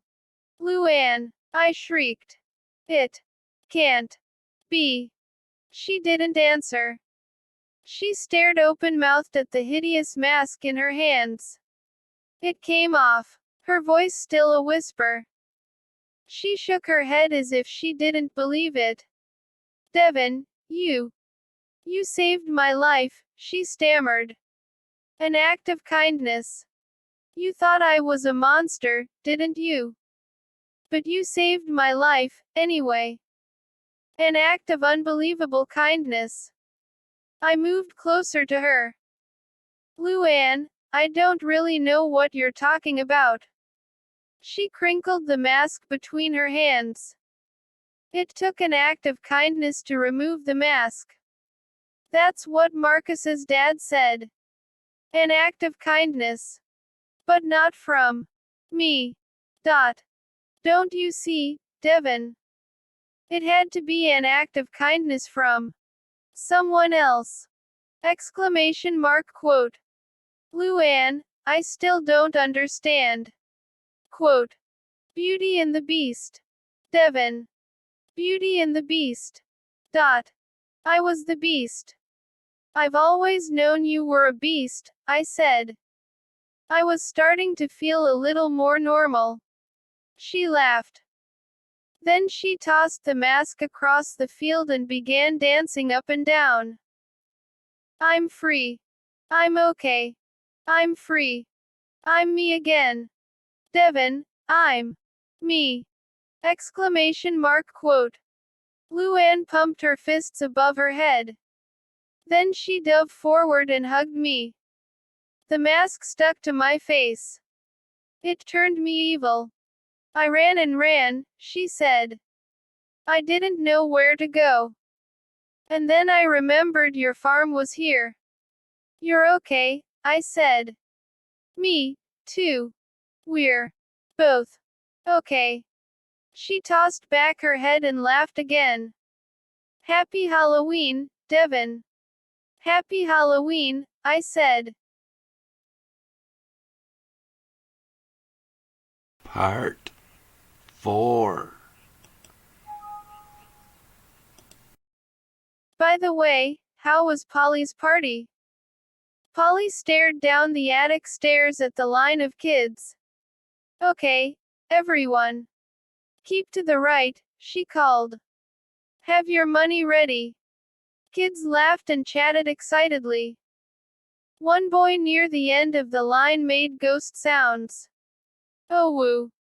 That made more kids laugh. Polly watched their faces. She could see that they were excited and tense. Okay. One at a time, she said. If you get frightened, just turn around and go back downstairs. She turned from the stairway to go stand in front of the closet. But Marcus and Brad hurried up behind her. Polly. What's up with this? Marcus asked. Did you hear about Luann? Brad asked. She ended up at Devon's pumpkin farm last night. Polly shook her head. I didn't know that. But, wow. Thanks to Luann, my party is the hit of the year. Everyone is talking about it. But, what are they saying? Marcus asked. Your party was a total disaster. Quote. Are you kidding? My party was not a disaster, Marcus. It was the scariest Halloween party in the history of Dayton, Ohio. Marcus and Brad both sighed. When can we start? We want to see the ghost. A boy shouted from the stairway. Ghost. Ghost. Ghost. Kids started to chant. Their voices echoed up the attic stairs. What are you doing? Brad demanded. Why are all these kids lined up? Polly tossed back her hair. They want to see the ghost in the closet. Luann wrecked him last night. But he put himself back together. He's totally terrifying. Everyone wants to get a good look at him. You mean you're charging admission? Brad stammered. $5, Polly said. $5 per person to see a real ghost. But, Polly, Marcus tried to protest. Polly pushed him toward the stairs. Go get in line, guys. You can't stand here. You're in the way. It's time to get started. Shaking their heads, Brad and Marcus started to the stairs. But Polly called to them. Hey, check this out. Look what I found. She held up a dark blue mask. The two boys squinted at it. That looks a little bit like the mask Luann wore last night. Where'd you find it? Polly pointed to the open trunk on the floor. I found it in that trunk. Isn't it sick looking? It looks a lot Like Luann's mask. I'm going to put it on now. What? Question mark quote. Marcus cried. I'm going to wear it to surprise the kids in line. You know. Make the whole experience creepier. You shouldn't, Marcus started. But Polly waved the two boys away. Do you have $5? Go get in line. We've already seen the ghost. For free, Marcus said. He followed Brad to the crowded stairway. He turned back as they started down the stairs. The last thing he saw was Polly pulling on the ugly blue mask. The end.